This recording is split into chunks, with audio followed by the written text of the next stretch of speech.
Oh,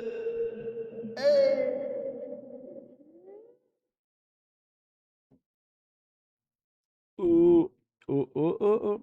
Up. Oh, damn. The red is very red. Yes. It looks almost pink. It's not pink, it's red. But whatever. I don't care. Do I need to clean my webcam?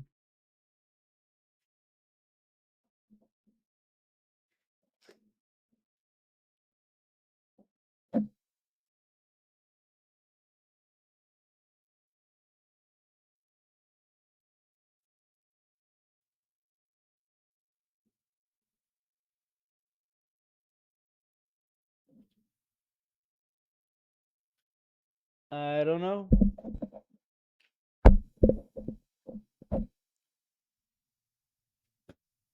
Bon.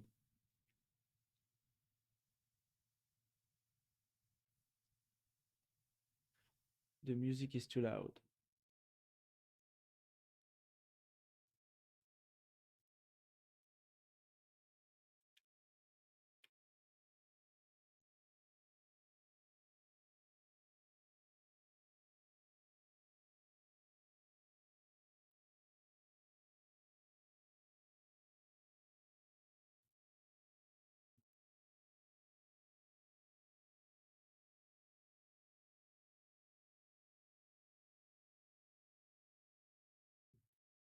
Okay.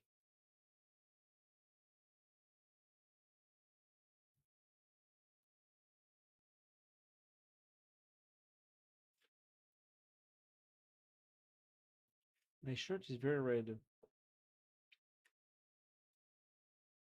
My nose is also very red. I think it's because I increased the contrast on the camera. So now I'm all red. I'm just red. It's okay. I am not alcoholic, okay? Vanilla, water, water.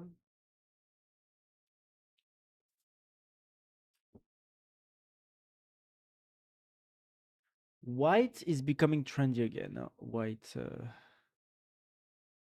themes compared to dark light themes.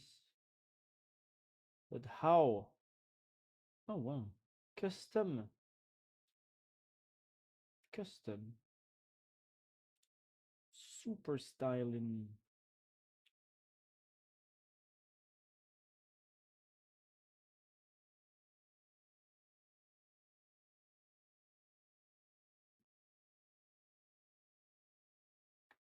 One. Simple is also good.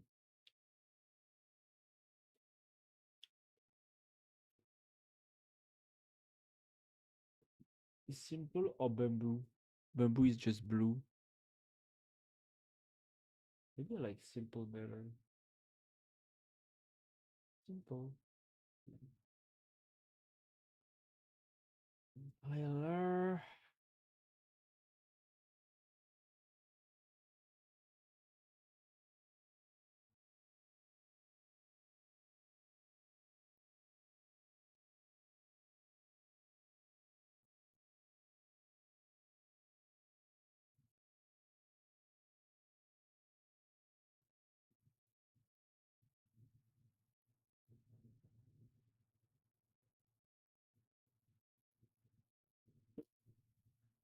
Bon. Emojis. Math jacks. Mermaid. Oh no. Syntax doc. Ah! Nice.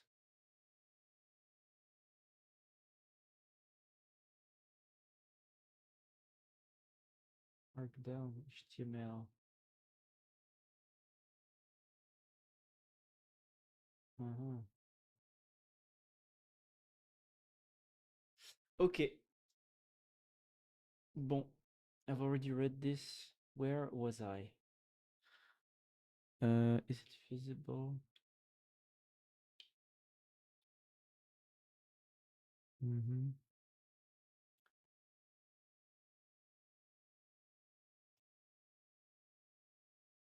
I'm streaming in 1440p, huh? Yeah.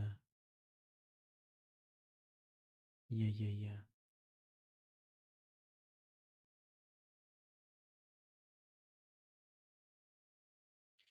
Why am I tired? I slept 6, 7 hours. But then I did like a 2 hour nap, 2 hours nap, and I'm still tired. What the fuck is going on? Bon. Blah, blah, blah, blah, blah, blah, blah.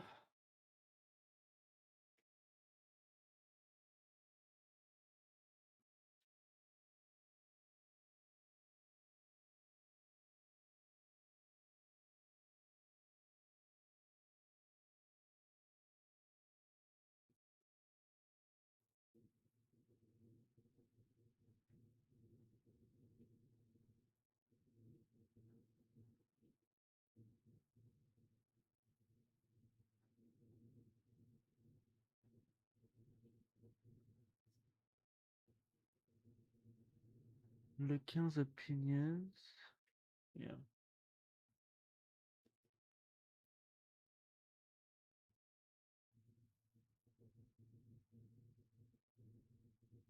Okay. Autoaggressive generation is not deliberative planning.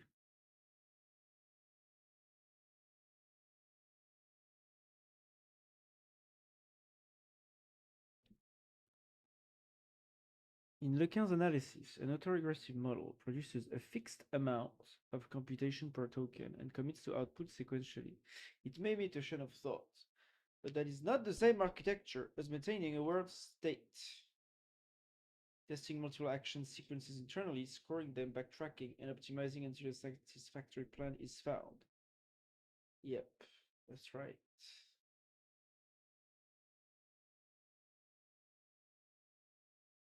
Is it not the same though? I mean, no, it's not exactly the same. Hmm. I mean, I guess that's why you can prompt inject an LLM, because it does not truly look at its own future actions with a critical thought. He therefore treats inference time search as a defining feature of reasoning. A difficult problem should be allowed more computation than an easy one.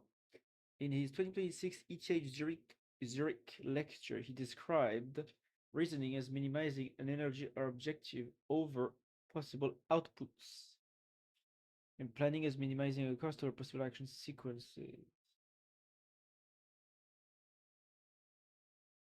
Uh-huh. All recording. Ah, watch. Video not found. Uh, really?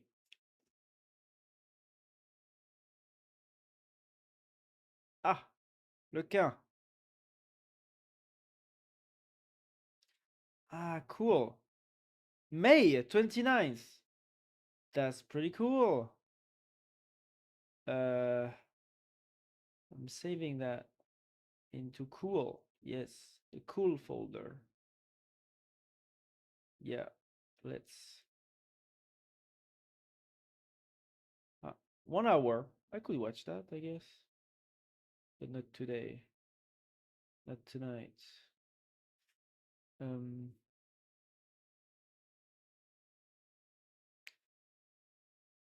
planning and minimizing a cost over possible action sequences. 4.3 error accumulation and hallucination. Lequin argues that local next token errors can compound over a long generation. Fluent output makes those failures easy to mistake for knowledge.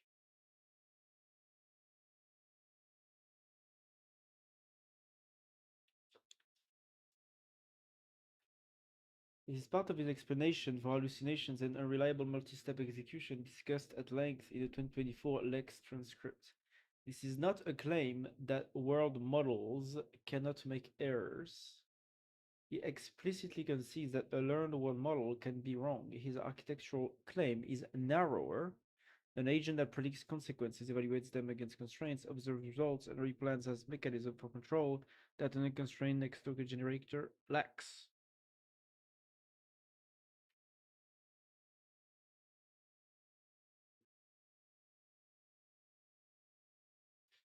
Missing components in the LLM-centered recipe. Across his public comments, he identifies several missing or weak capabilities: grounded physical understanding, persistent updatable memory, action conditioned prediction.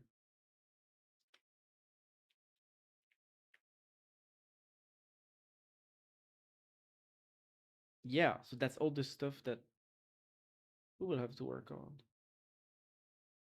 Persistent updatable memory, action conditioned prediction, explicit objectives and constraints, planning with variable inference time computation, reliable operation outside the training distribution.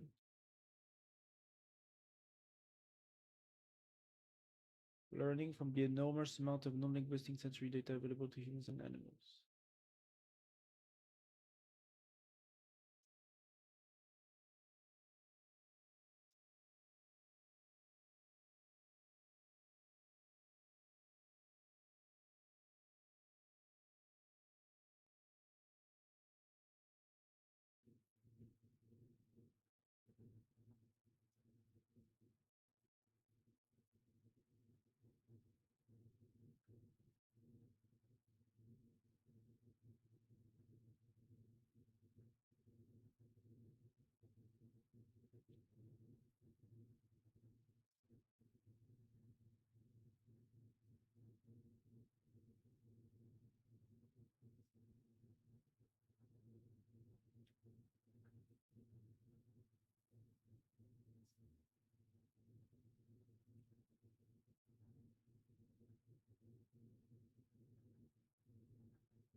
Explicit objectives and constraints.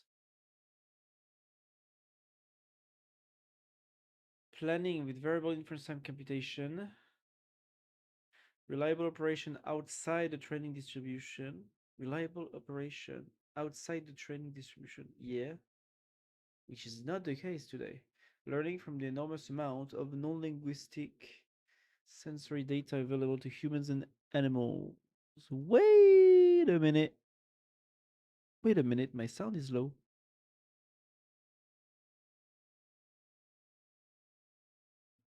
Is my sound low? My sound was a bit low,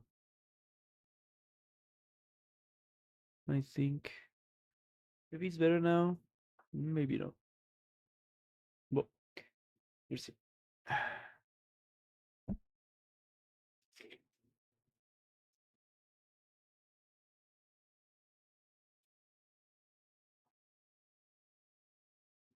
Non-linguistic sensory data available to humans and animals.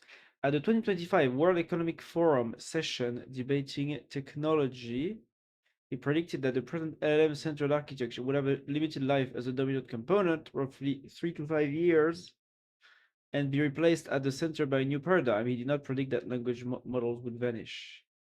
Yeah. The role he does expect for LLMs. His 2026 formulation is concise. Language will be an interface to a system that thinks. A future agent may use an LLM for talking, listening, symbolic tasks, code, or access to linguistic knowledge, while a world model planning subsystem handles grounded state estimation and deliberation. In the May 2026 unsupervised learning episode, he said language models would retain a place, but not as the core engine of intelligent action. His qualification was present in a February 2023 X thread preserved in a durable transcript. His much repeated off-ramp description applied specifically to autoaggressive reactive next word systems as the route to human-level AI. In the same thread, he said self-supervised transformers could still be components inside a system that models reality, reasons, plans, and explicitly called current LLMs useful and fun.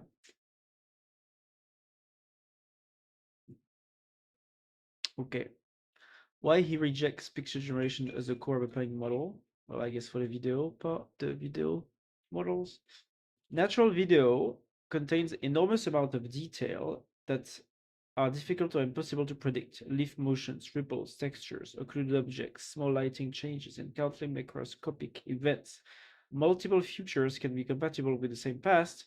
A model trained to reconstruct pixels is penalized for failing to predict details that may not matter to an agent's decision. Lequin spent most of the 2010s exploring generative video prediction. In his 2025 historical retrospective, he said that these systems could work on simple scenes but failed on natural video because of uncertainty and multiple possible futures. In a February 2024 LinkedIn comment, he called pixel generative modeling for action a doomed direction. One plausible video is not a calibrated model, a control model. A generative model can produce an impressive looking future by sampling one plausible continuation. For control, an agent needs to know how outcome depends on action and which outcomes are safe, likely, or costly. One plausible video is not.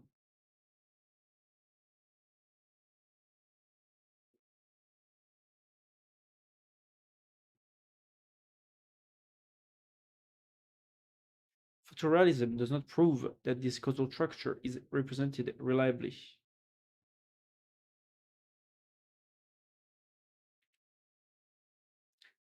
In the 2026 ETH lecture, Lequin emphasized that a pretty generated clip only demonstrates the production of a plausible clip, not comprehension of all relevant futures.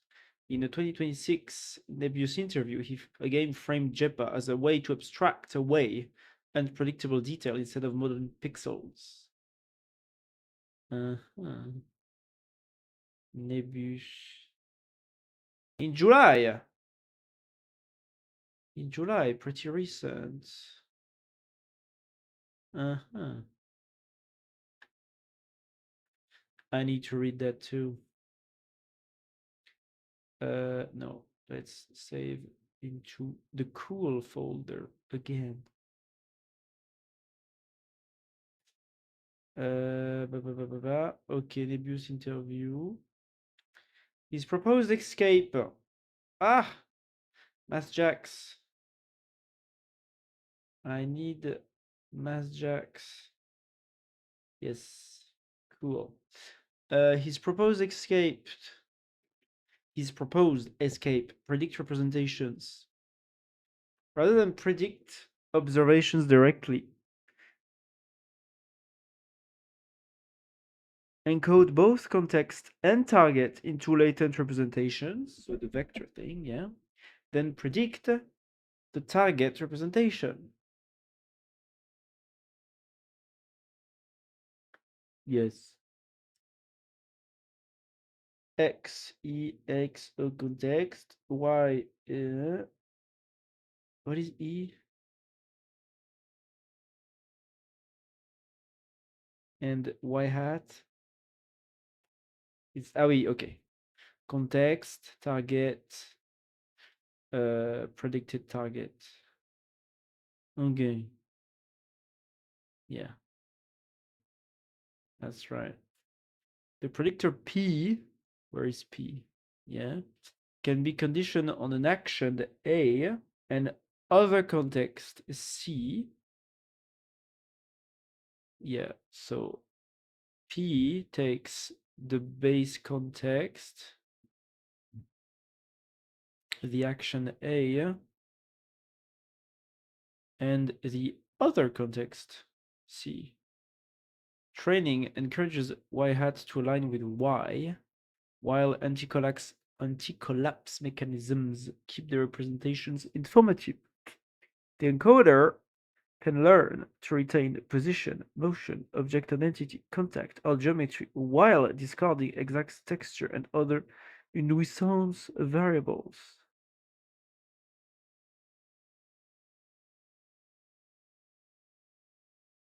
The target is no longer which RGB value will every future pixel have, but which predictable state will matter for the task. Yep.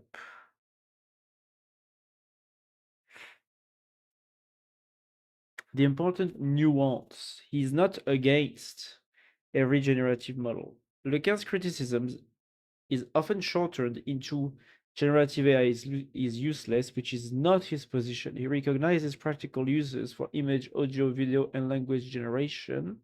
He also acknowledges that a representation space predictor could loosely be generative if it models possible latent futures. He also acknowledges that a representation space could loosely be called generative if it models possible latent futures. Yeah.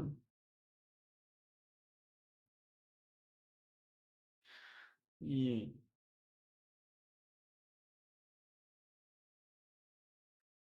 It's just that I guess it just won't reconstruct the pixels because it's not made for that. It would be a lossy generative model or something. Okay. His more precise objection is to requiring a model to reconstruct observation as its main learning signal.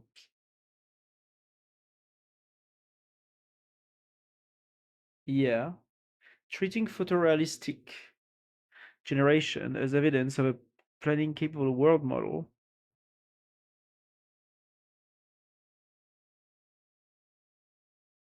treating photorealistic generation as evidence of a planning capable world model. Assuming normalized likelihood is the right formalism for every continuous high dimensional problem. Keeping a decoder solely to prevent collapse when decoder free regularization might suffice.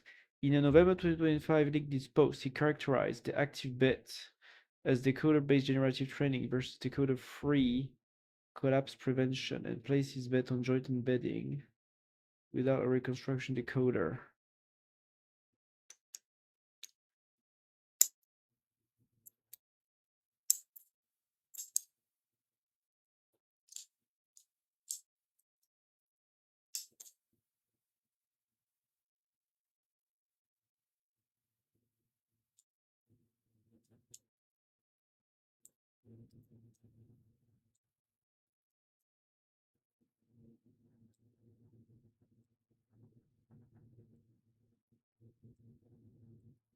You mean normalized likelihood is the right formalism for every continuous high dimensional problem. What does that mean? Normalized likelihood. Yeah, like in an autoregressive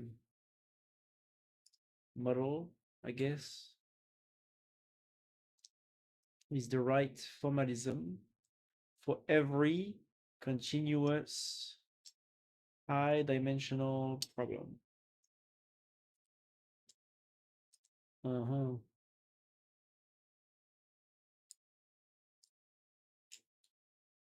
Yeah.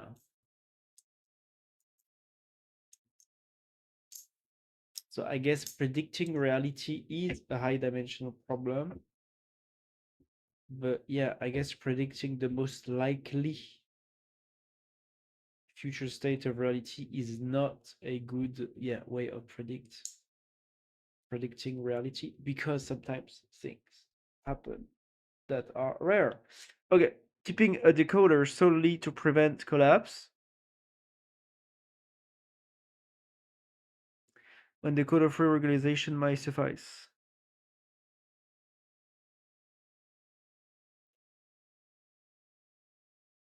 In a November 2025 LinkedIn post, he characterized the active bet as decoder-based generative training versus decoder-free collapse prevention. He characterized the active bit as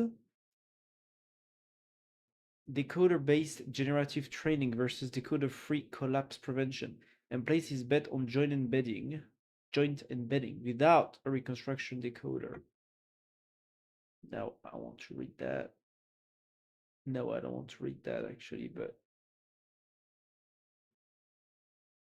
there is no question that world models should perform prediction in latent space. The debate is whether the training criterion for world models should be based on predicting the observation, i.e. using a generative decoder,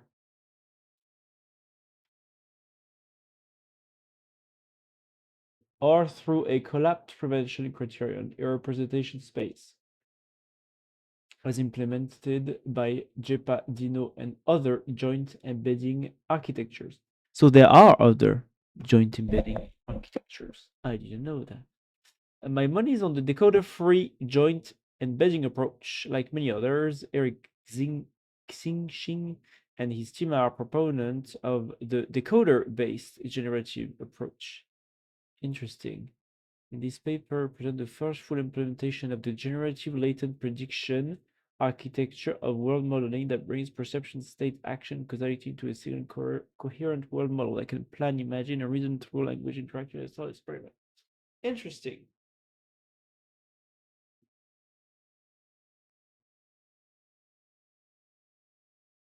So is it like, is it what?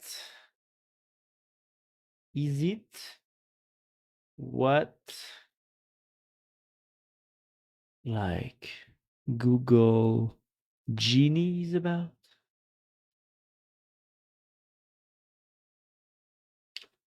Let me just take this screenshot.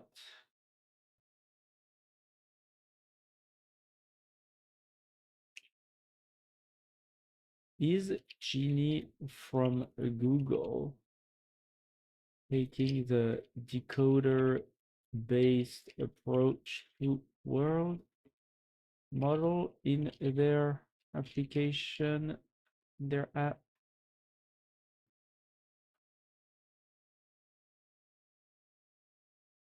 People are talking about world models for generative things, it seems. And Lequin talks about world models for non-generative systems. So is it a real chasm between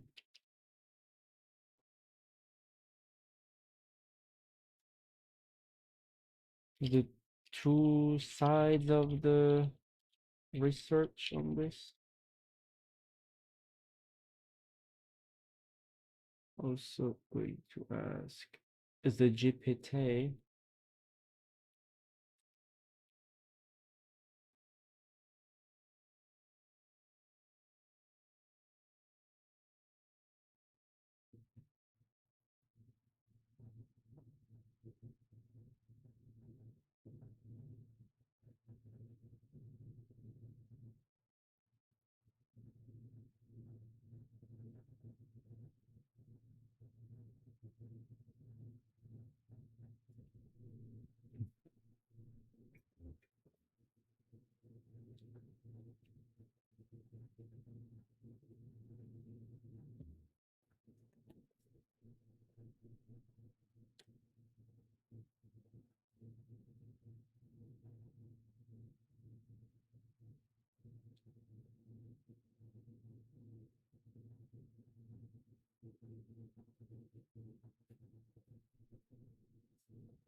Yes, Genie 123 sits squarely on the coder side of that tree. And no, the chasm Lequin's pointing at is real, but it's gotten blurry at the technical level than the Lequin post makes it sound. Genie pipelines in generating generative through and through. Yep. JEPA. Oh, damn. Why is it such a big paragraph? JEPA is the other pole, almost by construction. The JEPA predicts in representation space with a collapse prevention regularizer, VCREG Le JEPA style, and deliberately has no pixel decoder on the training path. Lequin's argument that trying to reconstruct leaves, rustling, or lightning noise wastes capacity and corrupts representation actually for planning. Is to pick up a cup, you need its position, size, and material that the light reflection pattern is perfect. Is the chasm real at the level of who's betting money and reputation? Yes, this is described as a real and unresolved scientific dispute rather than a settled verdict. With Altman, Amodei, and Nazabis mostly disagreeing with Lequin, and Lequin has put serious weight behind his side. He launched Ami Labs in Paris in March 2026 with roughly a 1 billion seed round, specifically targeting robotics, healthcare, and industrial application where errors have physical consequences. Expand on the healthcare with Ami, or what about GPT? Genie is basically on the generative decoder side of exactly this question. Huh? But the important subtlety is that the disagreement is not latent space world model versus pixel space world models. Both sides largely agree that dynamics should happen in latent space. The fight is over how you force that latent space to represent the world correctly. For Google, Genie 2 makes this extremely explicit. It is an autoregressive latent diffusion world model. Video frame goes through an autoencoder into latent grids. Transformer predicts subsequent latent states, condition actions. Those states are then decoded back into video frames. The original Genie similarly had a video decodizer.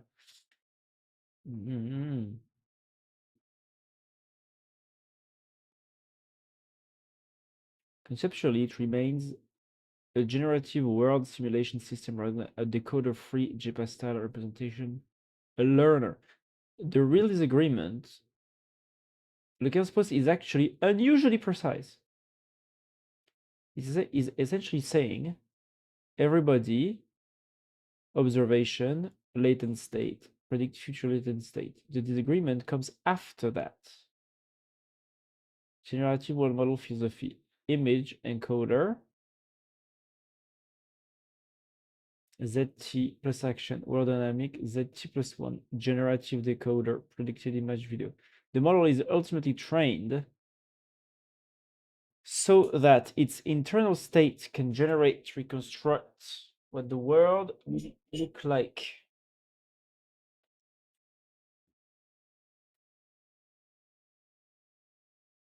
The Genie 2 literally follows this structure. Local JEPA philosophy, image encoder, ZT plus action, predictor, ZT plus 1. Actual future image, target encoder, ZT plus 1. Z hat T plus 1 is roughly equal to ZT plus 1. There is no requirement to recreate the pixels. The target is another abstraction representation of reality. Abstract representation of reality. IJPA, for example, explicitly learns by comparing abstract image representation rather than pixels. VJPA to extend this to video prediction and action condition planning.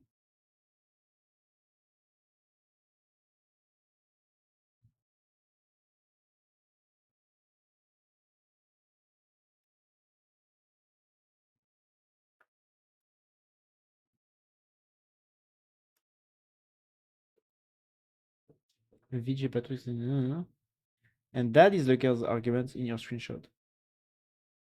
Why does Lequin care so much? Imagine this video, a car drives down the road, you're moving. What happens if I turn the steering wheel 10 degrees left? A generative model gets pressure to predict a huge amount of stuff. Where does every leaf go? What exact texture appears? Much of this is fundamentally unpredictable and irrelevant to driving. Lequin wants something more like car heading, changes left, car position, Hello, Gonzalo. How are you? How are you? How are you? What curvature? No, no, no. Good and you? Yeah, I'm good. I'm good. I'm a bit tired today, even though I slept enough, but I don't know. I'm tired. The holidays, tired made me tired. So I need holidays to rest from the holidays. You know, I feel like so. Yeah,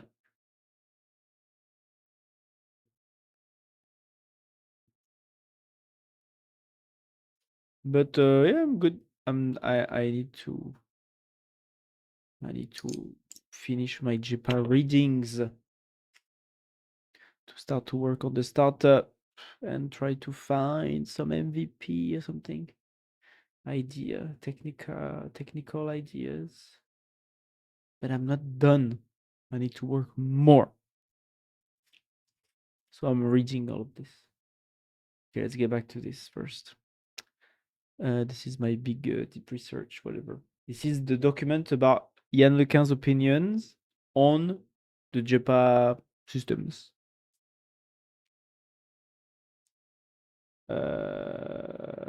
Okay. Yeah, so he characterized ActiveBet as decoder-based generative training versus decoder-free collapse prevention. So Lequin is doing decoder-free collapse prevention with JEPA. The JEPA bet. Hello. Oh yeah, Gonzalo, I saw you almost done with your puzzle, right? I saw. And how was the medieval fair also of this afternoon?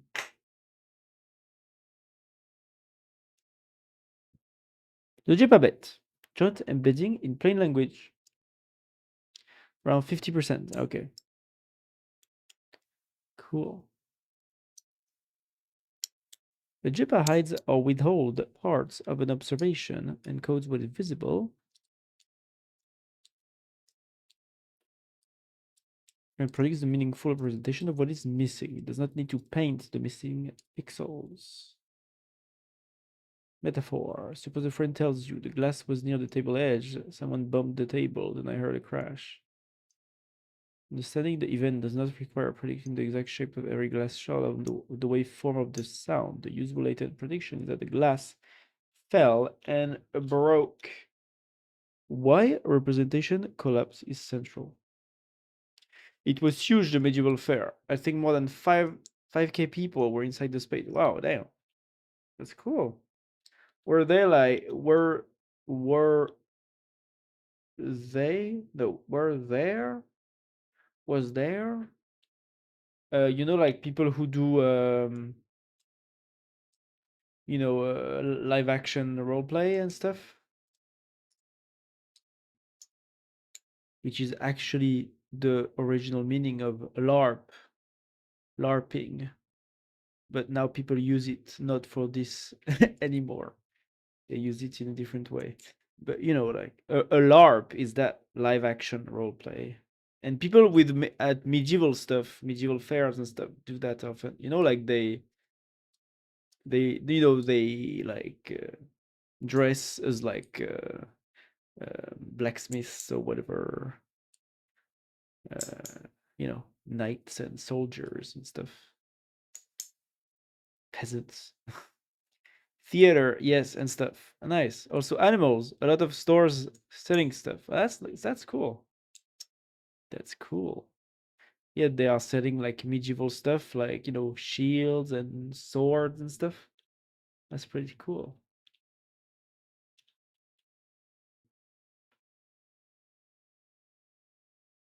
Accessories.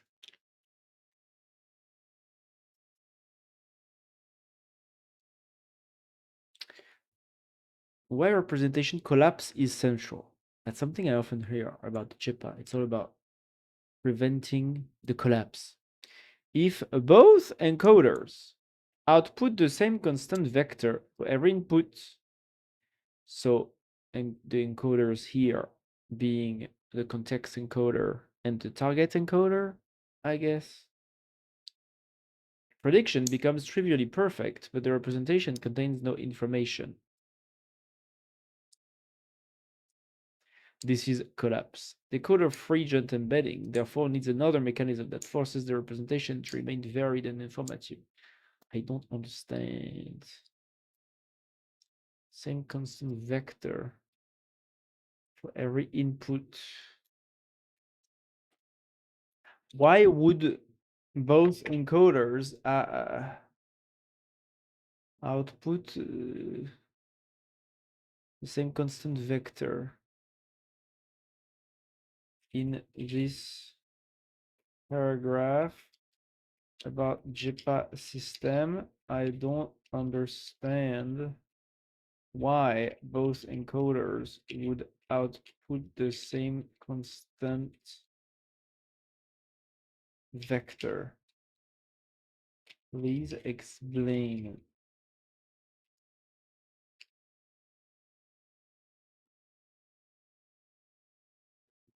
It was hot and the visitor girls were, well, less dressed. Very nice. It was good to watch some boobies. Wow. Damn.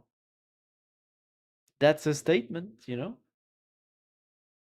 Look, at least the medieval fair was nice, but the boobies were better, right? So, good day, right? Good day, I guess. I don't travel a lot, and it was in another city. It was good to me to watch new stuff. Very cool. Very nice.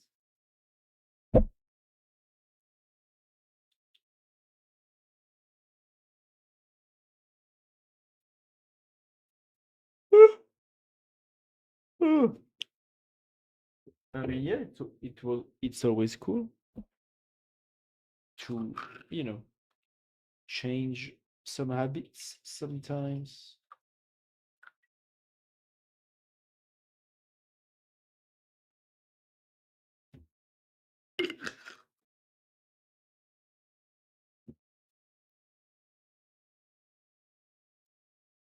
It's like me, I went to the family.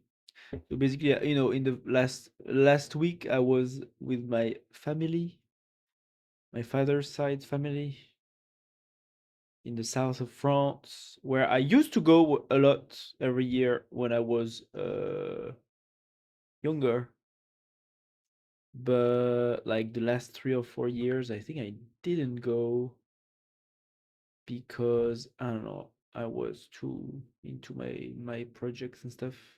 But now I was like, boom, this year I need to go. And yeah, I mean, I went to the beach. Well, it might not be very obvious, but my shoulders are all, well, now it's a bit less now, but my shoulders were all red. I did put some uh how do you say, sunscreen, but it didn't work. I mean, it kind of worked, but I still ended up being a bit red because I'm very not tanned at all. Um, even though I don't like the beach, but I went to the beach anyway because that's what my family does often. But yeah, it's good to change your habits sometimes just to test stuff. You swim? Yes, I swim. Hello, Nastia, how are you? How are you, Nastia? It's been a long time. How are you?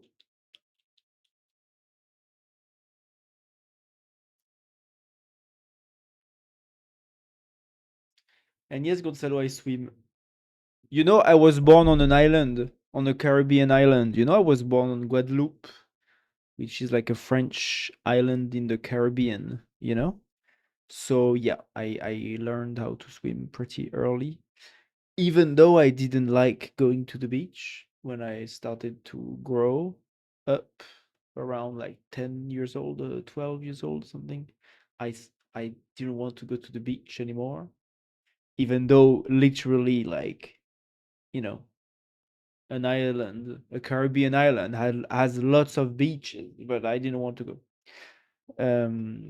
But because the family, obviously in the summer, wants to go in the south to go to the beach, because that's what the holidays mean for most people in France. You go to the south of France and you go to the beach. But I have to do it also, even though I don't actually like it. But yeah, amazing. I couldn't be happier. Very nice. I wanted to go to France this summer, but my visa application was declined. Ah, sad. Ah, sad. Is it because of the war?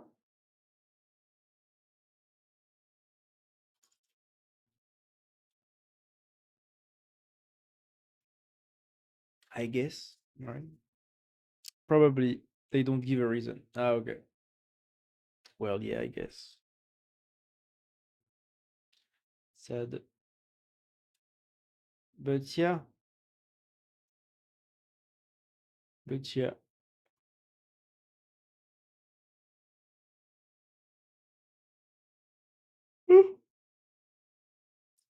So yeah, I went to the beach. I took some sunburns, not too much, but a little bit. I went into the salty sea of the Mediterranean, and I didn't like it, but it's okay. Once in a while, it's okay. Once in a while, to push your boundaries, to get out of your comfort zone, you know? And that's what I did here. Also, because like my grandma is like 97, so bon, it's good to go to holidays with her, you know, because you never know. But I'm currently working on a vibe coded Discord clone and also open source the tool I use privately. Very cool. Very nice. I mean, yeah, nowadays the models are pretty good to clone stuff. So yeah, very nice. I never. I mean, I guess if my startup fails or something. Well, now I'm working on this startup about JEPA and AI systems with a friend.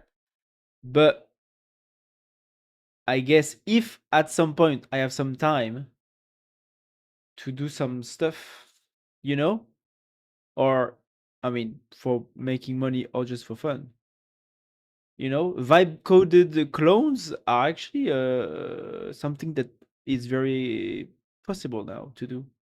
That's interesting. But yeah. Oh yeah.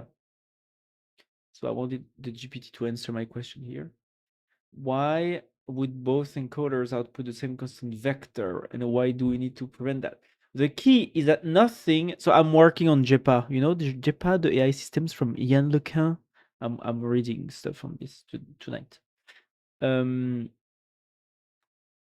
Because I want to make a startup with a friend on this possibly, and so I need to understand the technology before making the MVP. The key is that nothing inherently prevents both encoders from learning the same useless constant output unless the training setup explicitly prevents it.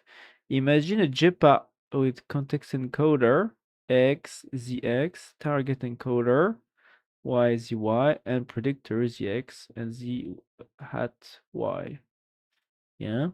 And the loss is basically L, absolute value. This is the so it's yeah, the loss is difference between the prediction and the target squared. Okay, to have the absolute value. The intent behavior. To be honest, I could imagine that a majority of SAS can soon just be unstable.md in a project, considering how well model now get with compute to use and more. Yes, to an extent, yeah. Yeah. especially the the simplest software. Yeah, probably. You know, and actually, I a few months ago, I ended up seeing I think an npm package that was doing this. The npm package, the library, was actually like an MD file instructing an agent to implement the library in a certain way or something. So, some people try, or are trying this. It's an interesting, you know, it's an interesting paradigm. But of course, it's annoying that you have to spend the tokens, you know. So maybe it's still worth just downloading somebody else's library just for the fact that somebody else's tokens were spent. But yeah, in principle, it's possible. Uh, I'm mostly making a Discord clone so I can use something with my boyfriend and friends without Discord reading everything. Okay, I understand. Yeah, I mean that's a good use case. Huh? That's a good use case. I'm pretty sure most governments now can do the same, I guess. But at the same time, maybe they don't want the big AI labs to see what they're doing. So maybe they're just going to use Kimi K3, hosted on their own data center to build this, I guess. Oh, hello, Yannick. How are you? There's a lot more on a SaaS than just code. This is true. This is true, Gonzalo. That's why I said, like, for the simplest software, it's possible. But yeah, there's lots of things that, uh, you know, cannot be easily vibe coded, or it's a bit more complex, like support, marketing, sales, maintenance. Yeah, exactly. You're back. Yes, I'm back. I'm good. How are you? I'm good. Yeah, I'm good. I'm good. I'm good. I'm reading about JEPA tonight, and I'm tired because I don't know. I slept not enough this afternoon, but I did a nap to catch up, but I'm still tired after the nap, so I don't know. How are you, Yannick?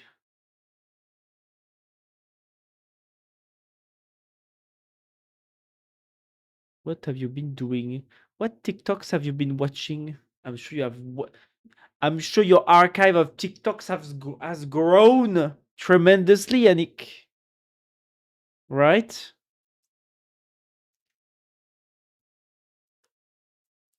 I'm, mo- I mostly mean the cheap SaaS projects of some guy selling courses, building like one dumb SaaS project per week, and not the ones that actually put work in. Yeah, I mean, of course. Of course, of course. Yeah, yeah, yeah.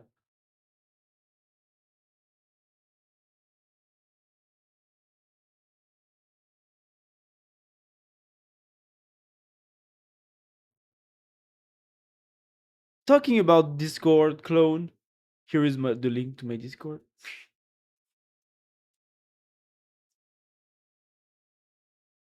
It's automatic. I think it's when there are more than 15 messages or something, it posts it.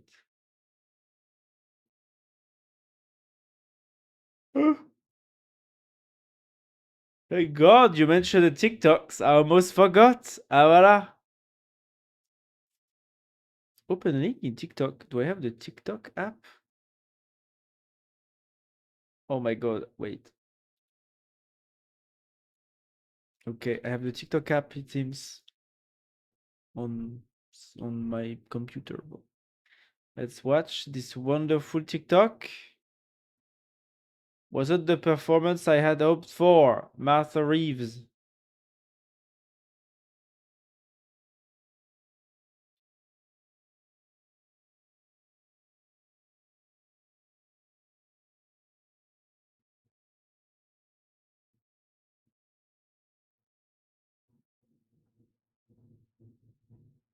What did she do? What songs did she do?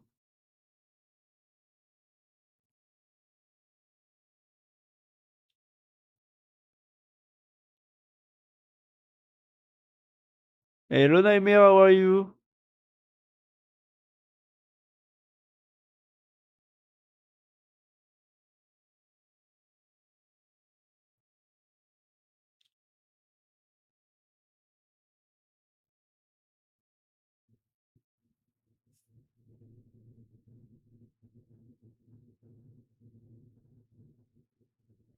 There's too much vibrato. Vibrato. There's too much vibrato. Okay. And she just sings false, right? Like that's not. It's not only the vibrato. It's also like she's not. It's weird, right?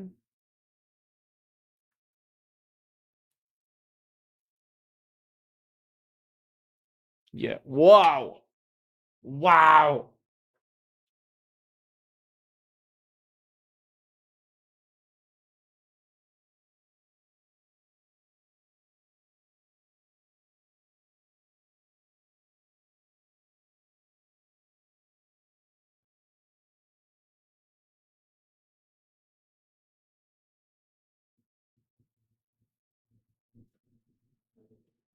I think she forgot her singing lessons or something, right? Like a little off key, but other than that, it's terrible. She's spooky with it, and the rocket's red glare.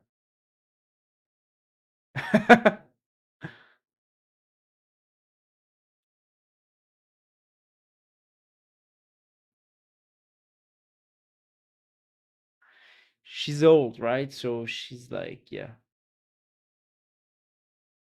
She just forgot how to sing, you know? And also, I don't know who is Martha Reeves. Who is Martha Reeves? Martha Reeves. My current focus with the Discord cloud is mostly to get us right with passkeys and authenticator app. Ah, yes, I understand. I understand. Dancing in the street. How old is she? She's 85 years old. She's 85. Yeah, yeah. I mean, you know,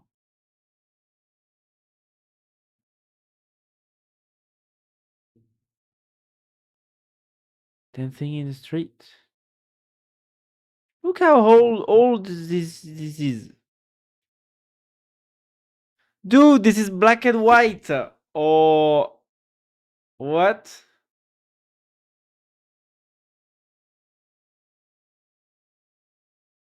I mean, yeah, you know, it's a bit like Joe Biden, I guess. She has a Biden, you know. She's just a bit bleh. She's just bleh, you know, in her head. So she doesn't she forgot how to sing. That's all.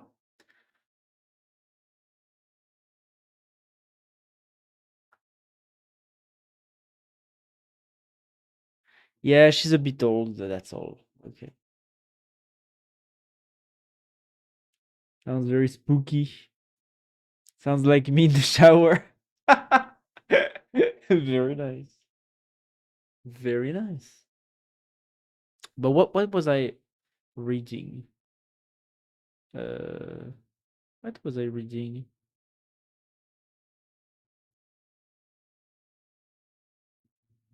Uh this. Ah no, I was reading the answer of my question. Oh, I also found a new ideology. Ah, after what is the fucking name? Libertarianism. I forgot. Ah, voilà, neo-libertarian phalangism. After neo-libertarian phalangism, let's look at how many has communism killed? 1 million. Now, what about capitalism? A Brezhnevist? Wait a minute. Monarcho Brezhnevism. This is obviously false. What about Monarcho Brezhnevism? Is it Brezhnevism or Brezhnevism? You need to be accurate. It's about Brezhnev. Brezhnev. That's not how you write Brezhnev. It's time for conversation. What? Ah, it's a slide. Wait a minute. This guy is Brezhnev. Brezhnev. Brezhnev? Brezhnev. This is Brezhnev. And as Ringo said, everyone above 65 should be shot. Wow. That's a statement. Fair. Yes. Brezhnev. I will rest till goodbye. Okay, see you, Gonzalo.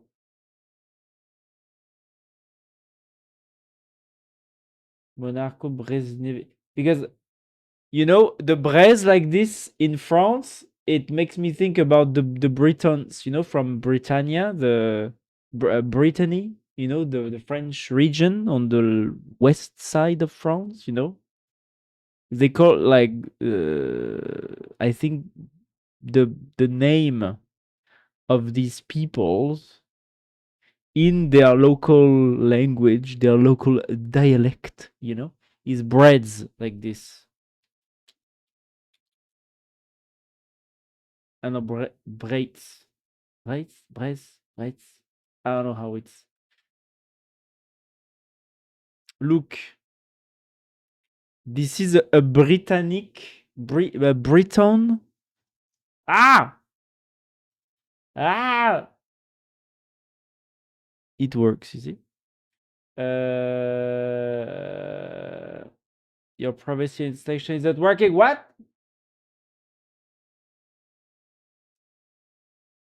Really?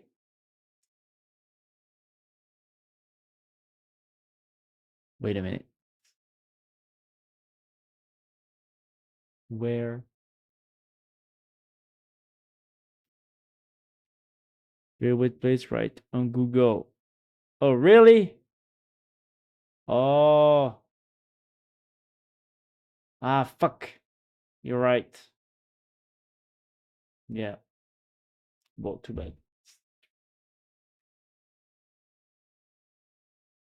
Too bad. It never happened. You get the forget now. It was mostly swamp, and then they planted millions of trees there. Yes. I mean, no. In Brittany, it's mostly like, I mean, it's very wet. It's a very wet region. They have like forests and stuff. It's just that it was a region that was often not very well connected to the rest of France. And so, you know, the story we know at the in the early stages of, like, you know, industrialization and electrification, and you know, like uh how do you call that, infrastructure. Like, usually Brittany was the last region to electrify, to get tap water installed in people's homes, you know, because it was like a bit hard to get into. And even like the train arrived last or something in Brittany, usually, compared to the other regions. I guess because of some geological, I don't know, factors, but also because maybe the Brittany people, I don't know, they are very independentist in a way. Not like, but different from the Corsicans. But even today, there are, like, you know, websites like this one about Brittany news, you know, in their own language, in Breton, you know. This is their own little language. Look at this. This is what Breton looks like, I guess. You know, so they have their own language. It's like I think it's very close to, like, it has the same, I think it's a Celtic language or something. It's very like close to stuff that you can find in like Ireland and Scotland or something. Maybe it's like Gaelic or you know the stuff they call in Wales, the kind of language they talk in Wales, also close to that. Voilà, brace, you know, this symbol is Le Brittany Finistère. All that. But yeah, why did I talk about this? Oh yeah, because monarcho Brezhnevist, it makes me think about that. But this is not this. This is Brezhnev.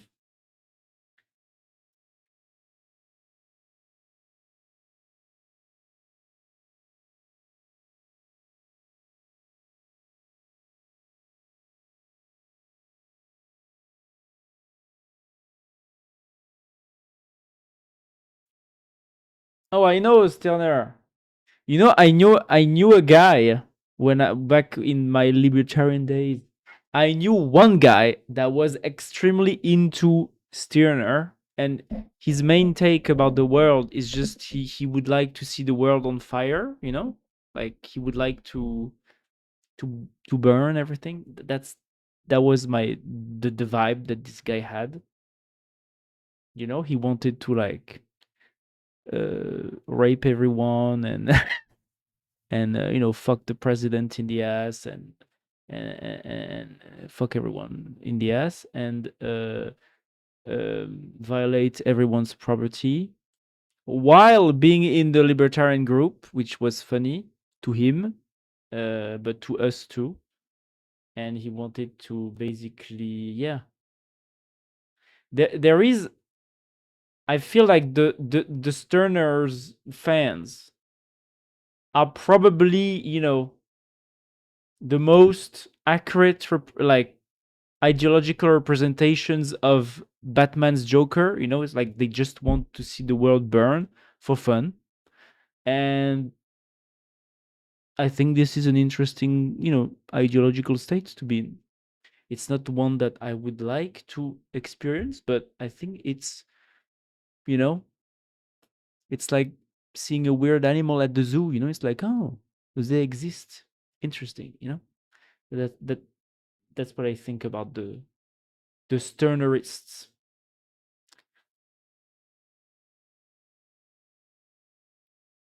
Very nice.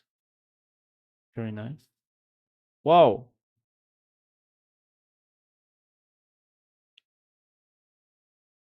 Wow. In Brezhnev, it's like Witki your bonjour. What? J in Brezhnev is like Witki. It's like with your bonjour, Brezhnev. Ah, yeah, it's like a G. It's like a J. J. It's like a J. Brezhnev. Bonjour. Do you think he was from there? From who? From where? He was egoist. Well, egoist. Yeah, it's like ideological egoism, right? That's the name of the Sternerism, right? Egoism. Radical egoism. Have you heard of Mainlander? No, I have not heard of Mainlander. Looking for commies to collab with to grow my ego. DM me for collab to grow my ego. DM me for collab with this layout ideology. Wow.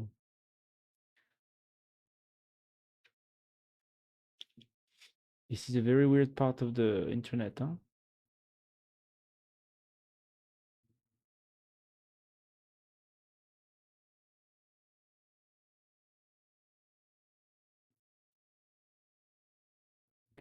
Ah, is it like a collaborative slideshow or something? This is a TikTok account, and they each say, you know, it's like when you were 12 years old and you were posting on Facebook, like, this is my stuff and this is your stuff. We're friends. Is that what it is? Is that what it is? Look, we are friends and let's show our personalities together on social media. Is that what it is? Is that what it is?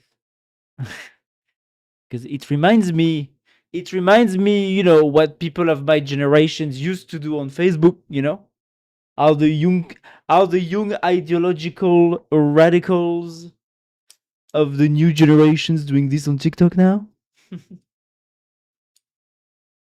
How ironic. The social media platforms change, but the social behaviors do not change. How funny.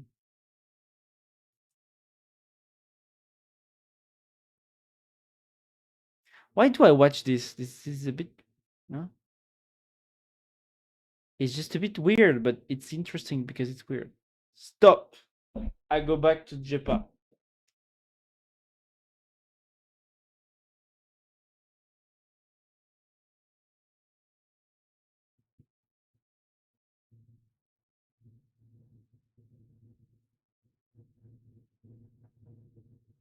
Wow. This person paid for this because it's a cameo. I'm not going to watch all of them.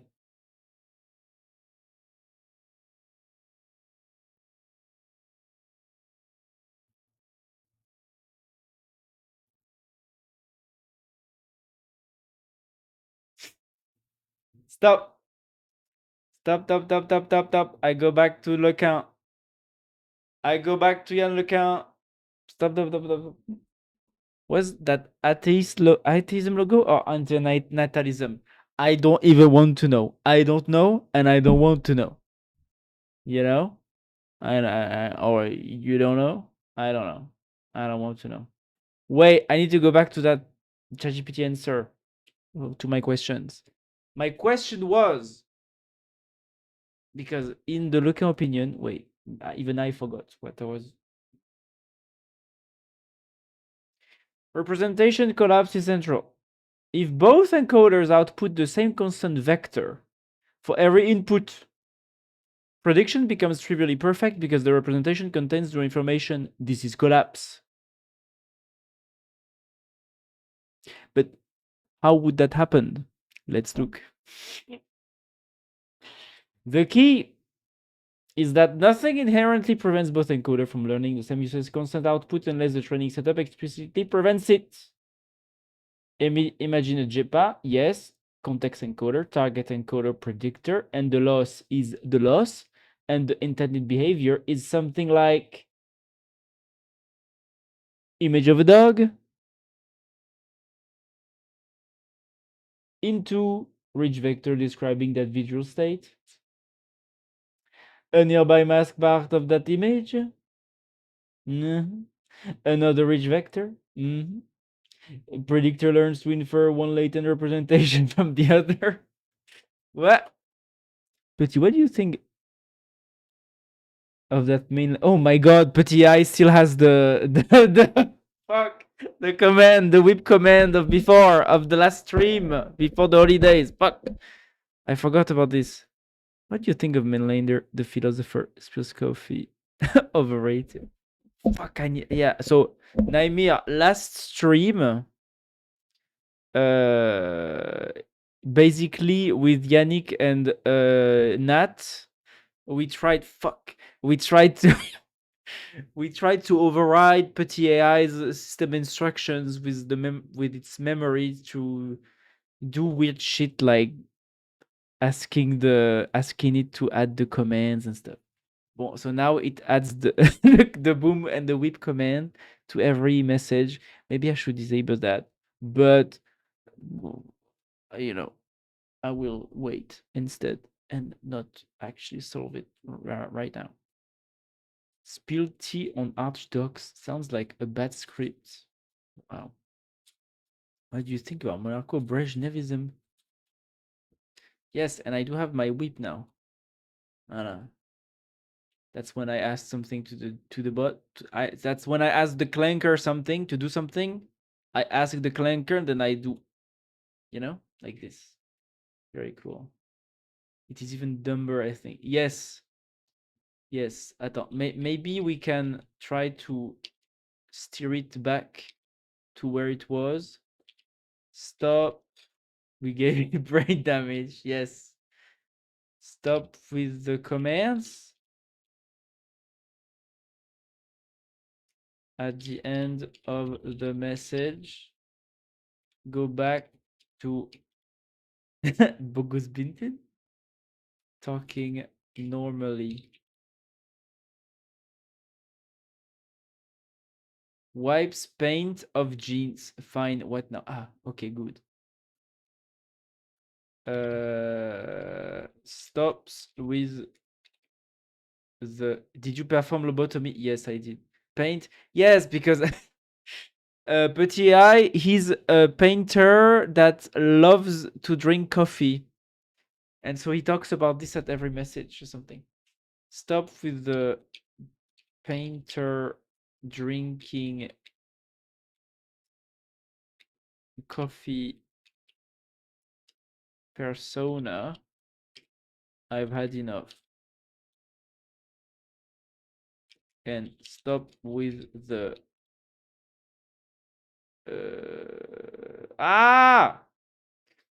how did the lobotomy feel? Lobotomizes you back to using whip and boom at the end of it. No! No! Yannick! Spills espresso and GPU not again. Oh no! With the stuff, please speak normally. Fine. Okay, cool. Speak normally with everyone now. Okay. Okay, good. We have solved the we have lobotomized again. Very nice. Now Petit Eye is back to normal. Plenty coffee. Fuck, it's still with the coffee. Attends, the intended behavior is something like image of a dog. The predictor learns to infer one latent representation from the other. Yes, so the system has a rich context, start state, or whatever, and it needs to predict the missing context embedding the target. But there is a degenerate solution. Suppose the context encoder learns EX000 for every possible input, and the target encoder also learns 000 for every input. Then the predictor simply outputs 000. Now the prediction error is exactly 0. The network has technically solved the optimization objective perfectly, while learning absolutely nothing about the world. This is representation collapse. But why would both encoders decide to do that? Voilà, that's my question. Why would both encoders decide to output the 0? Because if both are being optimized, the loss only says make this representation agree. If it does not necessarily say make these representations contain useful information about the input. Those are two different objectives. Think of two students being graded only on whether the answers match each other. You want student A Paris, student B Paris, because they both understood the question. But an easier strategy is student A banana, student B banana for every question. They always agree, so they get 100%. That's essentially the collapse problem. Okay. Why doesn't an ordinary autoencoder have this problem badly? Because an autoencoder has to reconstruct the input. If EX equals 0 for every image, the decoder will somehow have to reconstruct every different image from the exact same vector. Impossible. So reconstruction itself provides pressure for the latent representation to contain information. JEPA deliberately says, don't reconstruct pixels, just predict useful latent representations. That's attractive because you don't waste capacity predicting unpredictable pixel level details, but once you remove the decoder reconstruction objective, you lose that very obvious anti-collapse constraint, hence the importance of the paragraph you quoted. Coffee, a degenerate solution? Yes. Yes. Because, yes. the job of the JEPA system is to predict the missing, like the latent representation, the abstract mathematical representation of the next step of the context abstract representation. Like the world is represented into a mathematical abstraction, a bunch of vectors. And I mean, yeah, a bunch of numbers. This vector.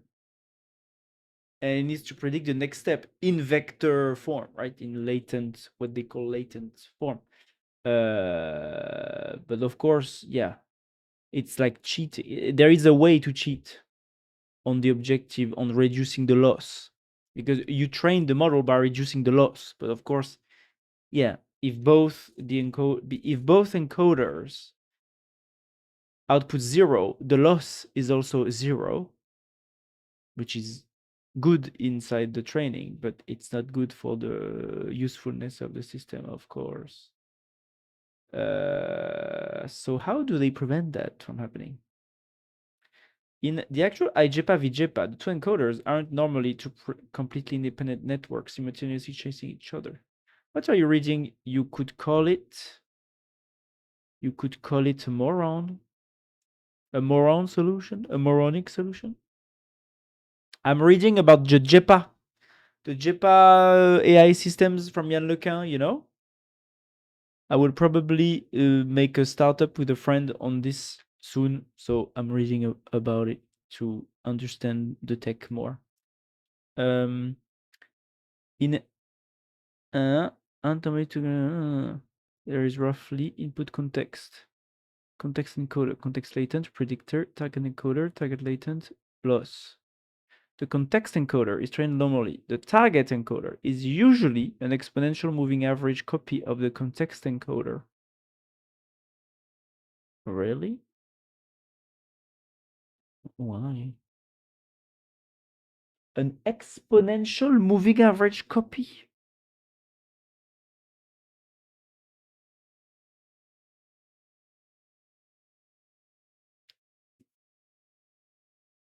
And gradients are stopped through the target branch. This makes it much harder for the two sides to instantly conspire toward the trivial constant solution. I like that you are planning to make a startup regarding something without understanding that thing first. A real startup, bro. Yes, that's what startuping is all about. you know, it's just going at a problem. If people already knew everything before starting a startup, all the startups would already be there, But yeah, to do stuff, you need to go, you need to go at it. So yeah, I just the main thing I have before starting the startup is that I know that Yann Lequin has a bet, and I'm willing to trust his mind to end his bet. Basically, I'm willing to bet that Yann Lequin is probably right about the way he's viewing the future of AI. Basically, that's my bet. That's what I know. But yeah, the rest I need to learn. So that's what I'm doing.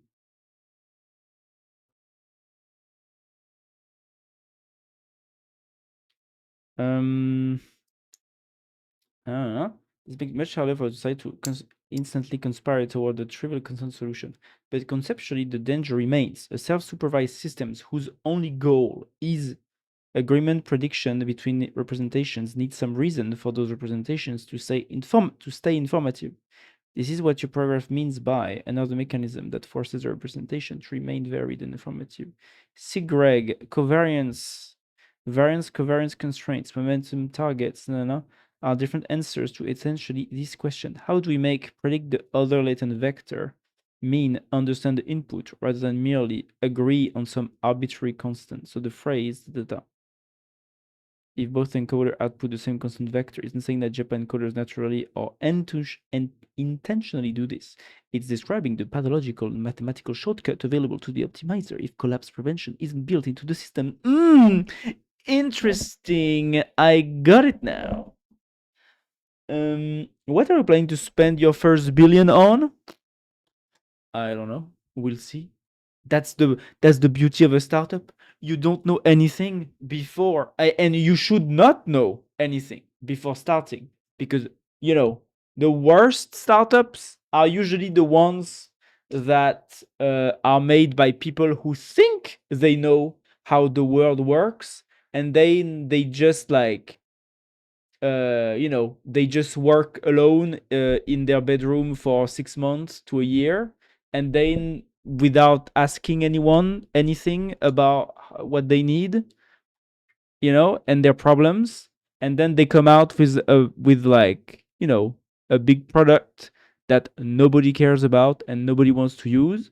Well, because it was a product that was just a fake idea of the real state of the world. So to do a good startup, usually, counterintuitively, it's better to not know precisely what you're going to do, and instead you need to discover an area. And as soon as you have discovered the area, which is the phase I'm in right now, after you need to go towards people that might become your customers, or people that might find your tech useful, and ask the humans, you know so this will be the second phase of our startup.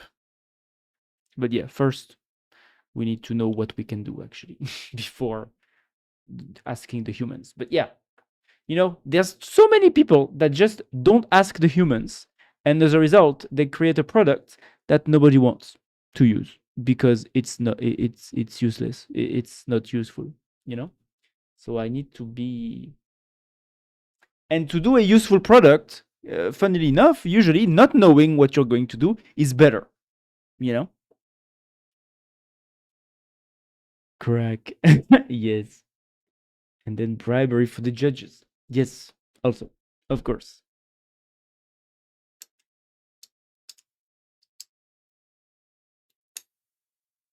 Because when you create something useful, lots of people are not happy about it, because when you have an impact on the world, other actors are bothered, and they want you to die, and so if there will be lawsuits. But that's the sign that what you do matter. Ta-ta-ta. Voilà. Decoder free joint embedding. So the collapse. So now I understand the collapse. If both encoder output the same constant vector for every input, which is the cheat to minimize the loss, right? Prediction becomes trivially perfect, but representation contains no information. This is collapse. That's right. Decoder-free joint embedding therefore needs another mechanism that forces the representation to remain varied and informative. That's right. So how do we do that? Lequin's public comments describe three relevant families. And distillation or momentum target methods. A slowly updated target encoder gives the predictor a stable target. This works well in systems such as IJEPA and VJEPA, but Lequin says the underlying theory is not fully satisfying. Okay. Have you been to the US Virgin Islands? Not yet. Soon, soon, soon. You know? Soon, soon, soon.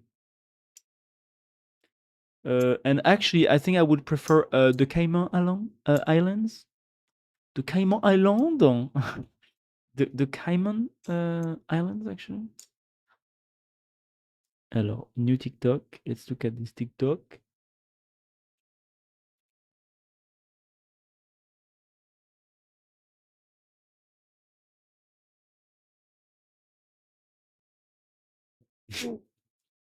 What?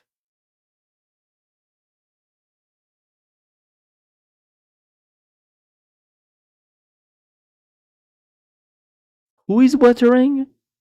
Who is watering? I don't see any water. This is just sweat, no? People are suspecting Trump smells like shit. Guy behind him. Really? What do you mean? The guy?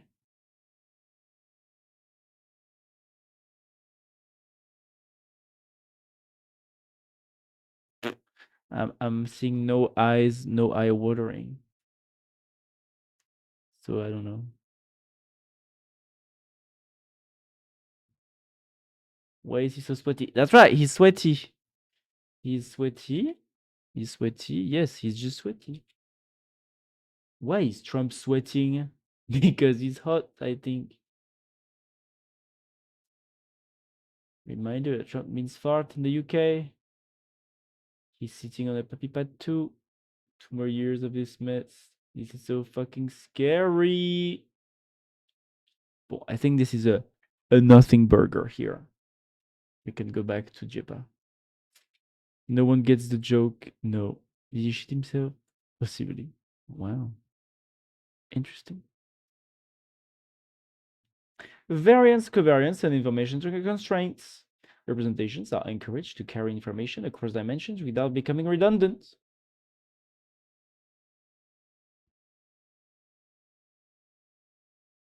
Mm-hmm. I'm not sure what this means, but okay. Segreg style regularization. Random projections of the representation are pushed towards a well-behaved distribution, often described as isotropic Gaussian. Gaussian? To preserve information without negative examples or reconstruction decoder. Well, I will want explain each.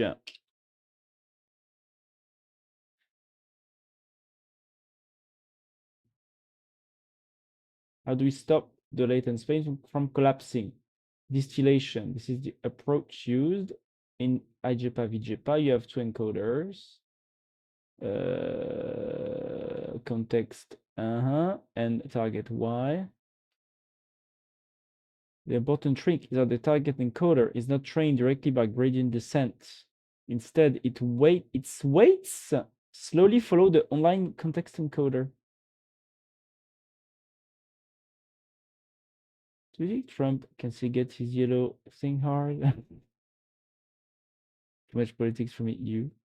I think he still can when he's 14 years old. Whoa. Now that's another topic. We have reached the Epstein point, you know.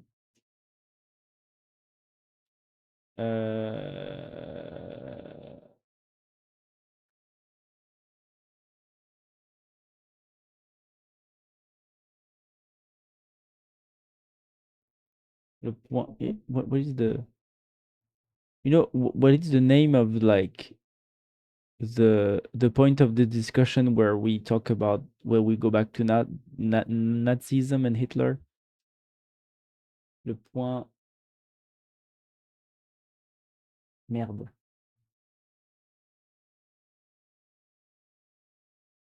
Name of the point of the discussion where we go back to Hitler.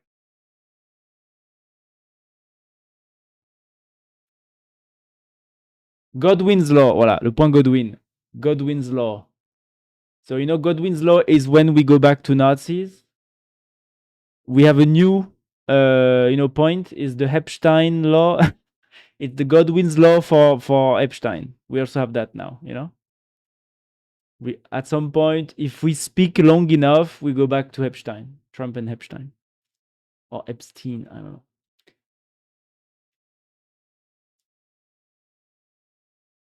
Why did you say Nat 3x before you said Nazi? What? Did I say that? Oh, you say that? Any right-wing discussion? Well, not necessarily, like I think that's something that's a law because both right-wing and left-wing people will mention, Nazism at some point. As the epitome of like dictator and racist and dictatorships, whatever. So yeah.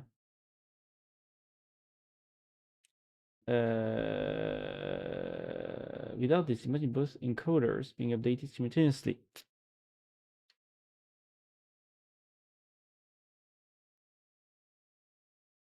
Encoder A, I'll move towards you. Encoder B, I'll move towards you.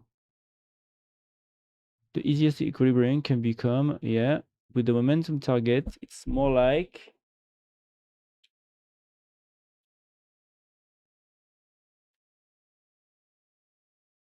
target encoder. I'm staying roughly here for now. Online encoder. Okay, I have to learn to predict you. What? The asymmetry helps prevent collapse enormously.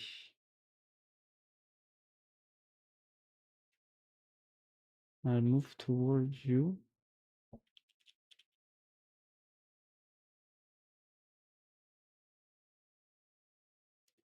Its weight slowly follow the online context encoder. If the online encoder suddenly changes its representation, the target encoder doesn't immediately follow it. That gives the predictor a relatively stable thing to chase. Mm-hmm.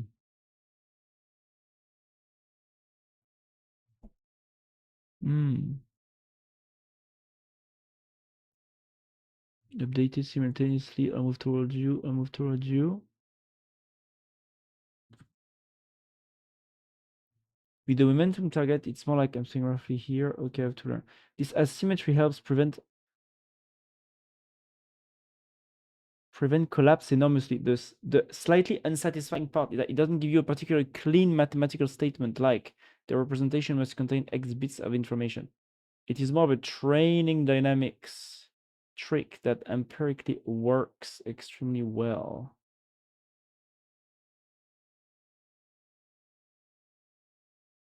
Here the idea is much more explicit. Don't merely hope the representation stays informative. Directly force certain statistical properties onto it.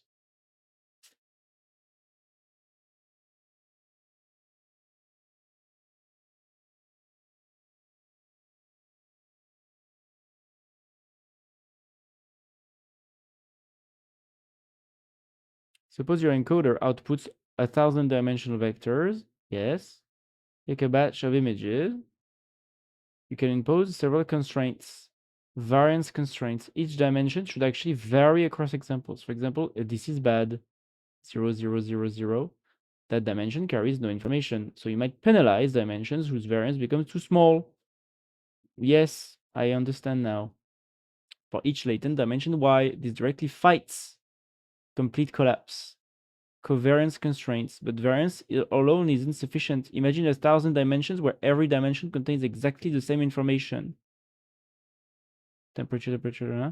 There is plenty of variance. But you're wasting 99 dimensions. 999 dimensions. So you also penalize excessive correlation between dimensions. Wait, how is the variance calculated again? Variance.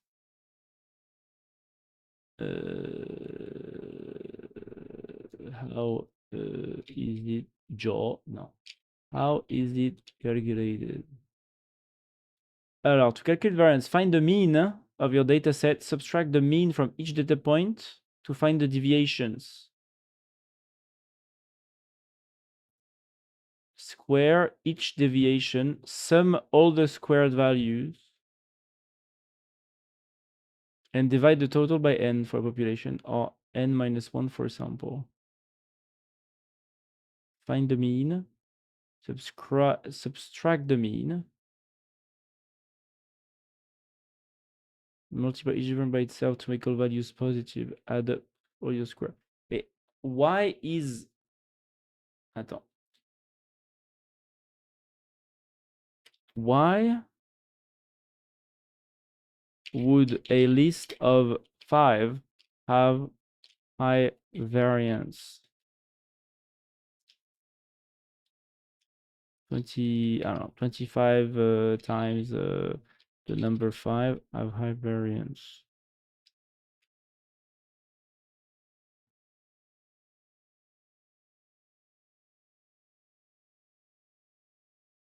A variance of 0, not a high variance. That's right. So, uh,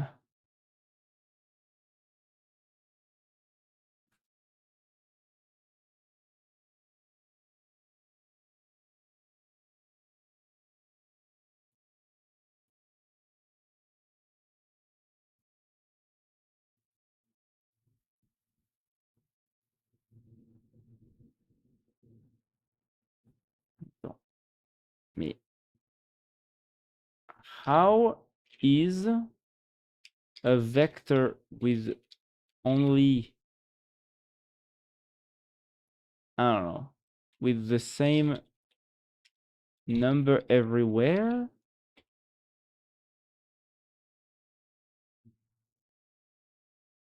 going to have high variance? Variance will be 0? No? I don't get it. Yes, you're exactly right. My example was ambiguous because there are two different directions in which you can compute variance. If you take a single vector like this, the variance across is 0. But when talking about variance regularization in methods like VicReg, we usually mean variance of each latent dimension across many samples in a batch. For example, image A, image B, dim1, dim2, dim3, dim4. Okay. Look vertically at dimension 1.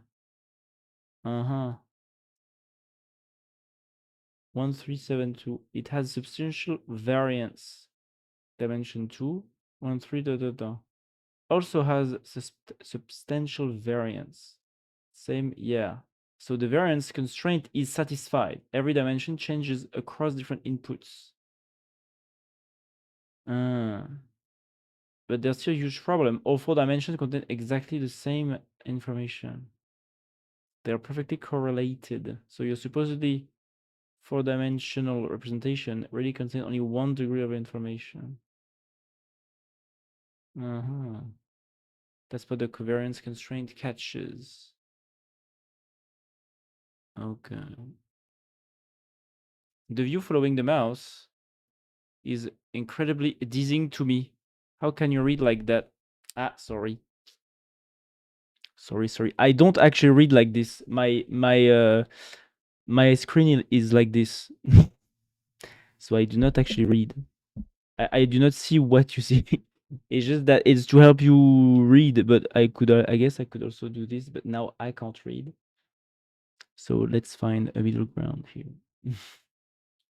Like this. It's just a zoom for the stream for the chat.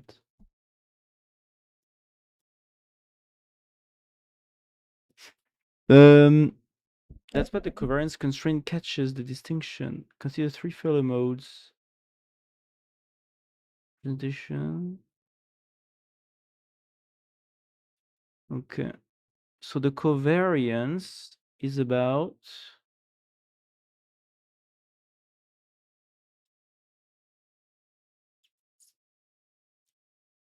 each dimension should actually vary across examples. Oh yeah, but that's what, well, no, that's the variance. Now the covariance, 1,000 dimensions where every dimension contains exactly the same information. And you're wasting 99, so you're so...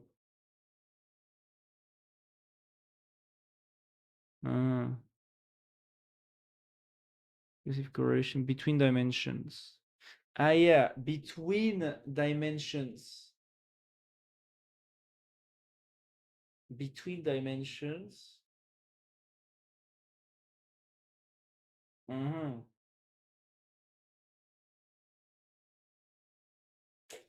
You want roughly covariance between Zi and Zg, which it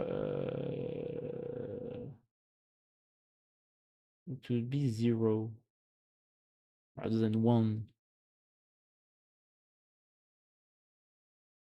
Now, different latent dimensions are encouraged to encode different things very loosely.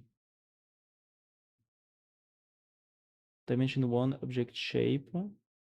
motion, orientation, texture, object density. Not literally. Neural representations aren't normally this cleanly interpretable. Interpretable? Interpretable? Interpretable? How would you pronounce this?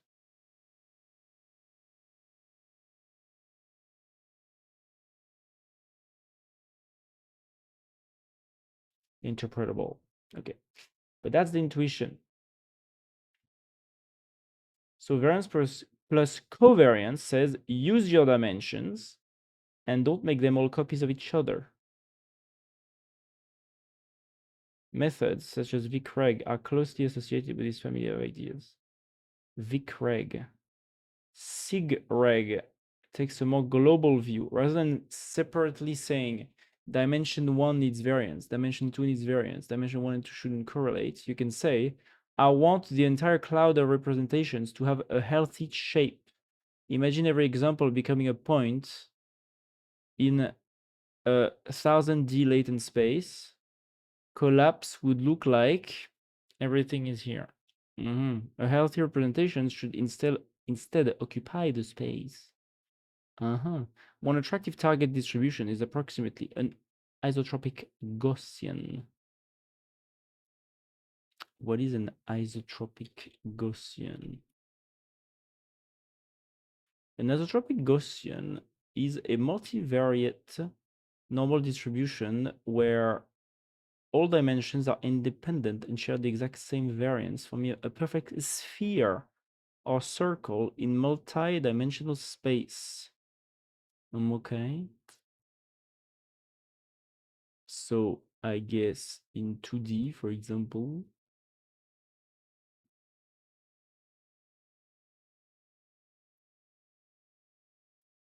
negative covariance, zero positive covariance.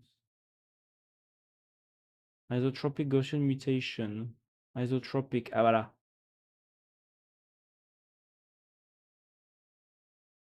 Yeah. So the healthy isotropic or forbidden, fuck you. The healthy, ah voilà. The healthy isotropic distribution is like in 2D and in multi-D is like a sphere. Okay.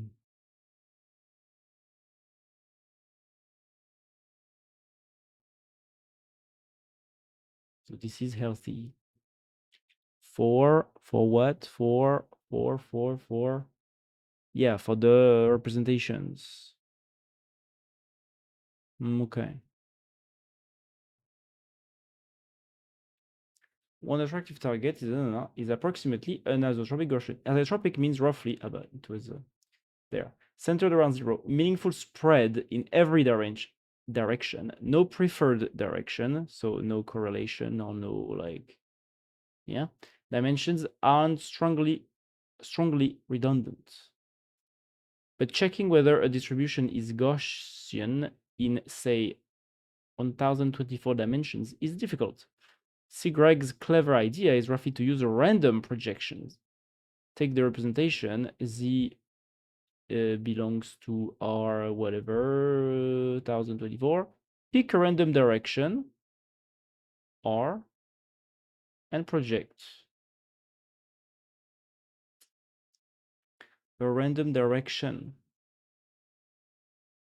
What does a random direction mean? I'm not sure. You've converted a 1024 dimensional point into one number.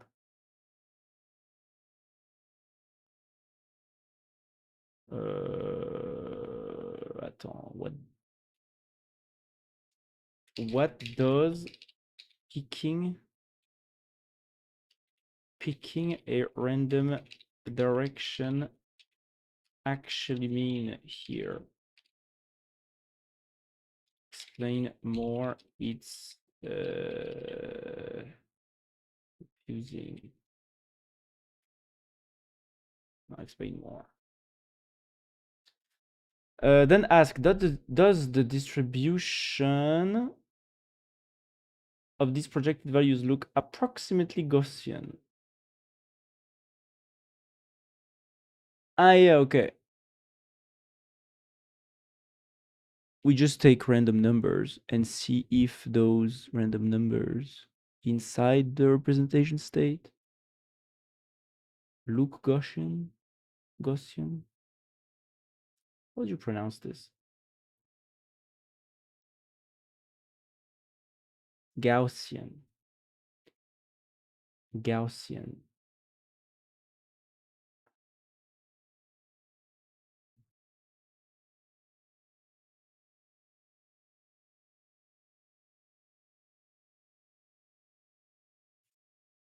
Ooh la la.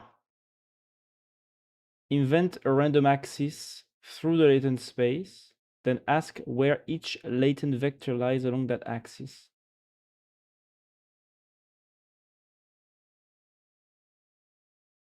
Starting 2D because it's much easier to picture. Suppose an encoder produces a vector with only two numbers.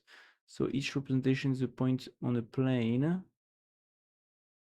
Normally we describe that point using the predefined x, y, but we're free to invent another axis pointing at some angle. That arrow R is the direction. 0608 is the direction pointing partly in partly right and partly upwards. Its length happens to be 1. So we call it a unique direction vector. Then we project Z onto that direction. A random direction is like a dot product. It's a dot product. Which means S and the result is one number. The number basically says if I use R as my measuring axis, where does this sit along that axis? It's exactly analogous to asking for the x-coordinate of a point, except instead of using the normal x-axis, you've rotated your ruler to some arbitrary direction. Now make the latent space 1000-dimensional. JEPA representation might be no. You obviously can't visualize that space, but mathematically a direction works exactly the same way. Generate 1000 random numbers and normalize them. So the vector has length 1. For instance, conceptually,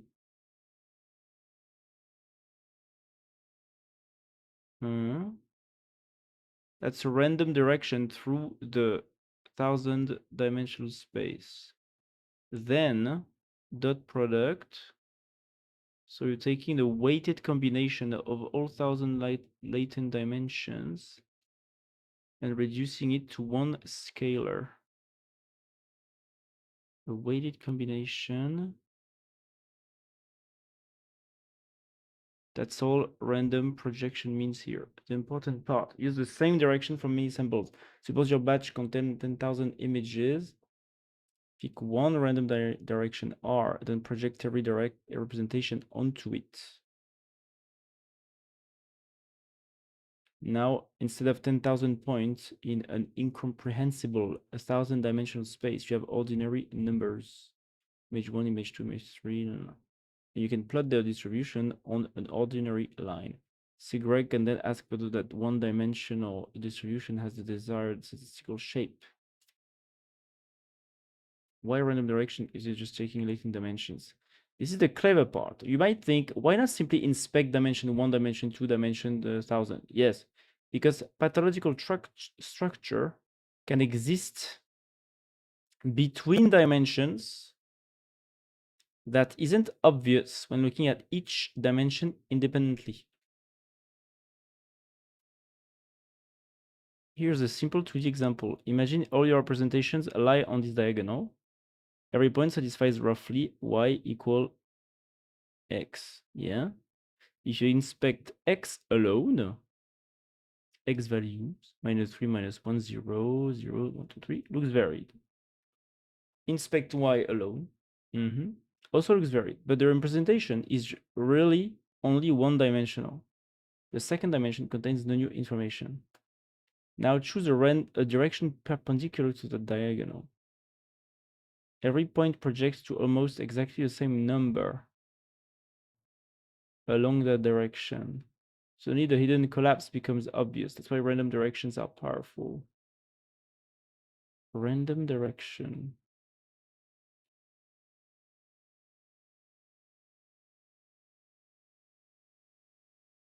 Imagine shining light on a 3D object. Another good intuition is shadows. You have a complicated 3D object, but can't directly analyze its full shape. So you shine light from different angles. Uh-huh. Light rather than shadow. One shadow doesn't tell you everything, but if you look at shadow from angle A, shadow from angle B, shadow from angle C, you learn a lot about the object's true geometry. Random projections do something analogous. Interesting. Each direction is a different view of the latent space. Uh-huh. And this connects directly to the Gaussian idea, a Gaussian idea. If you want the whole 1000D representation distribution to resemble an isotropic Gaussian, there is an important property that is that every direction through that distribution should look like a normal Gaussian when projected down to one dimension. So rather than trying to directly analyze an enormous 1000D probability distribution, you repeatedly do pick a random axis, project everything onto it, inspect the resulting 1D distribution. That's the core intuition behind the random direction. And importantly, the direction has nothing semantic. It isn't the dog direction or motion direction. It's literally a random combination of the 1000 coordinates chosen as a statistical probe of the geometry of the latent space. Okay, interesting. I get it now. So this is Sigreg. Is it what Sigreg is about? Sigreg, yeah. Yeah, pick random direction. Yeah, okay, we just say, okay, we take a slice, basically. We take a slice of the representation space and we check if this slice looks how it should look. Okay, I get it.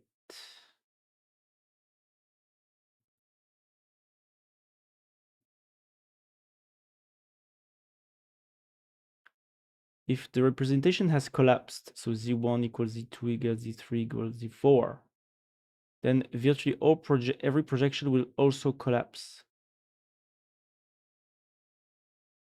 And the regularizer heavily penalizes it. If 500 dimensions are redundant, that too distort the geometry seen through random projections. So Sigreg is approximately enforcing latent cloud, random direction A, LC Gaussian, random relation B. Instead of checking every relationship between dimensions manually, the conceptual difference, you can think of the three approaches as momentum target, prevention collapse through asymmetric training dynamics, for example. Exclusively force three dimension to vary involved, no?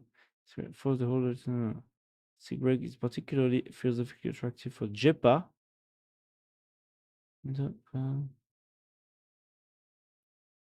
Symmetric stable training dynamics.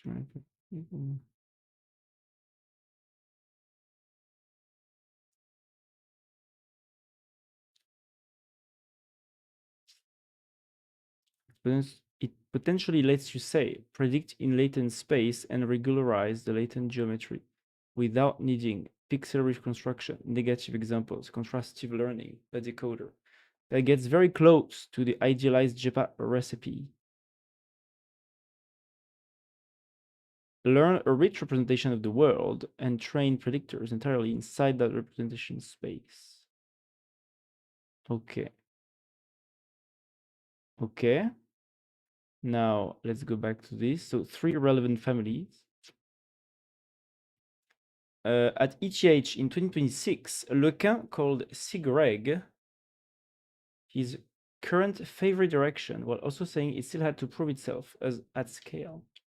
The July 2026 Nebius interview likewise presents collapse prevention as a core technical challenge rather than a solved implementation a detail. Interesting. July 2026. So that's still something that is going on right now.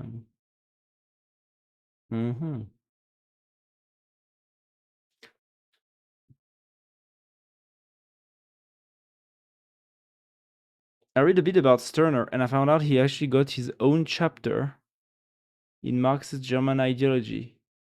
Ah. Maybe.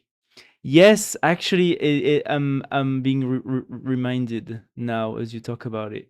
Yes, because Turner is actually pretty old, right? Like yeah, yeah, he wrote before Marx, right? Marx probably read Stirner, no, or something like this. I wait, and I think that's why. That's probably why he's so famous, right? Or something. They used to hang out together. Ah, actually, his only portrait is Marx drawing of him. Oh, that's funny. That's funny.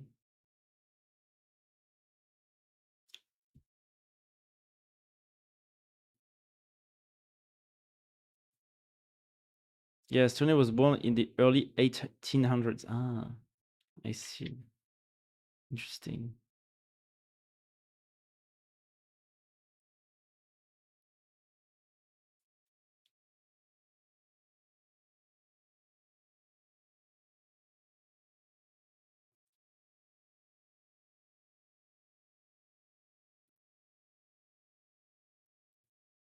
To me, like,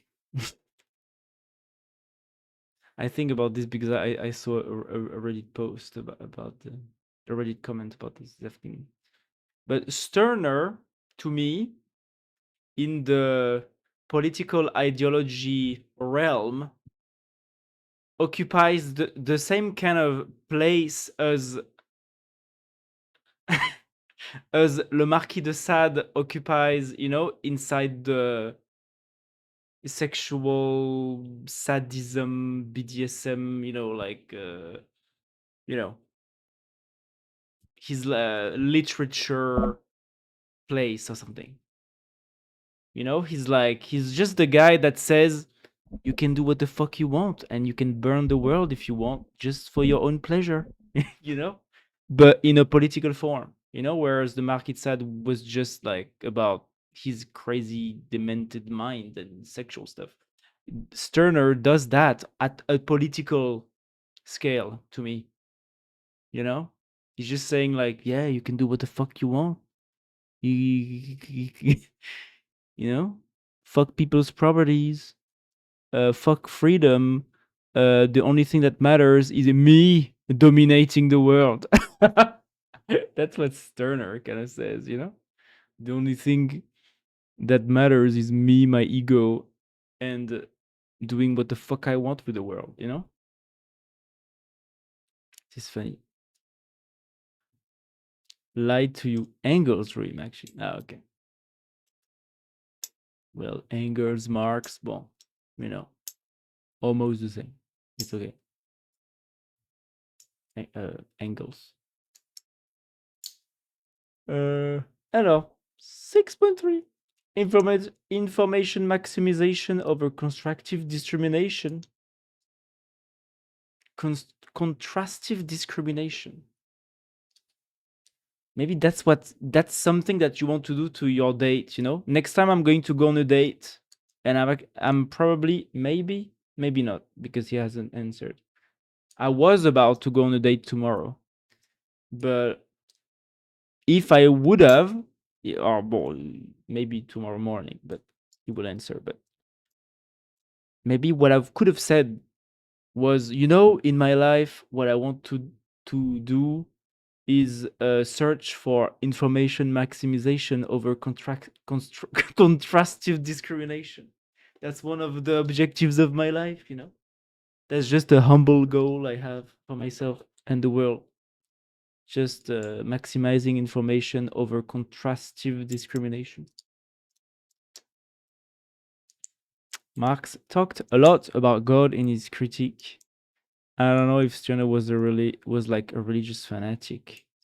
Well, I don't think Stirner was a religious fanatic, right? Because he like the only religion that he was his religion was just breaking everyone else's religion, including the law, the state, whatever. Again, now I never read Stirner, but I interacted a lot and I debated a lot with somebody like that I knew who read a lot of Stirner and who was a Stirner fan. So he argued a lot with us while in my libertarian channels, Telegram channels or whatever.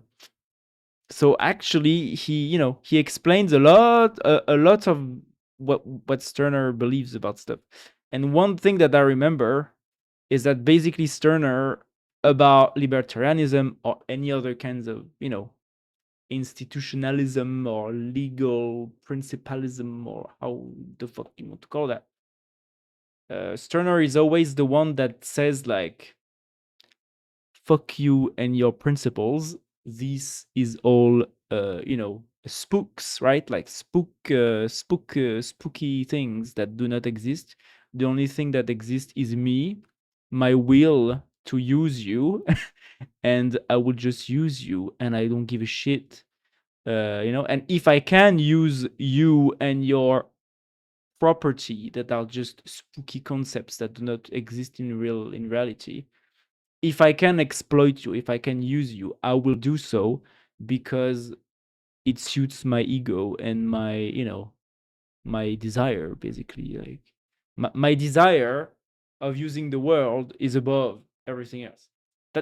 That's what I got from interacting with the Stirner fan, about what Stirner and his philosophy is about. It's about like breaking and you know acknowledging that, yeah, all of the ideologies are religions and spooky things that should not be, or yeah, given much importance in the greater scheme of things, and that the main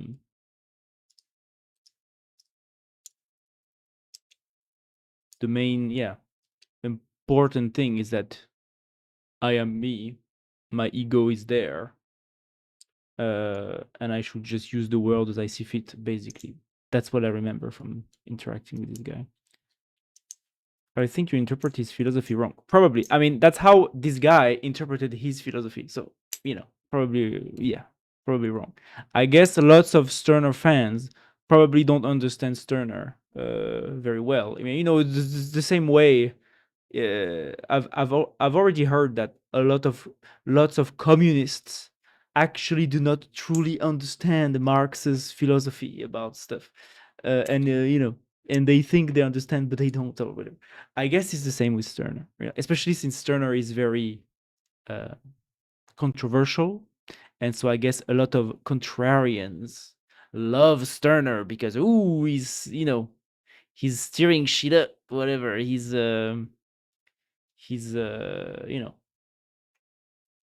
he has this he has like a side of his philosophy that is inherently like breaking the taboos or whatever of modern society. So I guess contrarians love it, and that's why probably maybe they. It's not that you should burn everything. Yeah, no, not burn everything, but like do what you want for yourself, basically. That's what I remember. And everything that is outside of you do not exist. It's just a way for you, for people to control you, whatever, or to limit you, constrain you.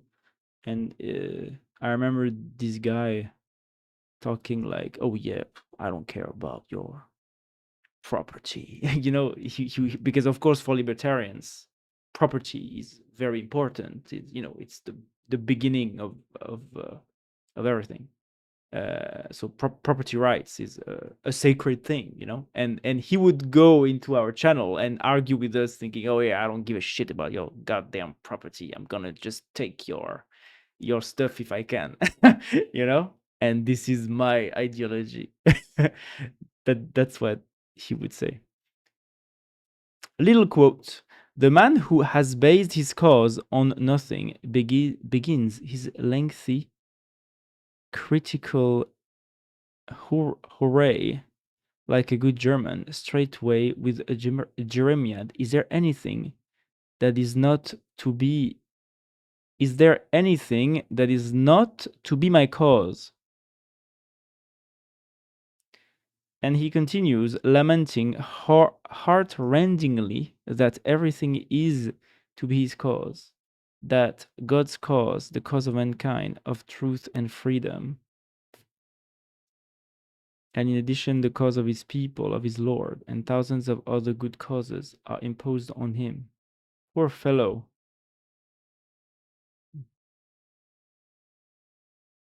Mm,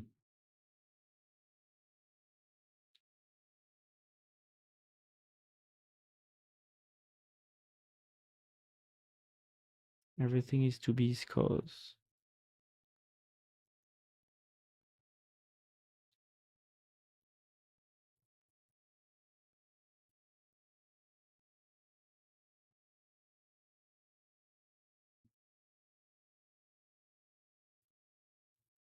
So here he's critiquing the fact that causes uh put constraints on people, right? I mean, I remember the Sterner fans always talk about spooks. Oh, it's spooky, it spooks things. It's like, vapor, like basically any ideological principle that you should respect or whatever is a spook or something. It's spooky, it's not real. The only thing that is real is me and my ego, and I don't give a shit about your ghosts, your ghostly principles or whatever. That's what I remember. He basically believed that the only source of value is ego. An asshole. Yeah, I mean that's also why. I mean, the guy that was the Sterner fan in the channel in my libertarian group, we often said to him that he just sounds like an asshole, because of course Sterner, or at least how people interpret his philosophy,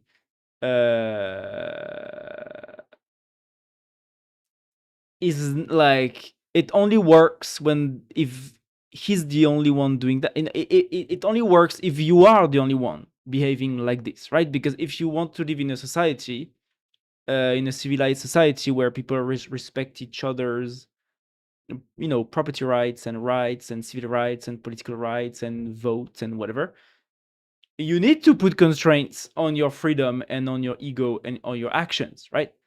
And so, yeah, if everyone behaves like Sterner, society goes to shit. So it's not obviously a good, principle of organizing society. But I guess thank you, Nat, for the prime. Thank you, Nat, for the 9 months. Wow, 9 months already of subscribing. Damn. Hello, Nat. How are you? Thanks for the prime. Then you should not ask things from society. Yeah, yeah, that's right. But nobody, I mean, no human, other than if you live in a forest somewhere alone, no human does not ask anything from society. Every human has like to ask something from society. I did not create this T-shirt. I did not create this headset. Like everything in your life was not built by you. So of course, you know, yeah. But Sterner, like the thing that the Sterner fan said is like, oh yeah, I'm just going to steal stuff, and I don't care that it doesn't suit your spooky principles. I'm just going to steal everything, and don't give a shit. And I'm like, well, yeah, until you get caught, and then you will be banned or put in prison, and then the Sterner philosophy fans will just all be in prison like they should, and our good spooky principles society will keep on going, while all the Sterner fans are in prison now. Like good for us, I guess, and too bad for you. But that's basically how the discussions ended up usually. It's like, well, I could just steal stuff, and we were like, well, yeah, you will end up in prison. Oh, yeah, blah, blah, blah, blah. You should hunt, protect yourself, heal yourself. Yeah, you will get shot. Yeah, exactly, right. So and that's why it's a bit stupid. It's a bit stupid. Like Stirner's philosophy is a bit stupid to me and a bit childish because uh, it's like the vibe of a 12-year-old kid that realizes because now his brain has grown up a bit compared to when he was 6 years old. Like at 12 the guy realized, oh damn, I can do evil now. Ooh, it's only up to me to be nice and to not be evil. I can just steal stuff and if I want, I can just be such, a bad person. Damn, I have a dark side, like this is the vibe that I always got from this Sterner thing. It's like, yeah, if I want, I could just steal your stuff and fuck your wife and burn your house and nothing would happen. Yeah, you could, but you'll end up in prison, dude. I don't know. You do not live in Mad Max, like stuff will happen to you at some point. Is this stupid? Yes. You can't do that. You can't be evil. Yeah, like Stern, like the Sterner fans to me are a bit ridiculous and somehow cringe because it's like they are trying to show you that ooh, like we can be bad, well, yeah, I know. Everyone knows that there are bad people that don't care about the principles of society.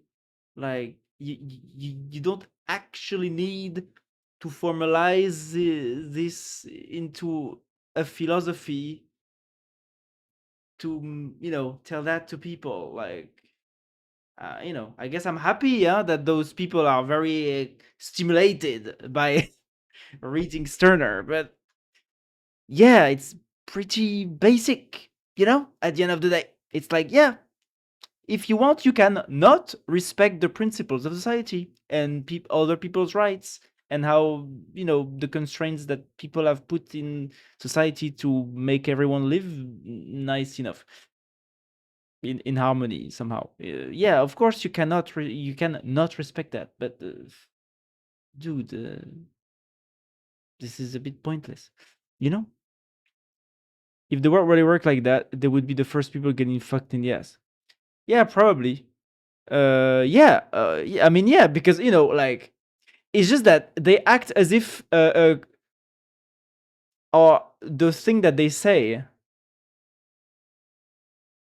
describes the world as if collaboration is not the actual best human organizing principle, even though it's pretty clearly the best. Like when humans collaborate with each other instead of killing each other or instead of stealing from each other, when humans actually collaborate, this is the best output for everyone, Like, this is literally what the modern world is about. The modern world is about humans collaborating with each other, That's because another human produced these glasses and this headset and this t-shirt and my computer that my life is better, And so, yeah, humans working for each other is literally a better organizing principle than just people being bad and stealing each other. So, yeah, this is just ridiculous. Well, it's yeah, it's a bit like 12-year-old edgy vibe, you know.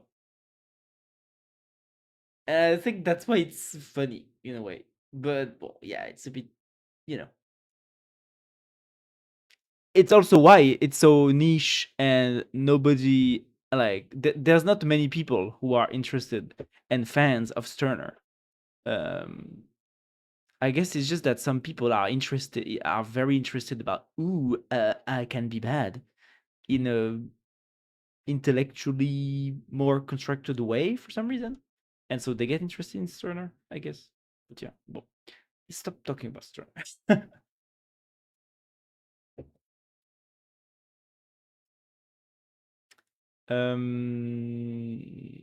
Let's talk about what is information maximization over contrastive discrimination. Lequin increasingly recommends regularized information maximization rather than contrasting learning with large sets of negative examples. What the fuck does that mean? Regularized information maximization rather than contrastive learning with large sets of negative examples.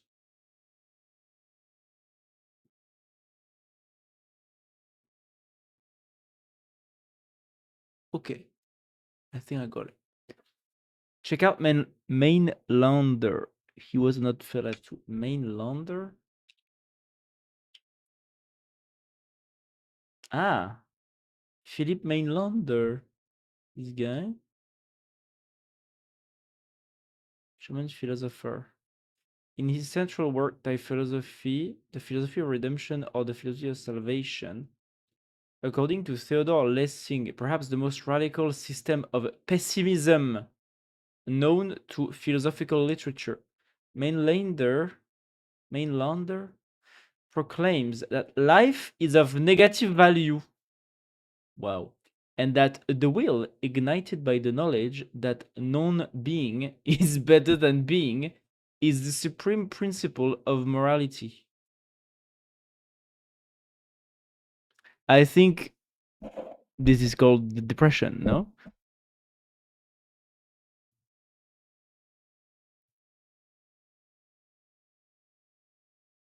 Non-being is better than being.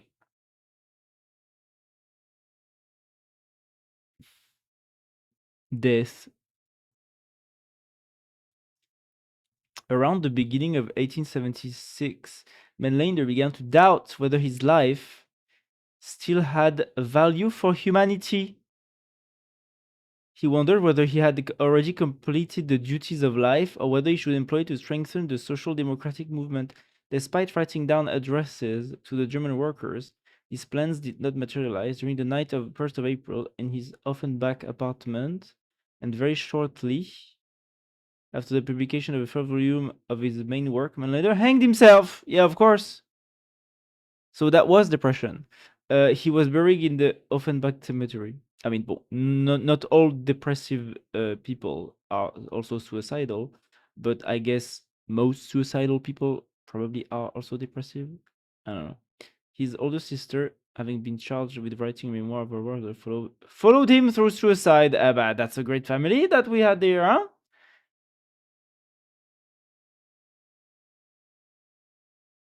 He was a not fellow too, not being in the sense of not being in sense of not being born.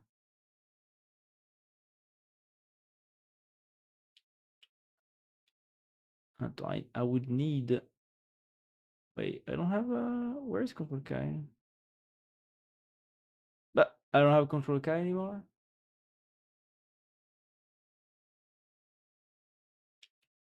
I don't have Control Kai. Where's Control Kai?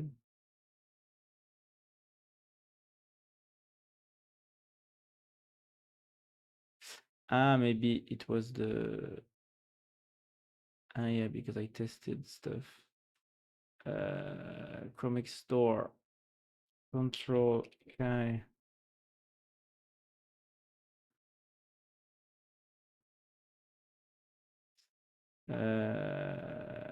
Up.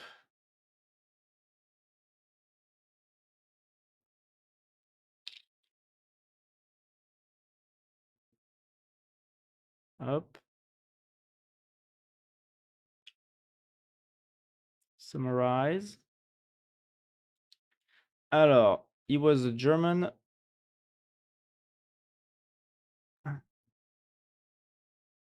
German philosopher, poet, not for his radical pessimism. Life is inherently negative in value and that the universe is moving toward nothingness. Wow. He rejected Schopenhauer's singular will and instead proposed a pluralistic will to death, where individual wills seek annihilation as their highest good. Describe in more detail his philosophy. Why would he advocate for death? What does that bring to the philosophical table?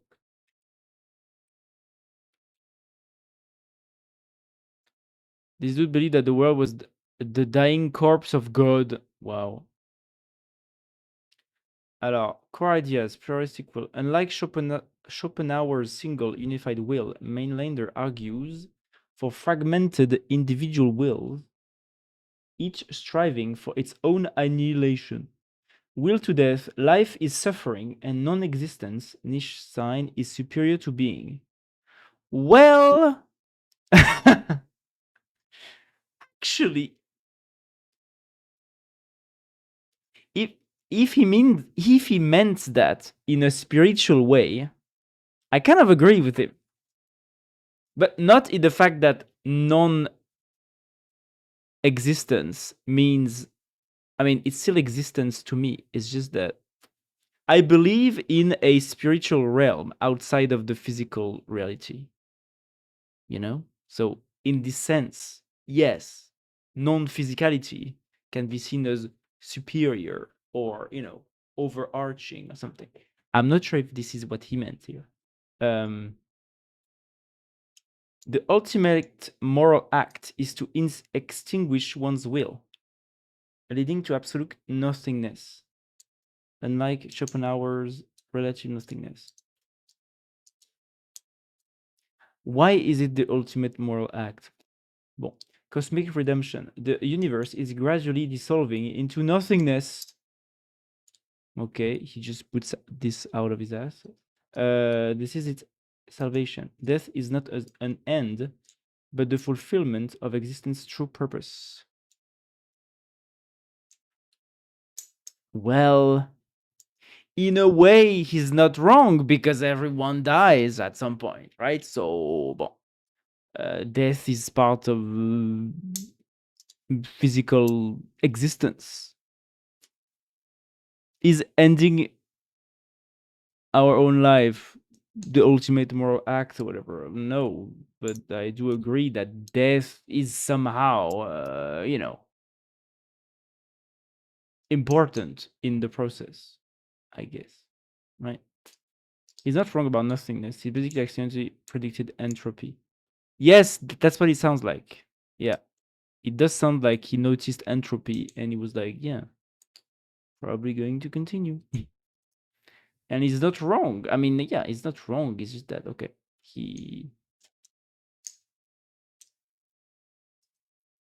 Why advocate for death? Ethical pessimism. Life's pain outweighed its pleasures.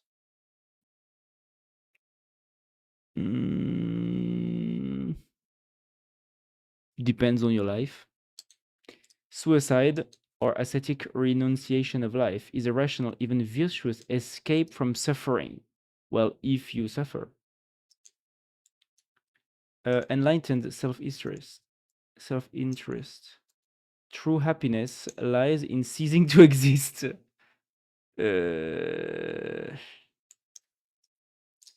Mais was he spiritual actually, or ignorant self-interest clings to life? And I'm thinking about the spiritual stuff because that's what people always like, the people who have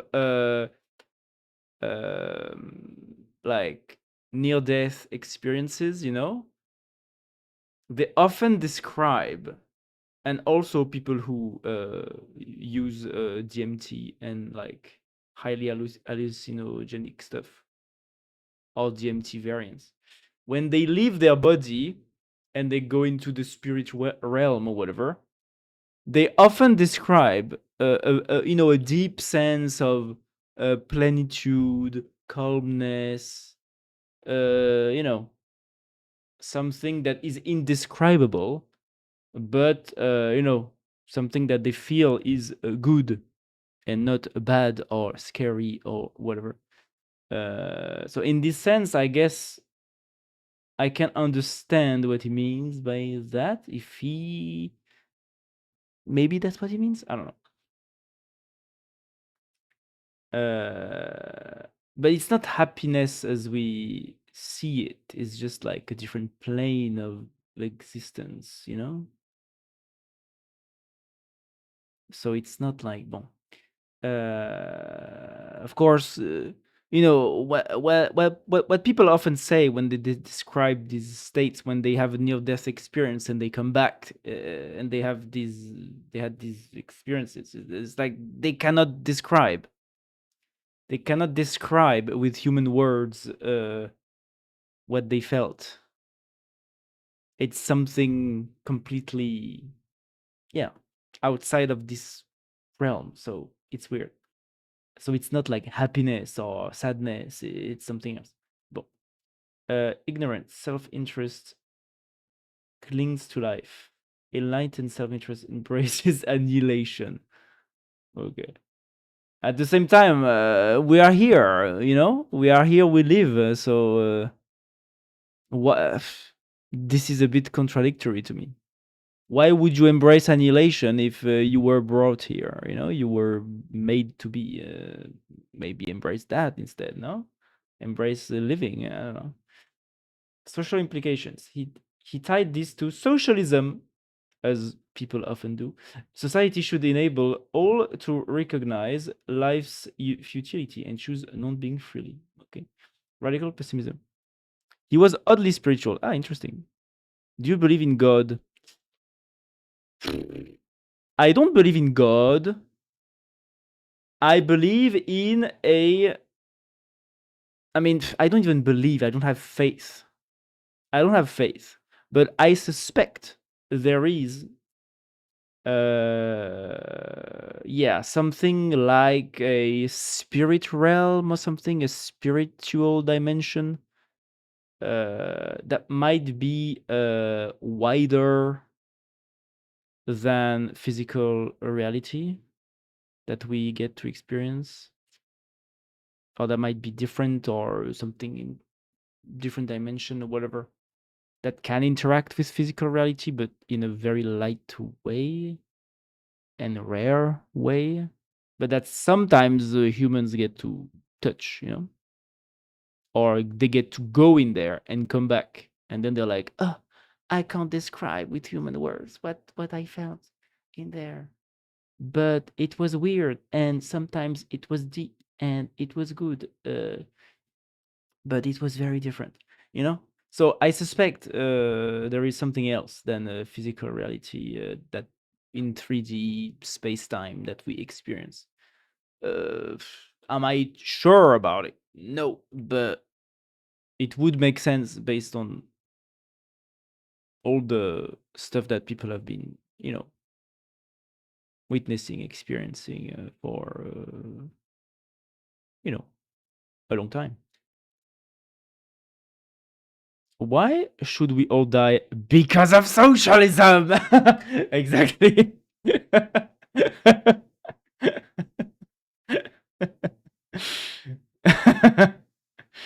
Physical contribution, radical pessimism, more extreme than Schopenhauer. Death isn't just an escape, but a moral imperative.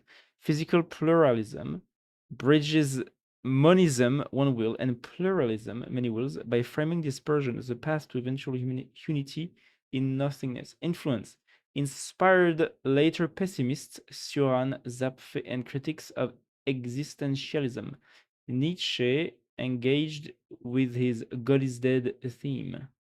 Key quote: the will, ignited by the knowledge that non-being is better than being, is the supreme principle of morality. And I mean, it makes me think about what basically lots of religious people, especially the Christians, have been saying, like the ascetic, monks or whatever that wants to deprive themselves of any pleasures of life or whatever, because by getting rid of the pleasures, especially good food, like the monks or the whatever, they want to live a life where they only eat the driest, most horrible food possible, to like get rid of the physical pleasures, and by getting rid of the physical pleasures they get closer to God or something. So makes me think about this in a way. And in a way, you could argue that the ascetic monks maybe wants to get closer to a non-being, and whereas enjoying the pleasures of life and of good food and sex and whatever is getting closer, is getting grounding in being, and so it's, for them it was bad, and getting closer to non-being, or to you know not eating a lot and not having sex, and is getting closer to God, and to you know interacting less with physicality in a way. So but what was his spiritual belief beliefs? Yeah, the Soren guy was a pessimistic chat too. I heard of him, but I don't remember anything about Soren. They are getting rid of desires, not pleasure. Okay. But pleasure is also part of the thing, no? I mean, the desire. Yeah, I mean, the getting rid of both.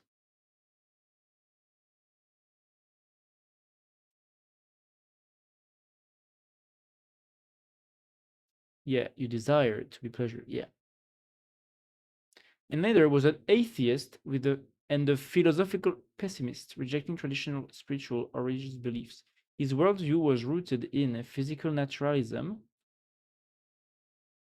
The universe is a self-dispersing singularity, which he allegorically called God in his creation myth. But this God is not divine. It's a blind self-destructive force. Anti-theodicy, he saw existence as inherently flawed, with suffering as proof that no benevolent deity or cosmic purpose exists. That's a very, very biased and very contingent thing to say. Like very, not contingent, but that's a very, yeah, like suffering exists, therefore there is no benevolent deity. How do you know that, my dude? Especially since he was an atheist. That's a bit weird for him to say. You know?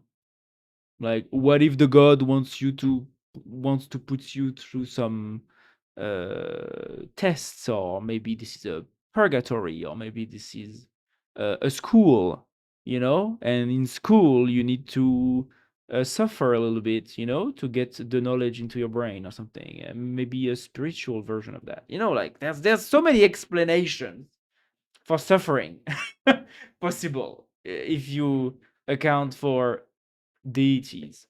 Like, why did he land on this one? Well, I guess because he had to. That's what philosophers do, I guess. Redemption through annihilation, through salvation, is the extinction of all will and being, achieved through death or ascetic renunciation of life. Well, yeah, I mean, I guess there's a lot of Christian vibes in that. His spirituality, if any, was nihilistic. The highest good is a cessation of existence itself. Bon, okay. Interesting. He was not really atheist. Intellectually, he was, but he would reference Christianity and spirituality often. Oh, okay. Interesting. Yeah. I mean, interesting. Interesting. I didn't know this philosopher Mainlander. Interesting. I think it was also about his genes. Huh? He had some suicide genes in him. Huh? As a child of marital rape. Okay. Philippe Mainlander grew up as youngest. One of his brothers was mentally ill. As one of his, according to Cyril Rousseau, as was his grandfather, who died of suicide at the age of 33. Yeah, so in the family, yeah, I guess there was something about suicide in his family. Yeah, and later attended the real school in 1856. At his father's instruction, he entered the commercial school of Dresden. The following year, his older brother, Daniel Batz, committed suicide. Dude, his brother, his sister, his grandfather. I mean, yeah, cementing the family history of succumbing to mental illness. I mean, yeah. No wonder the guy was a depressive, suicidal philosopher, right? Literally, his entire family. I mean, half of his family or whatever, like several, they all suicided themselves. They all killed themselves. Come on, wow.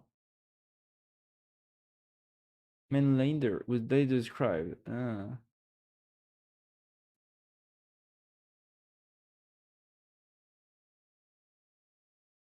No wonder he thought so much about death. Literally half of his family killed themselves, and that's what he wanted to do too. I mean, yeah, of course he was a depressive philosopher who you know admired death. No wonder. Okay, I have my answer. I have my answer too. Where does this come from? From his genes. He was genetically inclined to appreciate the idea of suicide. Unfortunately for him, huh? But he's like only one philosopher, pessimistic one, that literally did what he thought about. The only one philosopher pessimist, the only one pessimistic philosopher that did what he thought about. Yeah. Okay. Interesting.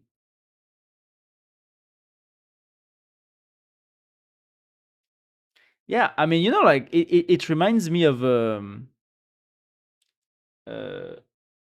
like how do you say a show? It's not a show. It's a documentary, whatever, like human documentary, journalistic documentary. Yeah, journalistic documentary.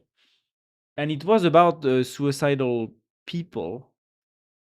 But I remember like they interviewed a woman that was not like suicidal because depressive.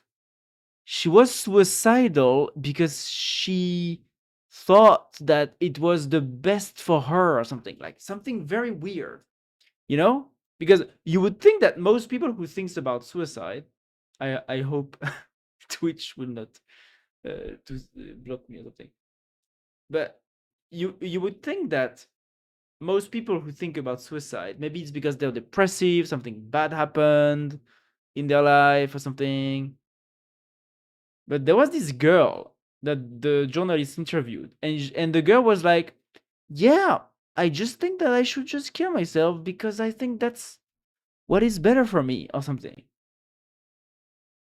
And I have nothing to do in this life. And there was no bad thing in her life. Like she had a daughter, she had a job, you know. Uh, there was nothing like inherently wrong with her. No big tragedy or whatever. She just like since she was very young, she just thought about suicide as this thing that she wanted to do or something since forever. And she would do that, and she would think about this even in her happy moments, in her bad moments. Like, well, some people's brains are just wired in surprising ways, you know? I guess that's what he was like, the mainlander, you know? That's what it feels like. Ooh, just light themes in this stream. Yes, sorry, but hey, we were talking about the death glorifier philosopher. So you know, who at the end committed suicide, as his philosophy asked. So, well, that just makes me think about this. And I guess he was one of those people, like the girl I saw in this journalistic documentary. So yeah. You know, it's like the same way most people are not suicidal. Some people just are, even when everything is well in their life. And yeah, it's a bit weird, but you know, I guess the nature of people's brains is very diverse. But let's. Have you heard of David Benata, another odd fellow? Hey, dude, how is JEPA going? Well, I'm reading this. I'm reading this. I was reading about Philip Mainlander just before, which is not about JEPA, something else. Let's go with David Benata real quick. Is another moral philosophy. I don't see the position of antinatalism. But here, I'm not going to spend 30 minutes. I'm going to spend 30 seconds here on David Benata. But yeah, JEPA, I'm reading. I'm trying to understand. I'm trying to understand the information maximization over constructive discrimination. South African philosopher, so David Benatar, best known for anti-natalism, the view that procreation is morally wrong because it imposes harm by bringing sentient beings into existence. Come on. His key work, Better Never to Have Been, introduces the asymmetry argument. The absence of pain is good, even if no one benefits, while the absence of pleasure is not bad unless someone is deprived. Benata also explore human suffering and unreliable life quality assessments, e.g., optimism bias, adaptation, death, badness, suffering, deprivation, annihilation, discrimination against men and boys, veganism, animal ethics, and critics of human treatment of animals like zoonotic diseases. He's a private atheist, vegan philosopher with influence in pop culture. He still lives. He's 60. Interesting. Well, yeah, I guess it's another pessimistic philosopher about living being bad, which is obviously not what I think. I think living is good. Conclusion: I think living is good. I think humans should be way more numerous. I think we should be 10 trillion humans on Earth instead of 7 billion. This is the end of my tech talk. Thank you. Let's go back to JEPA. Oh yeah, sorry for the flashbang.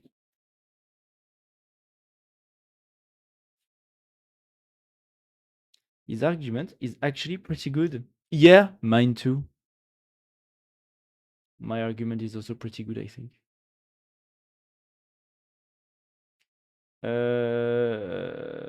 Alors, look, increasingly recommends regularized maximization rather than contrastive learning with large sets of negative examples. The goal is not to teach the model that one sample is unlike thousands of arbitrary other samples,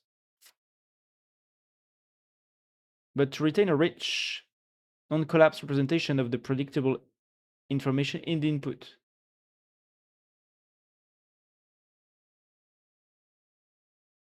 Non-collapsed representation of the predictable information.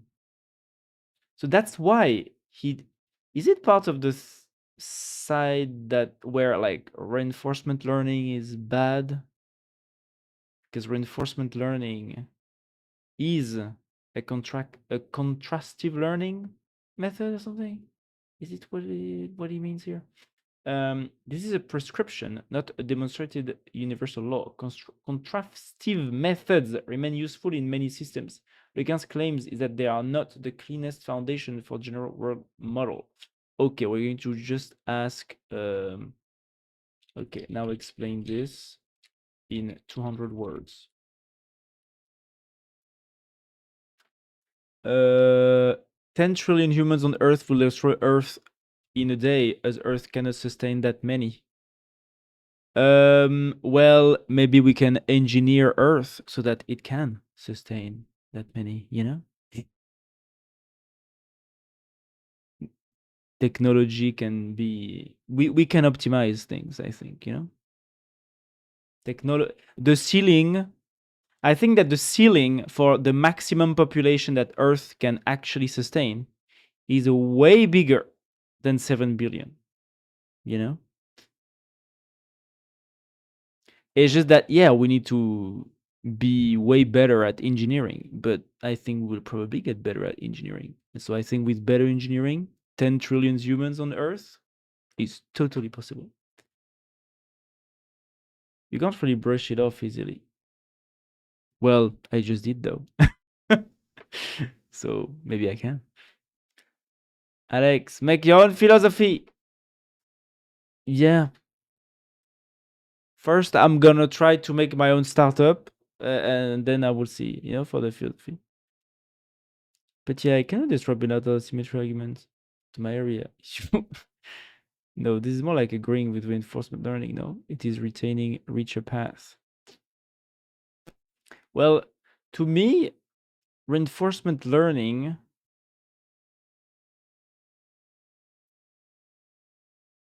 I'm not sure.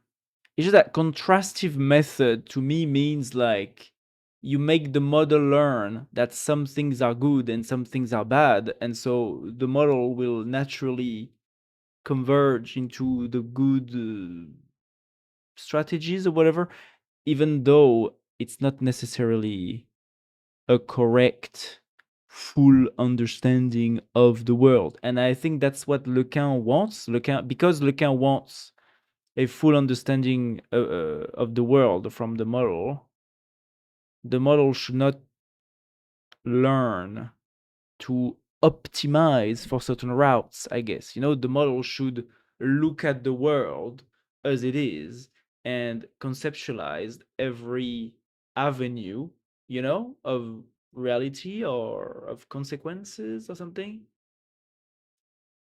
in a, you know, in a diverse way, not in an optimized, you know, converging way, I guess. At least that's what I remember from him talking or something, or from an interview I remember. Well, or maybe by asking the GPT the other day. Alors, the contrast, but let's read. Calling your own philosophy ultra spiritual, libertarian, capitalist alienism. Yes. Guys, I'm creating my own philosophy. It's called ultra spiritualist, libertarian, capitalistic alienism. But only the gray aliens. Fuck the greens. Fuck the greens. There's no greens, actually. They're all grays. Or what is the colors? It seems that they're grays. There are blue ones, the dark blues sometimes with big lips, and I guess green ones. You know?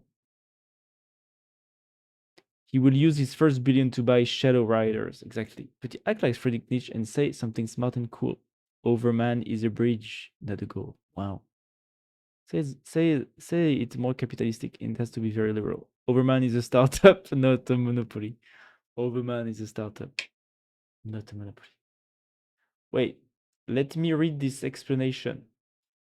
The contrast is basically learned by separating examples, between learned by preserving useful information.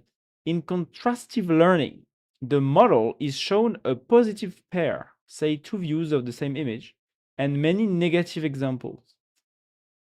It is trained to make the positive representations similar and push unrelated samples apart.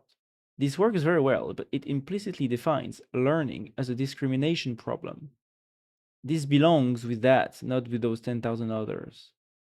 Lequin's preferred direction is different. Instead of using thousands of negatives, train the encoder So its representation keeps as much predictable information from the input as possible, does not collapse to a constant, uses its latent dimensions efficiently, and allows one part state of the world to predict another. This is what information maximization means here. Make the latent representation rich and informative, subject to regularization that keeps its geometry healthy. The regularization meaning this thing above the dimension must resemble an isotropic Gaussian. For a world model, this is attractive because the objective becomes represent what matters about the world and predict how it changes.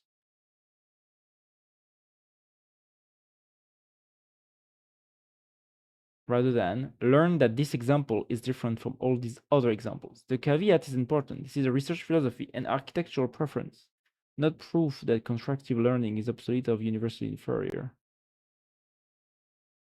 Okay, now I want 300 words actually. Or maybe 400 words. Every startup is a monopoly. Nobody cares for those ideas. What do you mean?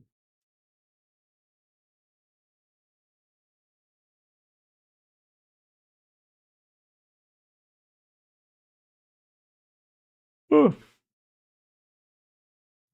Positive pair, negative example. This works extremely well in many representation learning, but the concept is conceptual. Why should understanding the world require comparing each observation against thousands of arbitrary other observations? Why should understanding the world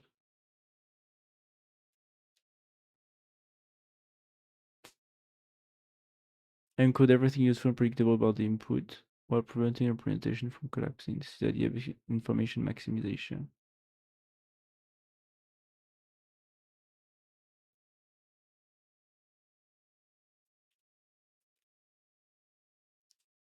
Can we say that reinforcement learning is a contrastive learning method? Just for illustration purposes.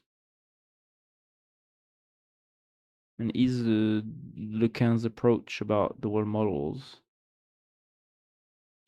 often criticizing reinforcement learning because it's a contrastive learning method? Lacan?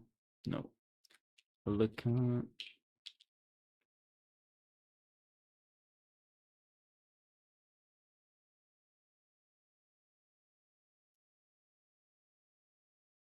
Wait. 200 words. Let's see.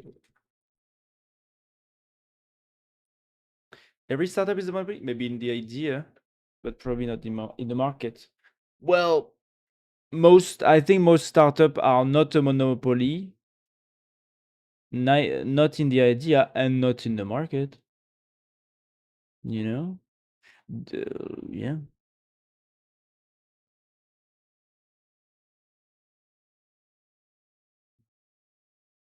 A work plan use Frontier Pro, so long context with stronger verification. Okay. Like if you are the only one doing something niche, you are the monopoly in that niche. Well, yeah, but then you need to argue like, is it a challengeable monopoly? Because if any like, some things can structure themselves as monopolies naturally, just because it's very hard, it's very costly, and nobody's willing to put down the money or to risk going into that market. Like ASML, for example, for the how do you call that? Like the big machines that they do for semiconductors.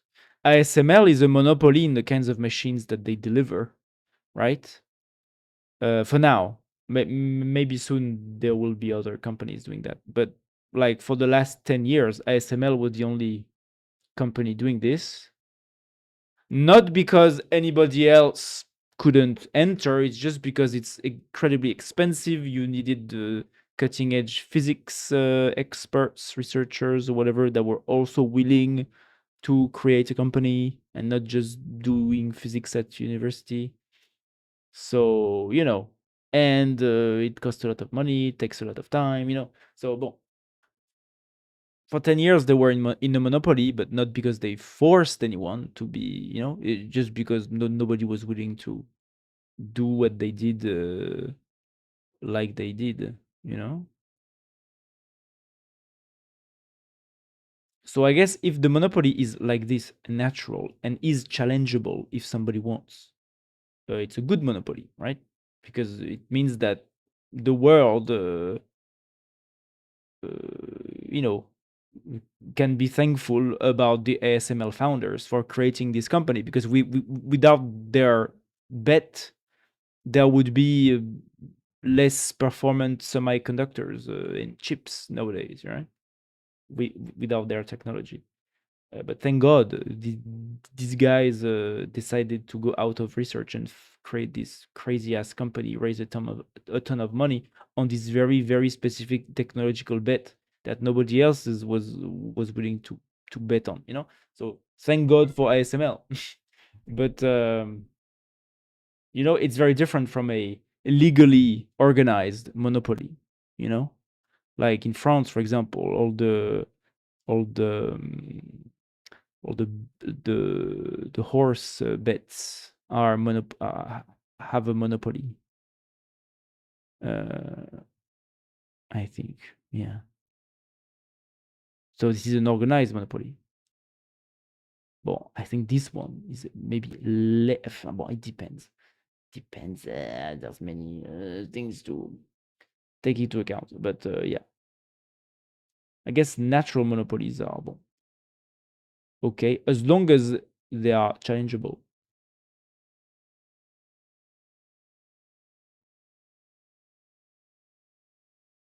There is that's something. Well, but if you are the only one, it's not a monopoly actually. You're just the only one. Yeah, I mean it's just a natural monopoly that can be challenged. So it's not a real, you know,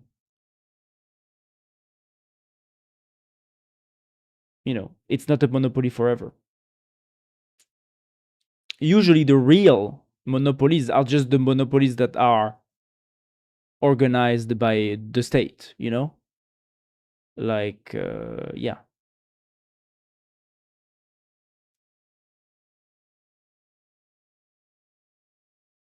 And sometimes it's better this way. Like in France, there is a monopoly on the management of the railways and who can build the railways. There is one company in France that is like a public company, I guess, or a private with majority owned by the states. It's SNCF Réseau that gets to decide. That gets to own, maintain, and build new railways in France, and there is no other company that can say, "Oh, I want to build my own railways."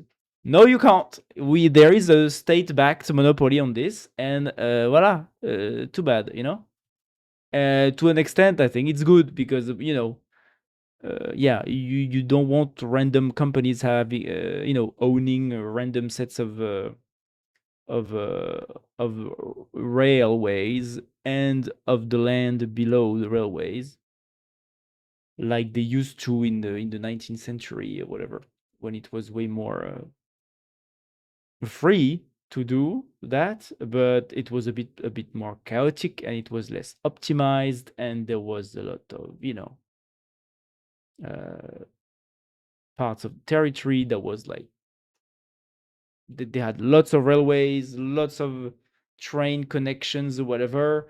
They would work for like 15 years, and then they would all shut down, and then you just had abandoned railways everywhere. Well, maybe there is a good, you know, sometimes it's practical to have a monopoly somewhere. Any monopoly is bad for customers, though. Well, as I said, yeah, it depends. I could make a startup for a new light bulb, but then I wouldn't be in a monopoly because there are many other companies doing light bulbs. But if you argue it's a monopoly because I'm the only one making this exact light bulb, no one else does, 90% of companies could be a monopoly because they all have a patent on a certain product. Not every monopoly is inherently a monopoly. Yeah, not every startup is inherently a monopoly. I mean, yeah, that's right. Like the concept of a monopoly is is actually different. And you know, I discovered that that's one way that companies usually challenge the anti monopoly. How do you call that? Anti fuck. You know, like the fuck. How do you call that? An oligopoly or a monopoly? Antitrust. The antitrust laws. You know, in the U.S. Usually, the American companies, when they are targeted by an antitrust investigation or market dominance or whatever investigation, what they do is they always take a step back. You know, it's like, oh no, we are not a monopoly in our market. Look, in this wider area, we are actually, full of competitors or whatever. Even though in their smaller niche market or in the smaller subsector, they might be 95% dominant. You know, like for example, I think Google did that at some point because like there were some parliamentary, members, representatives or senators who launched an investigation on Google about being dominant on web search, and they were dominant on web search, of course. But their argument was to say, no, no, we are not a web search company. We are an advertisement. We are doing ads, actually. We are an ads company. And look how big the ads sector is. It's way bigger, and we have so many more competitors, you know? We are not at all in a monopoly. Look at the advertising market in the US. We are just like 10%, 20%, you know? This is ridiculous. We are not at all in a state of dominance, you know? You can always argue like this. It's funny. Look at the drug company. Patents there absolutely make monopolies. The like cancer hormone pills. Yeah. I mean, yeah, it's like patents. Patents create a monopoly, a temporary monopoly. Yeah. But usually patents are, just aligning incentives, right? Because, of course, nobody would want to pay millions of dollars to research, a medicine if the moment it's published, everyone can profit the same way. Then everybody will just wait for somebody else to pay the bill, and nobody would want to pay the bill. So sometimes patents can be useful for the greater good of society to allow some companies to take a risk by investing lots of money and to have a reward too. For some use cases, I think this is actually useful, and that's why we did it. That's why patents are still a thing. It's because in certain areas, yeah, not everything can be open source. Like open source is very widespread in software because you don't need $50 million to create some software, or at least a small version of it, maybe 10 years. A big code base, yeah, can be several millions of dollars of spend. But like to do some open source tool, usually you can do without $50 million. For medicines, usually it's not possible, right? So, there is an argument there. Startup thing was a joke. These pills cost thousands and people still buy them because they have to. Companies alone determine value. Yeah. That's a twisted mindset, Imo. Healthcare should absolutely be universal and research should be state funded. Um, well, I mean, yeah, that's what we have in France, and it's reasonably okay. Bon, it's just that the nurses and are not very well paid. That's all. So they often go on strike, and they're not very happy about their work hours. But other than that, the healthcare is good in France. You know, you know, yeah. I mean, in France, healthcare is universal, and research is partly state funded, partly by company. Also, it's just that the state buys the medicines to the company, and in a way, it does bring the prices down a lot, to a certain extent. But does it also make certain French medicine labs less able to fund their research on the most innovative drugs? Yes, also, you know. So that's why usually what happens is that the big American companies that have lots of money, because they don't have the centralized pressure of the state buying the drugs to bring down the prices. So I guess American pharmaceutical companies usually price their medicines higher than in France, for example, because the state is not this big pressure to bring down the price, this unitary buyer, or this unitary helper to help the citizens buy the medicines or whatever, but as a result, the American pharmaceutical companies are usually more advanced in their research compared to the French pharmaceutical companies that are good at optimizing costs. They are optimizing the stuff that already exists. But like, do the French pharmaceutical companies have the means to do the most frontier research that needs a tremendous amount of money and many billions of dollars of investment? Usually, no. We let the Pfizer and the Moderna do that because they have the money. So, well, it's not all dark or white. It's a bit complex, but yeah. But could the healthcare in America benefit from being a little bit more universal and from the state, entering into the realm of the negotiating the medicine prices? Yes, I think the American population would clearly benefit from that. Yes, similarly to how the French population, and similar, I guess it happens also in most European states. I've heard it's a bit like that in the Netherlands or whatever.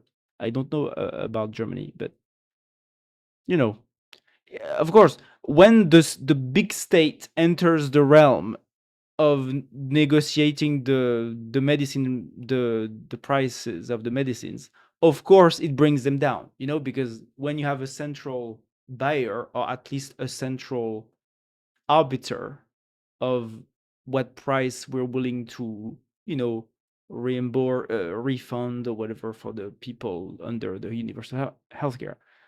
Of course, it brings prices down.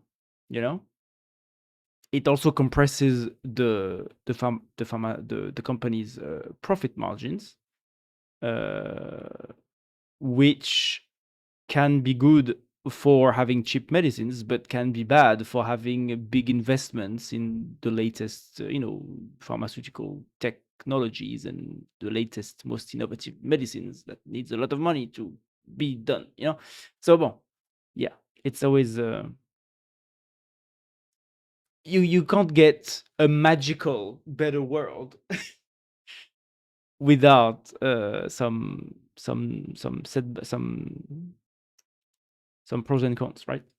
But yeah, could, I guess, the America benefit from lower price medicines by having the state acting as a pressure? Yes, it's a fucking disaster of it caused by that twisted mindset. Check out the price and you will see. I'm just saying medicines can't be ultra expensive. I'm just arguing that companies can't just set the price however high they want without consequences. Yeah, the system is so bad there. The society celebrates murderers of those CEOs. Yeah, I saw that. Well, that's another debate altogether. But yeah.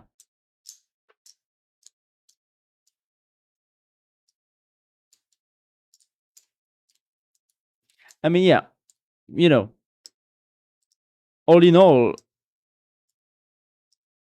I do think that the American system is a bit too biased towards the companies and not towards the population. And I think the US state should act as a, balancing force between the population and the the companies, especially for stuff that are life threatening, like cancer, like diabetes, insulin, stuff like that. Like I've heard in the US the price of insulin for diabetes for people who have like type 1 diabetes or whatever is crazy high compared to France or you know and come on, like this is a bit crazy. Yeah, there is a problem with there is some problems uh yeah, with the American healthcare system, for sure, that would need to be fixed or rebalanced, I guess. For sure, for sure.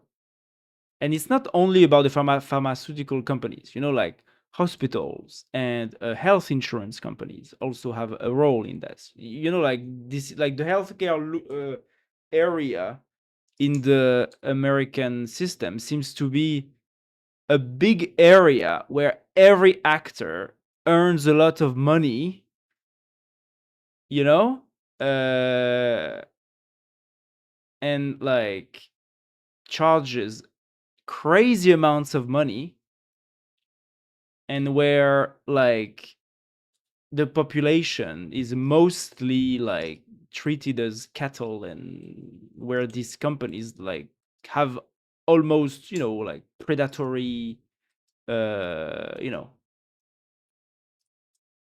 yeah,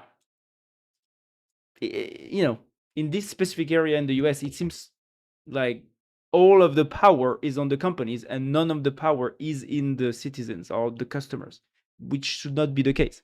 And that's why, I guess, in Europe, we have the states or the regions or whatever, the local governments, whatever, weighing in or passing laws or whatever to balance things out. Because, of course, people cannot be picky when their life is on the balance, of course. So, yeah, I agree.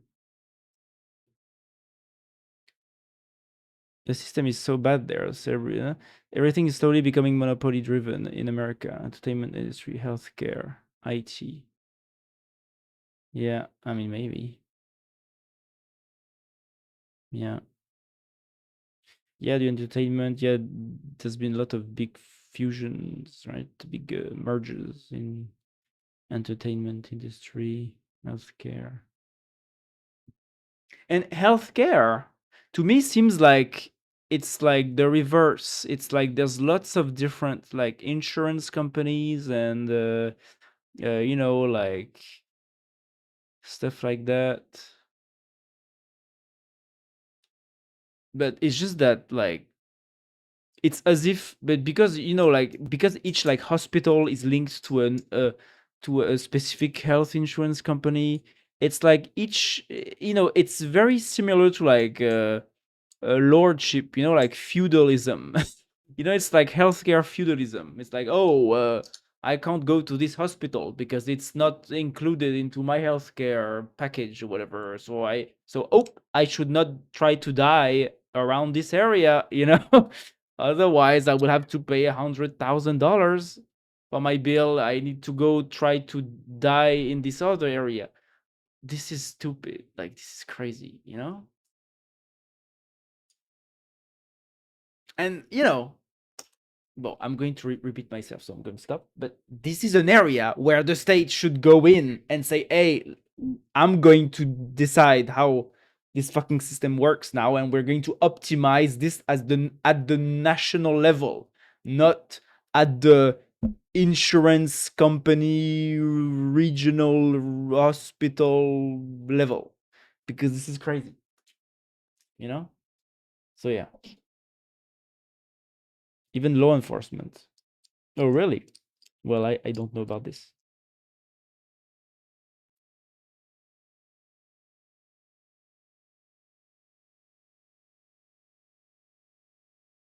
Alors, not really. Reinforcement learning is not a contrastive learning method, though you can make a loose analogy for illustration.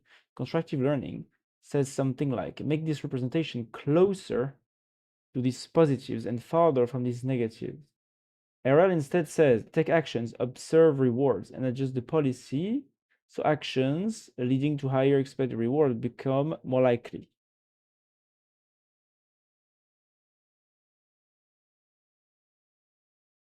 Okay. So RL is fundamentally a reward-driven optimization, not representation discrimination. Some RL systems do use contrastive losses internally for representation learning, but that is optional.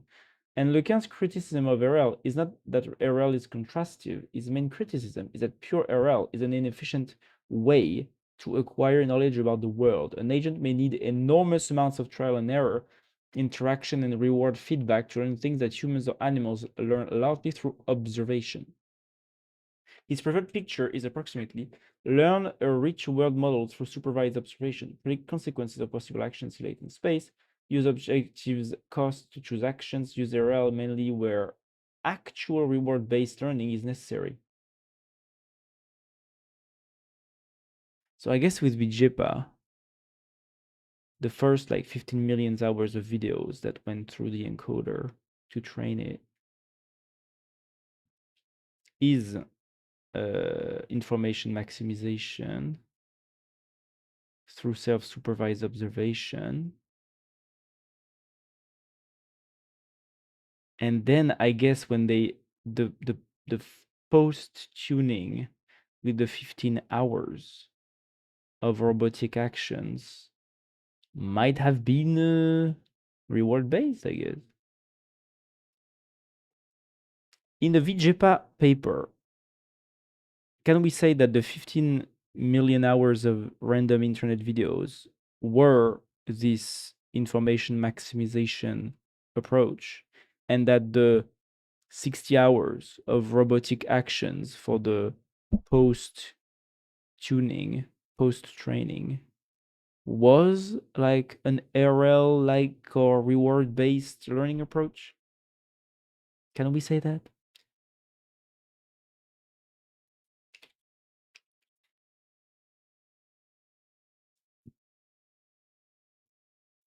The Style world model first learn how the world works from observation, then use that model to plan actions.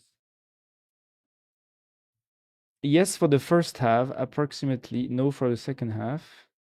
One correction, 1 million. Yeah, I mean, well, whatever. 1 million.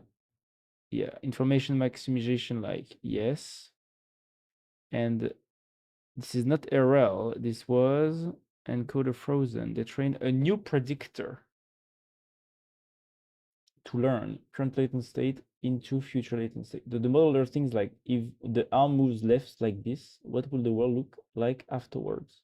There is no reward signal, no success failure, and no task objective during this training. The paper explicitly says it uses successful and failed trajectories and no task specific reward. And so even the post training is self-supervised. Action conditioned self-supervised dynamics learning, not RL. Then comes something that looks more RL-ish, planning. A deployment, current state, VJPA2 predict, compare predicted state to goal image. They use model predictive control and an optimization procedure to search for actions. That's planning, not reinforcement learning. The model itself isn't being updated from your work. So the CNIS model, internet video, learn how the world works. Robot trajectories, learn how actions change the world.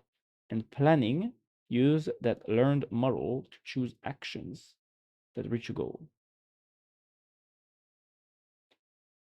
And this is actually a very good concrete example of Lequin's proposed alternative to relying heavily on RL. Learn the world and action dynamics. Self-supervised first, then plan using objectives, rather than learning the entire behavior through reward-driven trial and error. Mm-hmm. Yeah.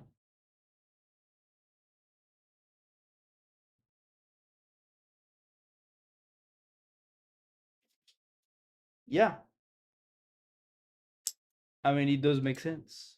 That's how human works, right? You first learn, you first see how stuff works, and then you try it after you understand how it works.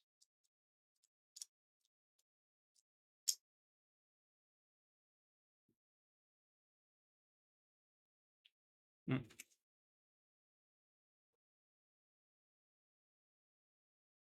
Okay, let's get back to this. So contrastive learning is mostly about negative examples. So contrastive learning is mostly about positive examples and negative examples and how the model need to distinguish between the two, right? But how can this create a less rich representation compared to information maximization? Like, are the negative examples being discarded in the model's weights or whatever, or in the model's representation? Answer in 200 words.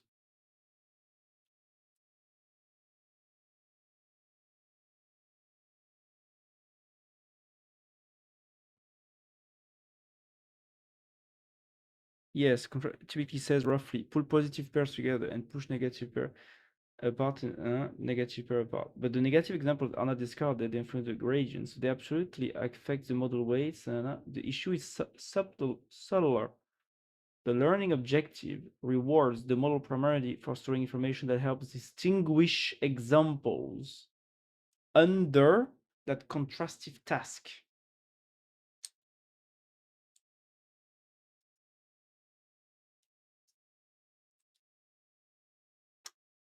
Wait, I'm just finishing to read this. And then I click watch the video. Suppose two videos share the same physics, motion patterns, object structure, and causal relationships. Constructive learning may still be told. These are different samples, separate them. Meanwhile, augmentations may tell it, ignore color, texture, exact position, because those shouldn't affect identity. So the model learns whatever information best satisfies same versus different, and may become invariant to information that could actually matter for a word model. Information maximization style approaches instead try to say, preserve as much predictable structure as possible, subject to avoiding collapse and redundancy with the variance covariance or with the whatever sig reg isotropic Gaussian shape or whatever. Okay. So it's not contrastive equal representation, information maximization equals rich. Contrastive methods can produce extremely rich representations. Lequin's argument is more that discrimination is an indirect constraint. You are shaping representation by relationships between samples. Information maximization tries to preserve useful structure directly without requiring thousands of other samples to serve the negatives. Mm-hmm. Yeah, so instead of putting the emphasis on the differences between things, the limits, you try to you try to put the emphasis on all the different structures that are there in the world, whatever they are.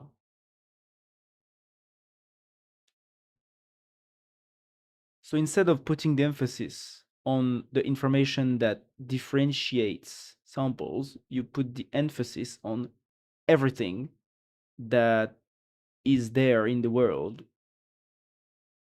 right?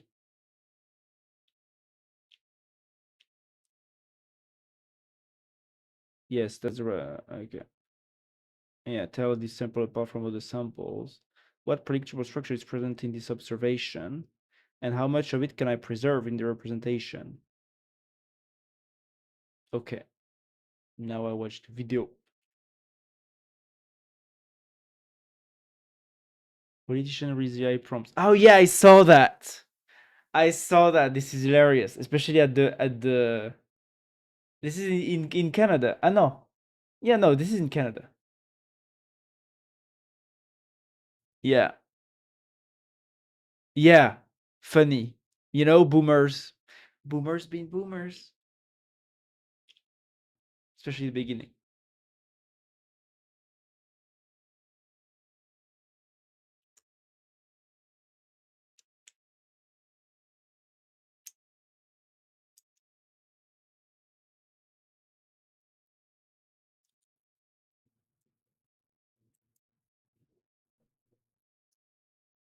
Voilà. Here's a more natural flowing section. ChatGPT, rewrite this speech for me, please.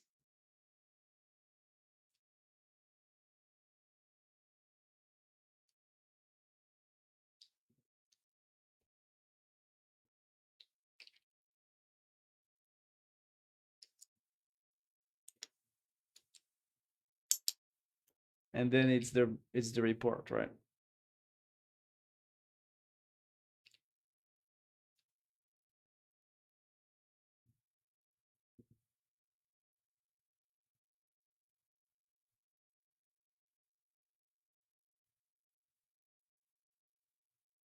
Yeah, I mean, look, voilà.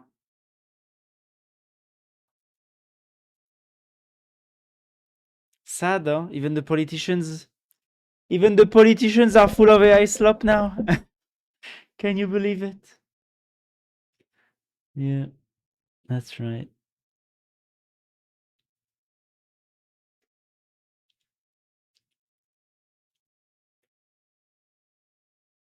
Have you noticed that everything is becoming slop now? I've heard in the French streaming now people are saying, oh yeah, like the little games that people play at the multiplayer games like Lethal Company or whatever. people are start to calling that people start to call that friends slop. Friends, like it's like games where you play with your friends. It's friend slop. Friend slop content now, Lethal Company, all that. It's just friend slop.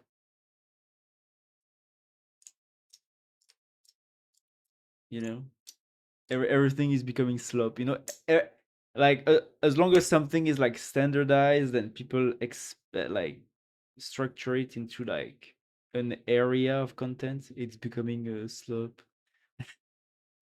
It's always the same thing.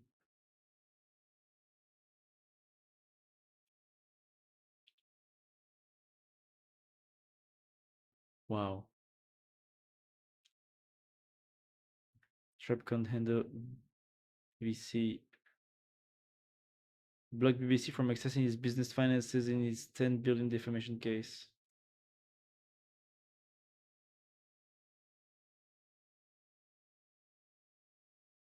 That's all? Ah, is this an image with music? Ah, yeah, okay. Look at the comments. Yes, okay. I also thought about this, but I was like, no, that it's the BBC, it's political. Yeah, okay. The BBC's attorney. That's right. Mm-mm-mm-mm. Generational headline.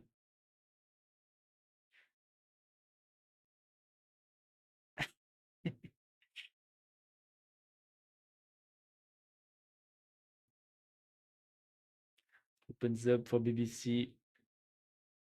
Yes. Oh, fuck. Fuck. Yes. I also thought about that.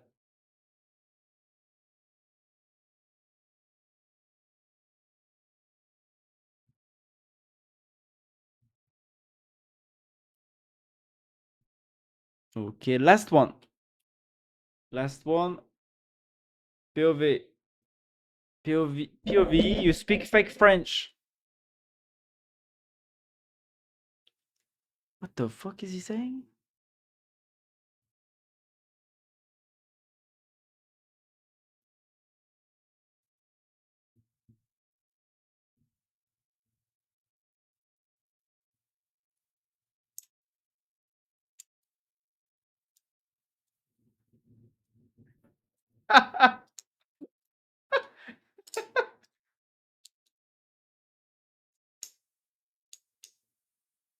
Do you know it? I've seen like this.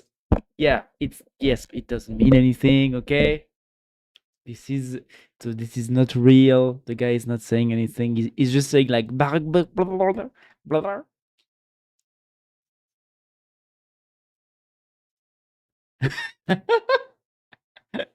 What did the guy say? He didn't say anything. It's like I have seen this meme about like an Italian singing in English, but it's not real or something. Where is it? Can't find it. Of course, when I need the meme, I can't find the meme. Lots of alien stuff. Okay, don't mind. I remember the meme. I need the meme about the Italian guy singing. Where is it? Italian singer English.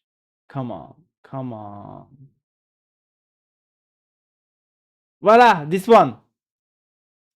Voila. This is what the guy did in French, like this. So it's an Italian guy that made a song when he seems to non-English speakers to speak in English, but it doesn't mean anything. Voilà. Voilà.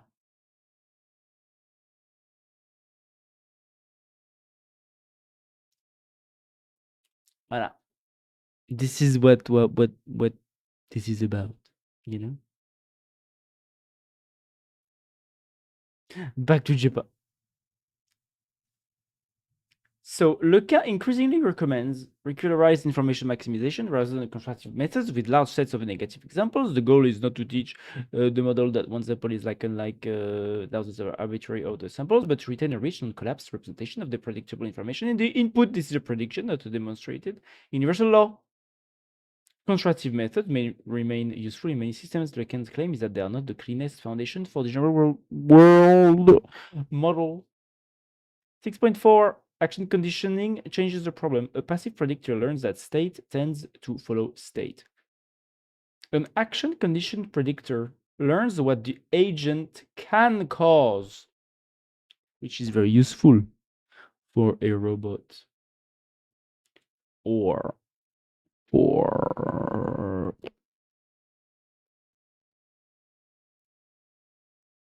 I don't know, for a robot again. Just for code. For code, LLM are pretty good already. But I understand why now the Lequin startup is saying that they're going to go with robotics and stuff like that. And healthcare, because I guess if you have a latent representation of the human body, maybe you can predict what the medicine will do. I don't know. Wait, I asked that to Claude or to Claude or to. Wait a minute.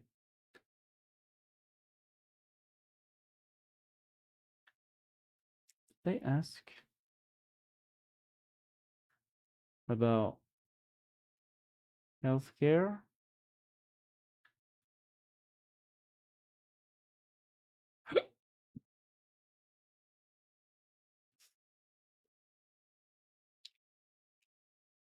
No.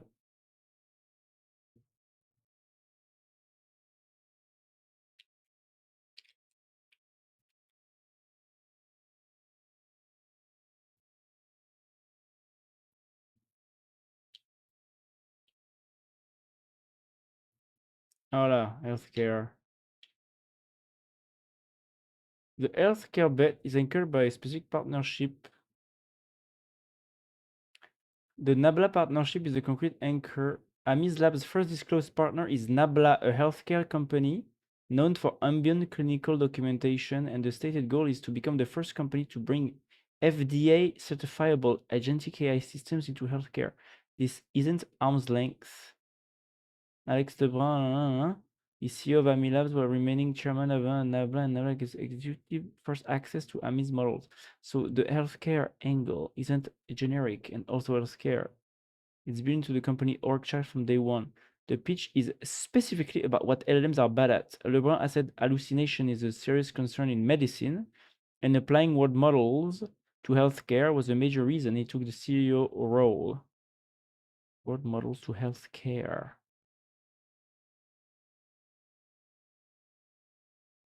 There's a fairly concrete clinical framing that came up when Lecan and Lebrun discussed this publicly. Instead of predicting the next token, a world model predicts how a patient's physiology changes in response to an intervention.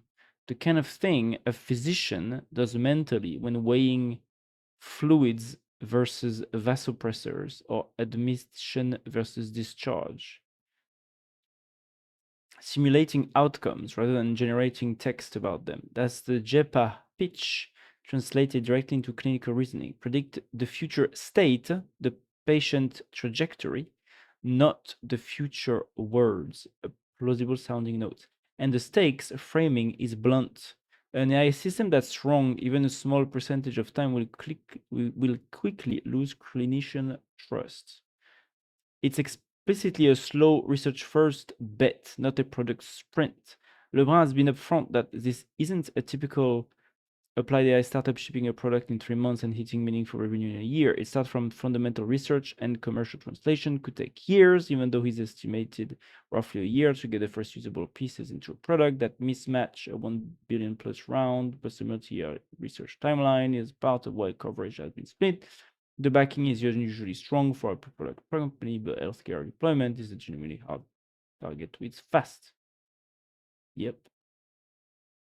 Yeah, so this is the world model will be the patient model, basically. The world will be the model, and the future state will be, yeah, the state of the patient's body.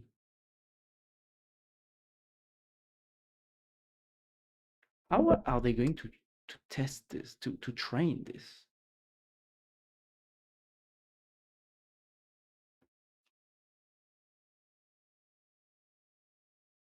Are they going to feed the model like millions of papers, like medicine papers? I guess, yeah. I mean, the JEPA models are supposed to be trained with unsupervised, unlabeled data. So I guess that's just what they're going to do.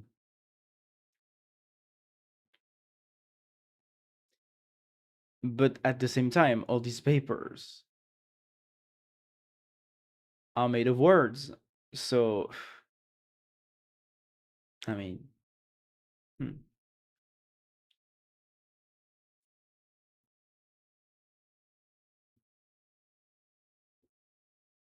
Because then they will need to gather the data of the patients, sensors, heart rates, like analyses, like stuff like this, like personal data about people's medical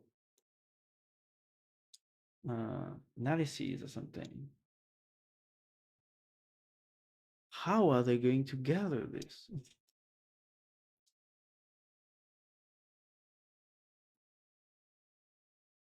They can't do that in Europe. In a like in a well in a big scale way, because they would need to ask the consent of every patient. That's not going to happen.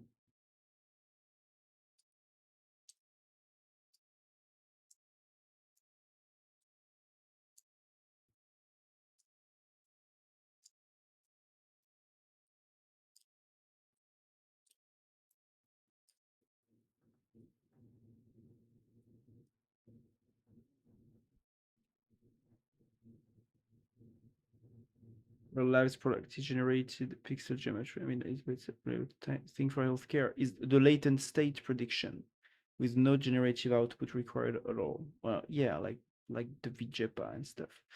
Yeah. Mm-mm-mm-mm-mm.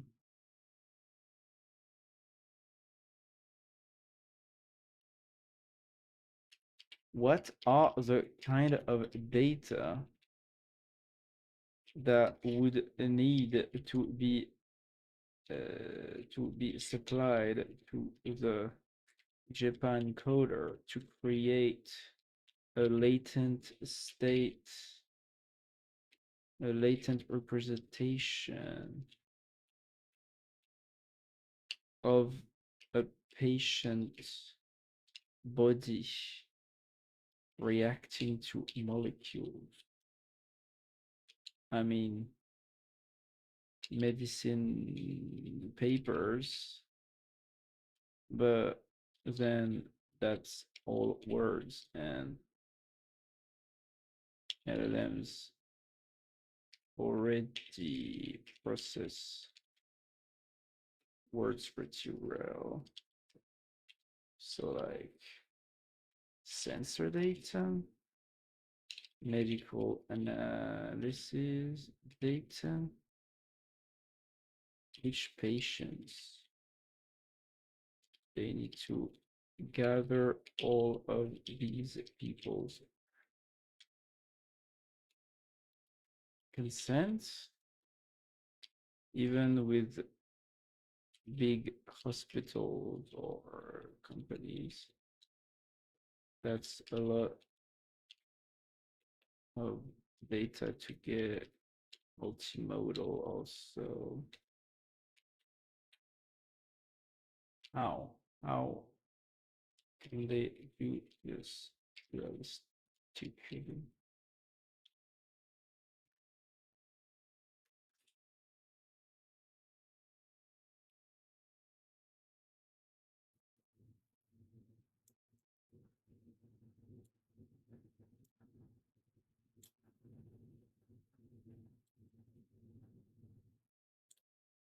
Can they just buy?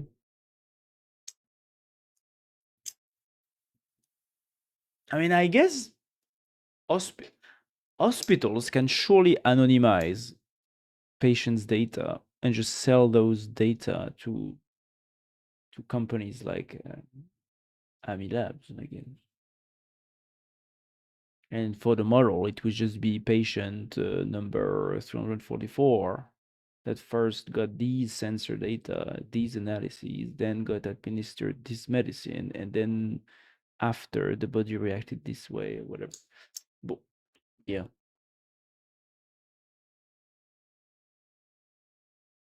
And then you can create a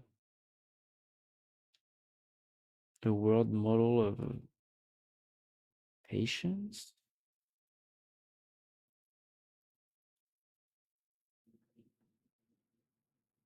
Agentic workflow automation, coordinating referrals, navigating scheduling, checking insurance constraints. Oh, well, that's not the world model. You don't need a world model for that. You just need an LLM. That's mostly structured, already digitized operational data. No deep physiology. The molecule anatomy, drug response vision, predicting how a patient will respond to a treatment based on their individual characteristics. Is explicitly framed as a longer horizon, in theory, target for medical imaging, drug discovery, surgical planning, not something in the first product wave. Well, yeah, because that's too hard. Even when they have several billions in funding. Huh. I need to go to bed. It's 1 a.m.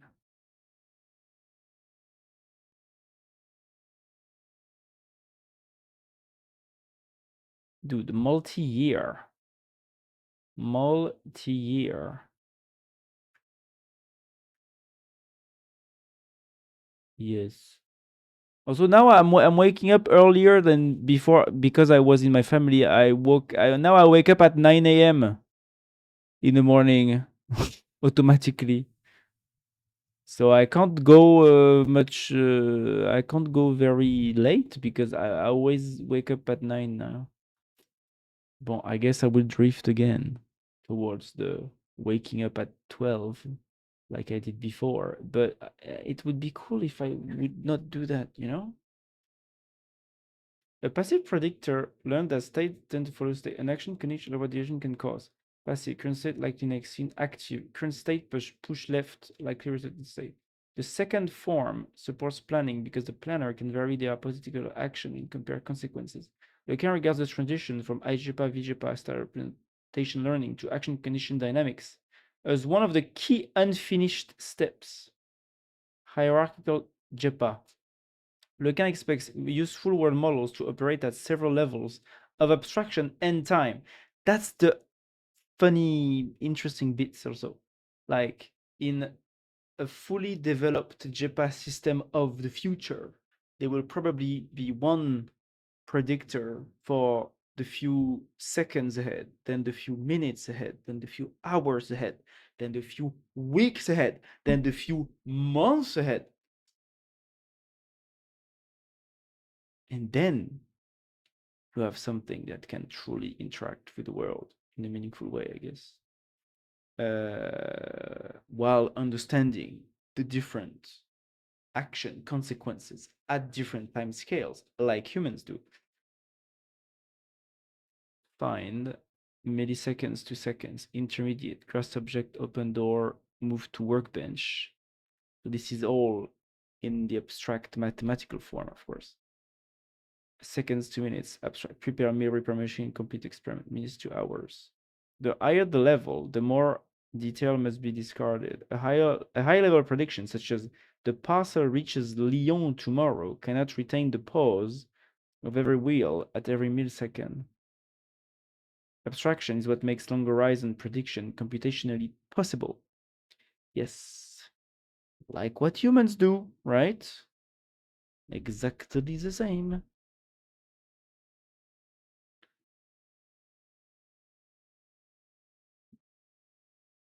Lacan has advocated hierarchical predictions in at least the 2022 Meta Autonomous Intelligence proposal. What is this?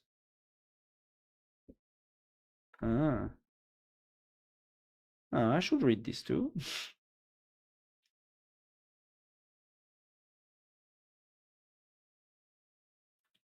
In an April 2026 hierarchical planning repost, he highlighted work in which intermediate subgoals improve long horizon planning. At ETH, however, he was explicit that no generally accepted solution to hierarchical planning exists. Why is that? Why? Like, to me, it seems like a pretty straightforward problem. Why is there no accepted solution to hierarchical planning as described below? Seems to be a pretty straightforward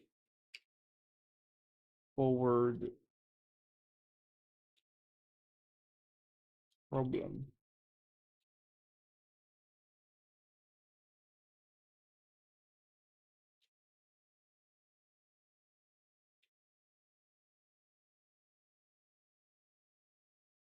In the right abstractions, concurrent without hand-designed sub-goals.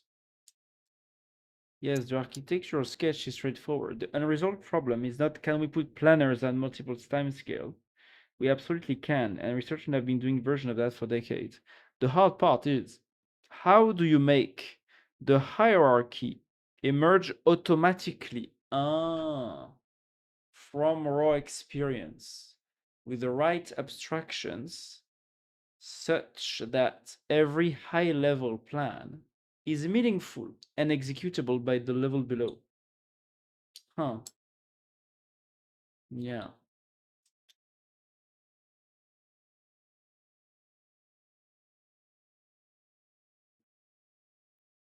Hmm. Yeah, because I guess since they want the same way they want the model to discover all the structures in the world that it's learning about naturally without contrastive methods or with information maximizing. I guess they would like something similar for the hierarchy of the timescales to also naturally emerge. Hmm. Interesting. The easy version, you can manually design high level, make coffee, get cup, put coffee in cup, add water, mid level, get cup, work to cupboard, open cupboard, grab cup, low level, grasp cup, move hand 4 centimeter, rotate wrist, close fingers.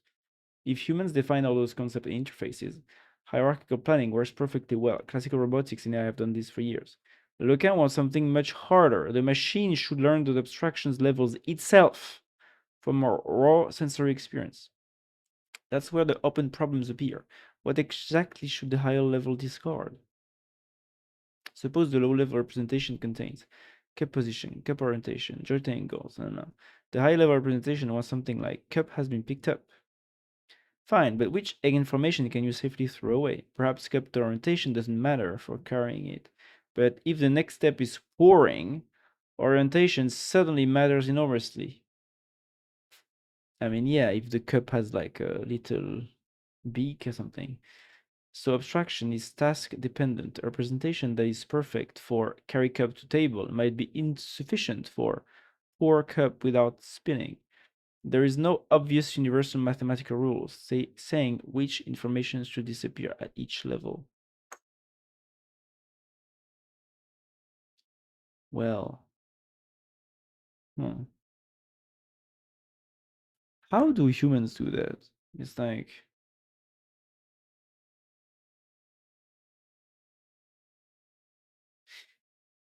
isn't it?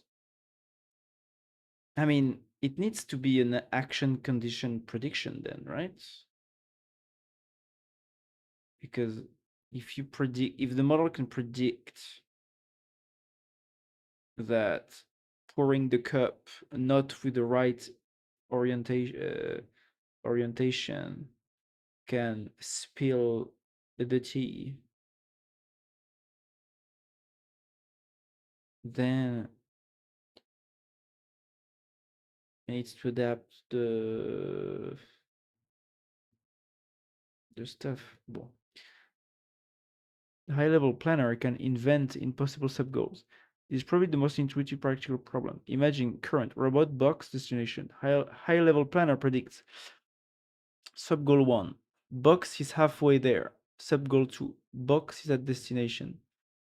Sounds sensible, but perhaps sub-goal 1 corresponds to the box floating the 20 centimeter in the air because that latent state looks statistically plausible to the high-level model. The low-level controller received rigid latent state and responds effectively. I have no sequence actions capable of doing that. A very recent 2026 paper demonstrates almost exactly this issue. Oracle intermediate subgoals work much better than generated ones. The bottleneck is often not executing a good sub-goal, it's generating sub-goals that the lower level controller can actually reach. This is a major reason the problem isn't solved. What is a high level action? At the lowest level, an action is obvious. Motor torque, move gripper, close gripper. But what's the action one level higher? Grasp, move object, open door. But who defines those? You don't want humans manually enumerating every possible skill. One promising solution is to learn micro actions, compress sequences of primitive action to latent vectors. The April June HWM work does precisely this. Encoder and obtain substantial improvements in long horizon planning.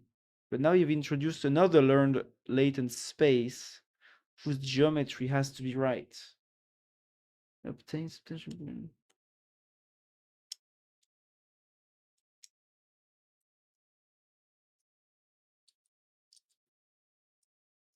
Compress sequences of primitive actions into latent vectors.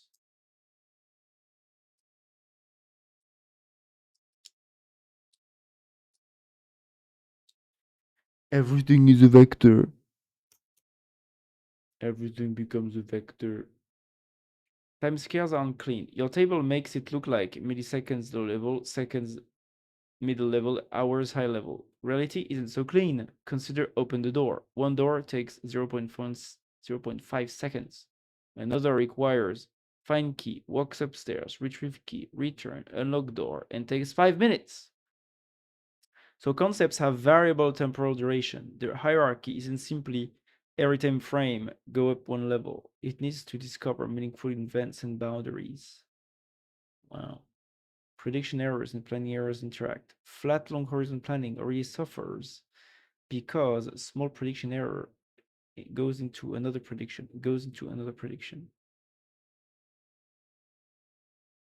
and errors accumulate. Hierarchical planning helps because the high-level model can jump farther in time, but the 2026 HWM work hierarching with latent world model explicitly demonstrates this advantage.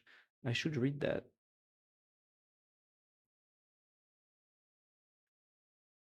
It's long. It's a long ass paper. Wonderful. Now we have a different problem. High level model makes slightly wrong abstraction. Chooses slightly wrong subgoal. Low level planner faithfully tries to achieve it. Error propagates through hierarchy, and the planner may exploit inaccuracies in the learned world model. So you're right that have coarse model make long-term prediction and fine model implement them is almost really obvious. What's unsolved is the learned interface.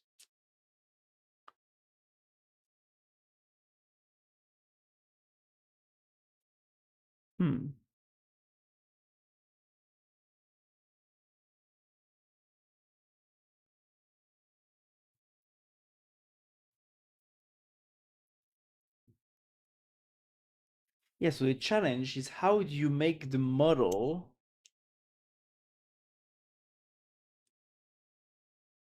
uncover the right time scales to use for each task? Can't we just like do something like, I don't know,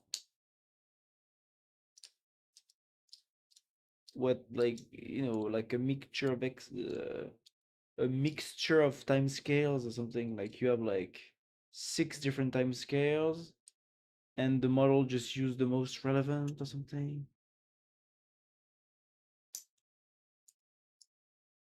Like you have like seconds, minutes, hours, half day, week, months.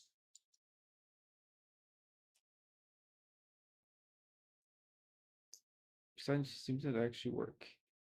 Alors, abstract plan. What information gets discarded? What counts as a macro option? What is a good sub goal? Is that sub goal reachable? When should we descend the level? How long should each abstraction last? Primitive actions. And the evidence in 2026 is particularly interesting because we're starting to see systems that actually work.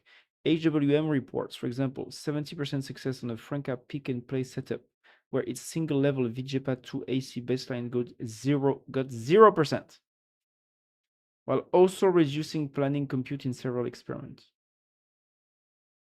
But another July 2026, July, so it's a very recent study, finds that simply adding a hierarchical layer can make performance worse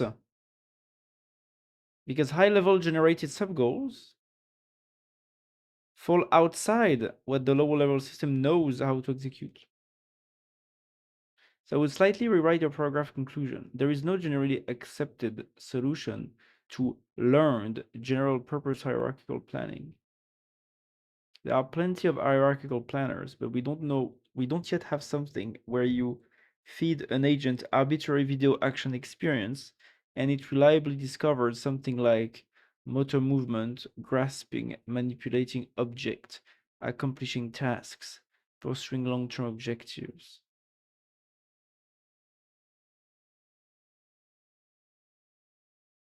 With those levels emerging automatically, remaining mutually compatible and generalizing completely new tasks. Voilà, that's the tricky part. With those levels emerging automatically, remaining mutually compatible, and generalizing to completely new tasks. That is the ambitious unsolved part of Lequin's proposal. But does Lequin have... But is Lequin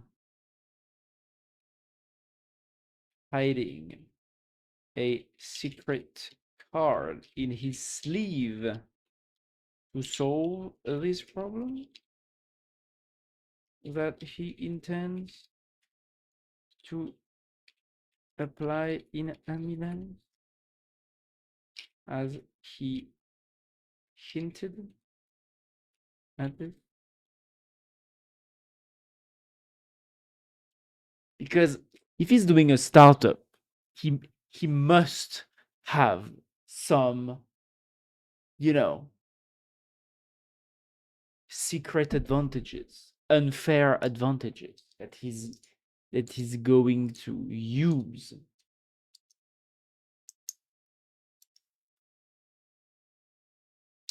Why would he do a startup otherwise? He could just, be hired by a university and publish papers like he used to do.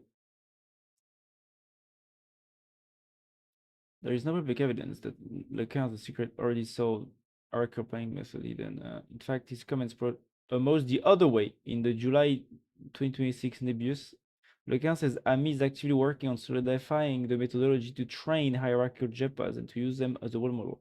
He described the intended mechanism quite openly. Short horizon JEPA layers learn relatively detailed representation. Higher layers predict farther into the future and thereby discard unpredictable detail, producing progressively more abstract representations. His hope is that those learned abstraction levels will naturally support hierarchical planning. A lot of card is betting on seems to be short horizon JEPA, little latent state, long horizon JEPA, more abstract latent state, even longer horizon JEPA, high level concept, sub goals. Action plus action condition world models plus planning in latent space. And we have already seen a complete research prototype in this direction. The April 2026 Hierarchical Planning with Latent World Model paper, co-authored by Lequin, trains world models at multiple temporal scales in a shared latent space. Yeah, so it's not the one model articulating several temporal timescales. It's different models trained at different scales. And I guess they need to interact with each other. The long horizon model generates latent subgoals for the short horizon model, while an action encoder compresses chunks of primitive action into latent microaction. It does this without task-specific rewards or hierarchical policies. The paper is probably strong hints of what Lequin thinks the solution might look like. But importantly, he does not speak as though the fundamental problem is solved. In the same nebulous interview, he says they have preliminary results that are promising, while admitting that learning human-level abstraction could either become straightforward once the core technique works, or could take a decade or more. Very cool. There is also a remarkably explicit answer to your secret card. Lequin says AMI tends to publish much of the fundamental research and open source much of the research code because they do not believe they have a monopoly on good ideas. He says the proprietary secret sauce is expected to be mostly downstream. Scalable infrastructure, domain knowledge, and making the models work reliably in particular industrial applications. So my current read is no hidden solved algorithm, but yes, there is a fairly specific research bet. The bet is essentially don't manually invent, grasp, open door, make dinner, but train predictive models at progressively longer temporal horizons and hope that the necessary abstractions emerge automatically long-term, because long-term predictions forces irrelevant detail out. Then use those hierarchical latent spaces directly for hierarchical planning. How would those different JEPA trained at different time scales interact with each other?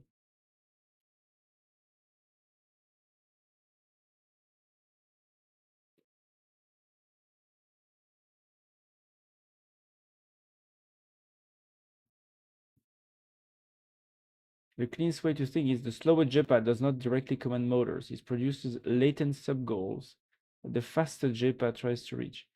In the current 2026, the hierarchy is actually quite concrete. Both levels operate in a shell. Yeah, but at this, if you look at humans, it's totally normal and expected. We have this problem too, where humans, we set to ourselves goals that we cannot fulfill, right?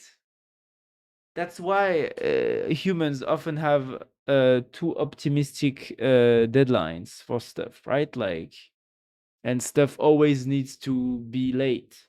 They always take more times than we think, because humans are very bad at fulfilling their own goals that they set for themselves.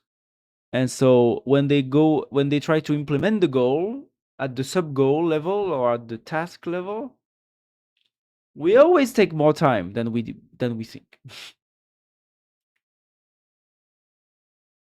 So if the bots struggle to reach the sub goal end state, they're doing just like us. You know, they're struggling just like us.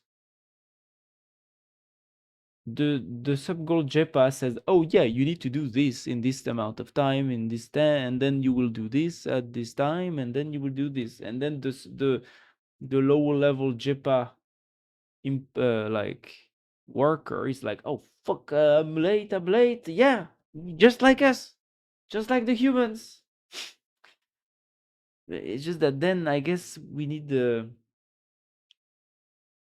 higher JEPA need the way to, okay, then the implementer takes more time than I thought, so I need to next time the sub goal need to be, I need to update my latent state with this new info.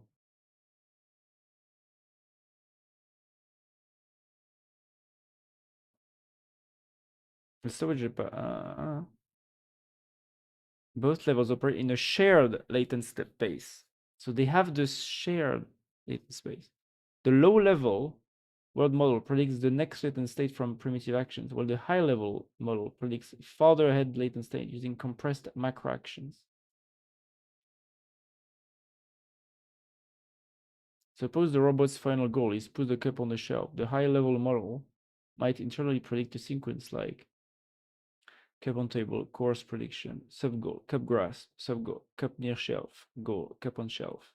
It doesn't need to explicitly label those states grasp cup or move cup. They can be just vectors in latent space The first predicted high-level state, say, is handed to a low-level planner as its target. The low-level world model then searches over actual primitive actions.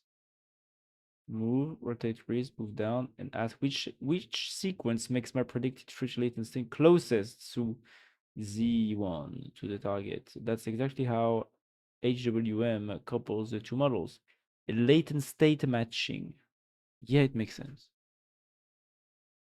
It makes sense. Yeah.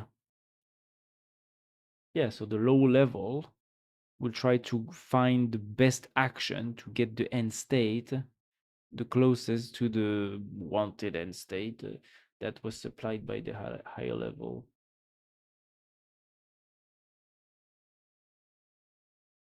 So it means that the higher level JEPA, yeah, it just have a wider time scale. The actions themselves are hierarchical too.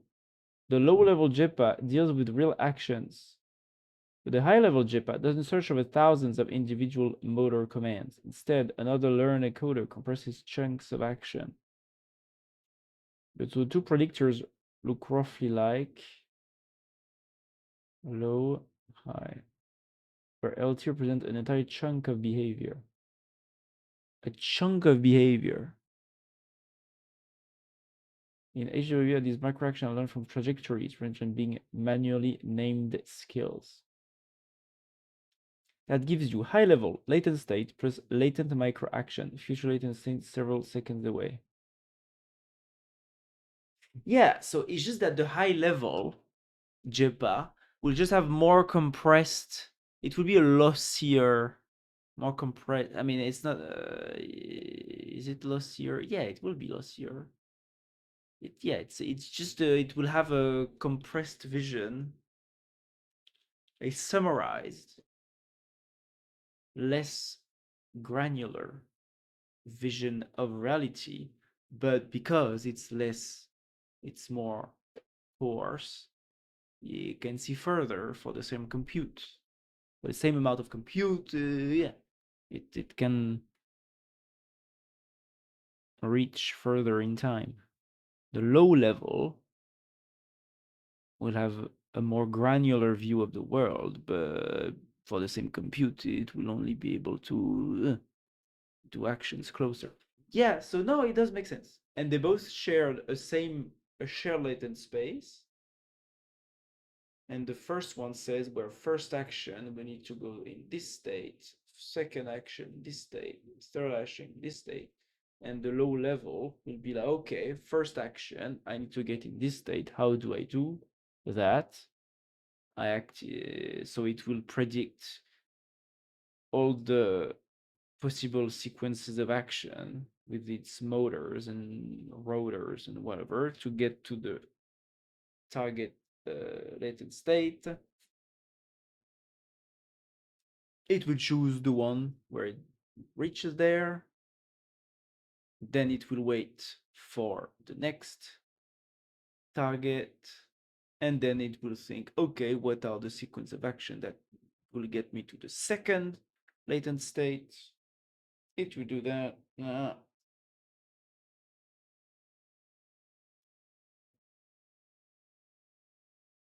Yeah, I mean, it makes sense. And both levels keeps correcting each other through reality. Ah oui, voilà. Also, crucially, the high-level system doesn't make a 30-minute plan once and blindly executes it. It uses a model predictive control. Plan, execute a little, look at the world again, run code, actual state, replan. In the HWN robot experiment, both high and low-level planners replan repeatedly as observations arrive. That makes sense. Damn, that's good. I need to read this fucking paper.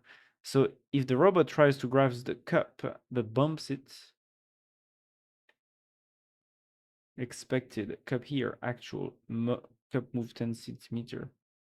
The encoder produces the new actual latent state. I mean, yeah, the latent states that the models are operating in needs to be the same as the real world. So yeah, they need to recompute it every time.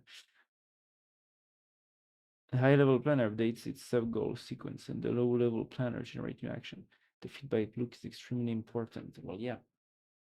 What Loka ultimately imagines could go further. The current HW only has two levels, and it currently uses the same latent representation space at both levels. The authors explicitly say this may not be enough for more open-ended, long horizon reasoning. Really? Future systems may need progressively coarser level-specific abstractions. Well, yeah. A full hierarchical JEPA might therefore look like level 4 hours, level 3 minutes, level 2 more. Communication will probably happen both ways. Top down, higher level. Here is a step I want you to reach, lower level. Bottom up, actual observations, lower level representations, higher level state estimate replanning. Damn, this is pretty cool. This is pretty cool.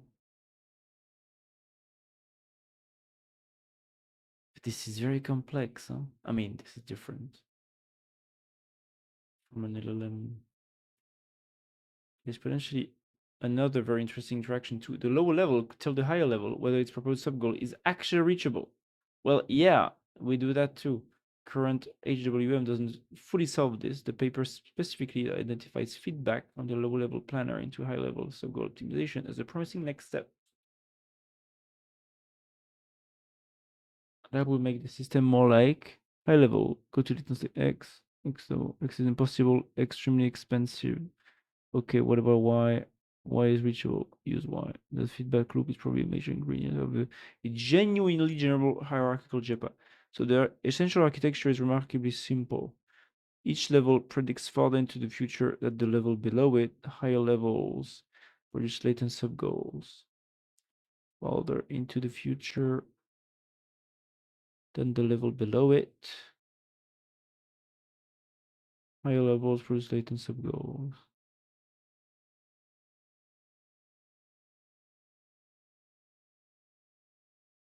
Lower level turns those subgoals into increasingly concrete action sequences.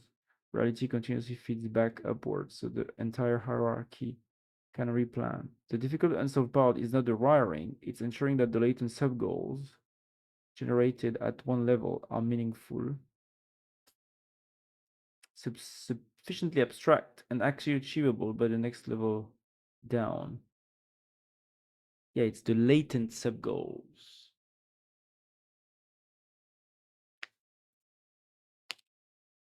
Huh. Well, yeah, there will need to be some feedback or whatever learning, because like if the high level keeps being too optimistic about how much time a low level task is going to take, it needs to adapt. That's true. I don't know, but they both update their latent space representation, so they should. It's going to be part of the latent state representation of the world. That the lower level is actually slower than it thought before. I hope, maybe. Bon, let's read the last one. The highlighted work in which intermediate subgoal improve long horizon planning. Yeah. Okay. Last one. Recent directions he publicly endorsed. Lequin's social post in 2026 show where he thinks the JEPA program is becoming more concrete. The world model. In March, he enthusiastically described it as a clean recipe for changing a JEPA world model in a LinkedIn repost. The detailed benchmark and efficiency claims belong to the researchers he reposted. Lequin's own contribution is the endorsement. Boom, a clean recipe to train a JEPA world model. Oh. Easy to train end-to-end without any tricks. Excited to lower so end-to-end JEPA learn one more direction from pixels. No heuristics. No heuristics. 50 million params, one GPU, full planning under 1 second. Mm.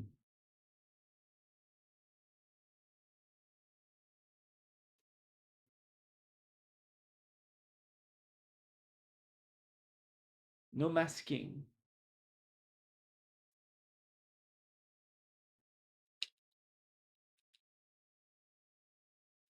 Ah, see, Greg. That's the regularization constraint or whatever. MSC, that's the loss, mean square error. Predictor. Encoder. Predictor. That's the target encoder. Context encoder, target encoder. Now we train the predictor to predict the target. Okay, see Greg.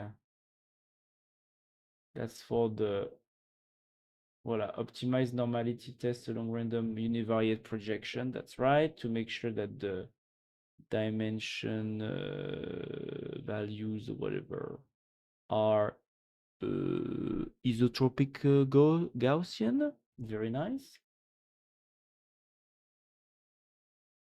Therefore, I guess it's more likely that the representations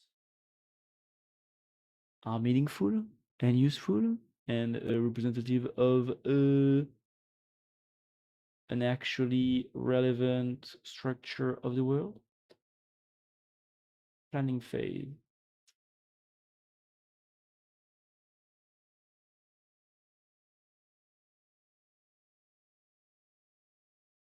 Planning phase, encoder, predictor, predictor. So cost solver, update action based on the cost. Push T. Whoa. OG bench cube reacher. So he did all that in simulations. That's pretty cool. Reacher. Ultra fast planning, full planning, Dino le world model. Push T, fixed flops. Ah ouais. Competitive success rate. Dino. That's other JEPA based. Give it a try. I need to read this paper. Hierarchical subgoals. In April, he promoted action condition predictions of intermediate states for long horizon planning. Action conditioned prediction of intermediate states for long horizon planning in the hierarchical planning post. Hello Taras, how are you?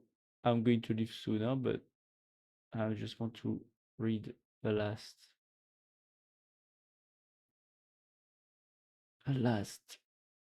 bit of JEPA. New paper, hierarchical planning by production subgoals for long-term predictions. I guess I need to read this too.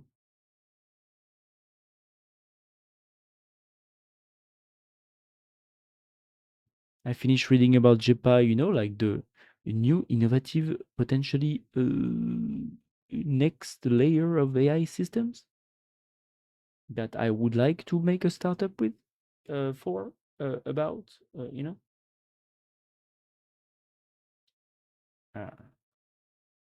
Theory and identifiability. In May, he highlighted theory and visualization about what a predictive representation can identify in a research post. Technical claims in the repost should not all be attributed to him personally. Online adaptation.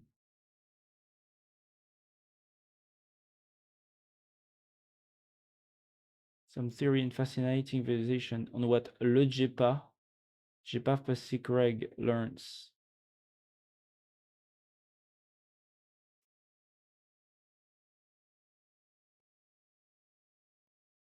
Huh.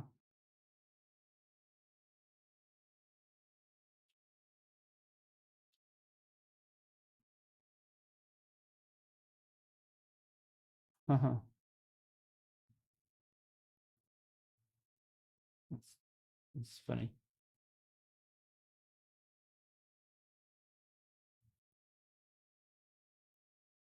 Online adaptation. In July, he wrote that world models perform better when they adapt on the fly.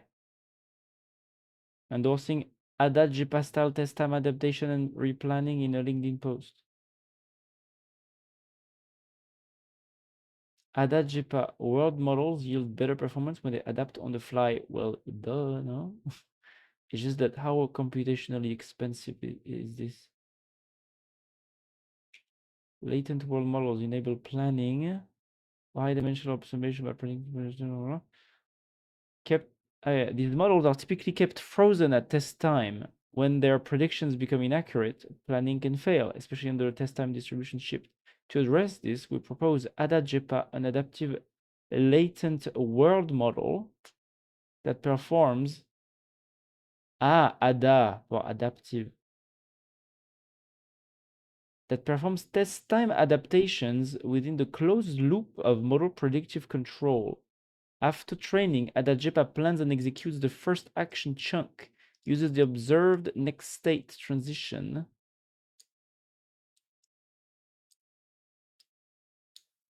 as a self-supervised adaptation signal and replans with the updated model. This closed loop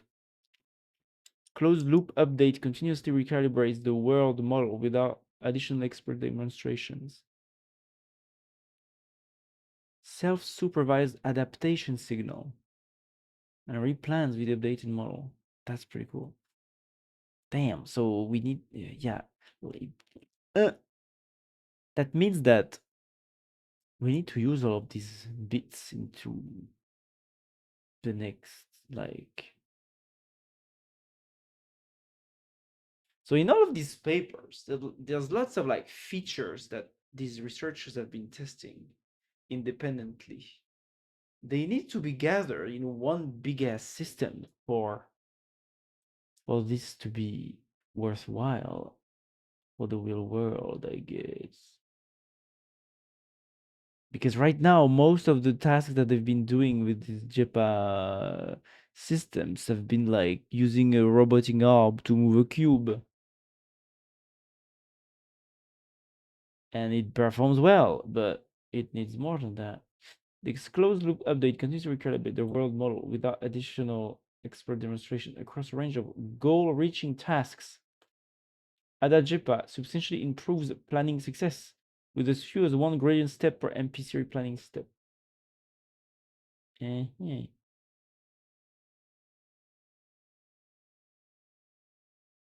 Together, this endorsement suggests a shift from learn a good visual representation towards the engineering stack required for control, action conditioning, anti-collapse regularization, SIGREG, hierarchy, yeah, more multi timescale, adaptation with the ADA, and planning. Yep. And we will leave the 7 for later. Now I will go to bed because my eyes are red. I'm not sure if my eyes are red, but I'm tired. That's the message. So I will wish you a good night now. Good night, everyone. See you, see you, see you. That's right. Thank you for the whip. Always appreciated, Yannick.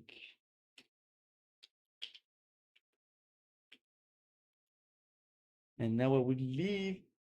Wish you a good night. Thank you for being here. It was a great reading stream. Watching some TikToks, stream, everything. Thank you for everything. I think I will probably stream on Wednesday or maybe Thursday. I'm not sure. When is Thursday?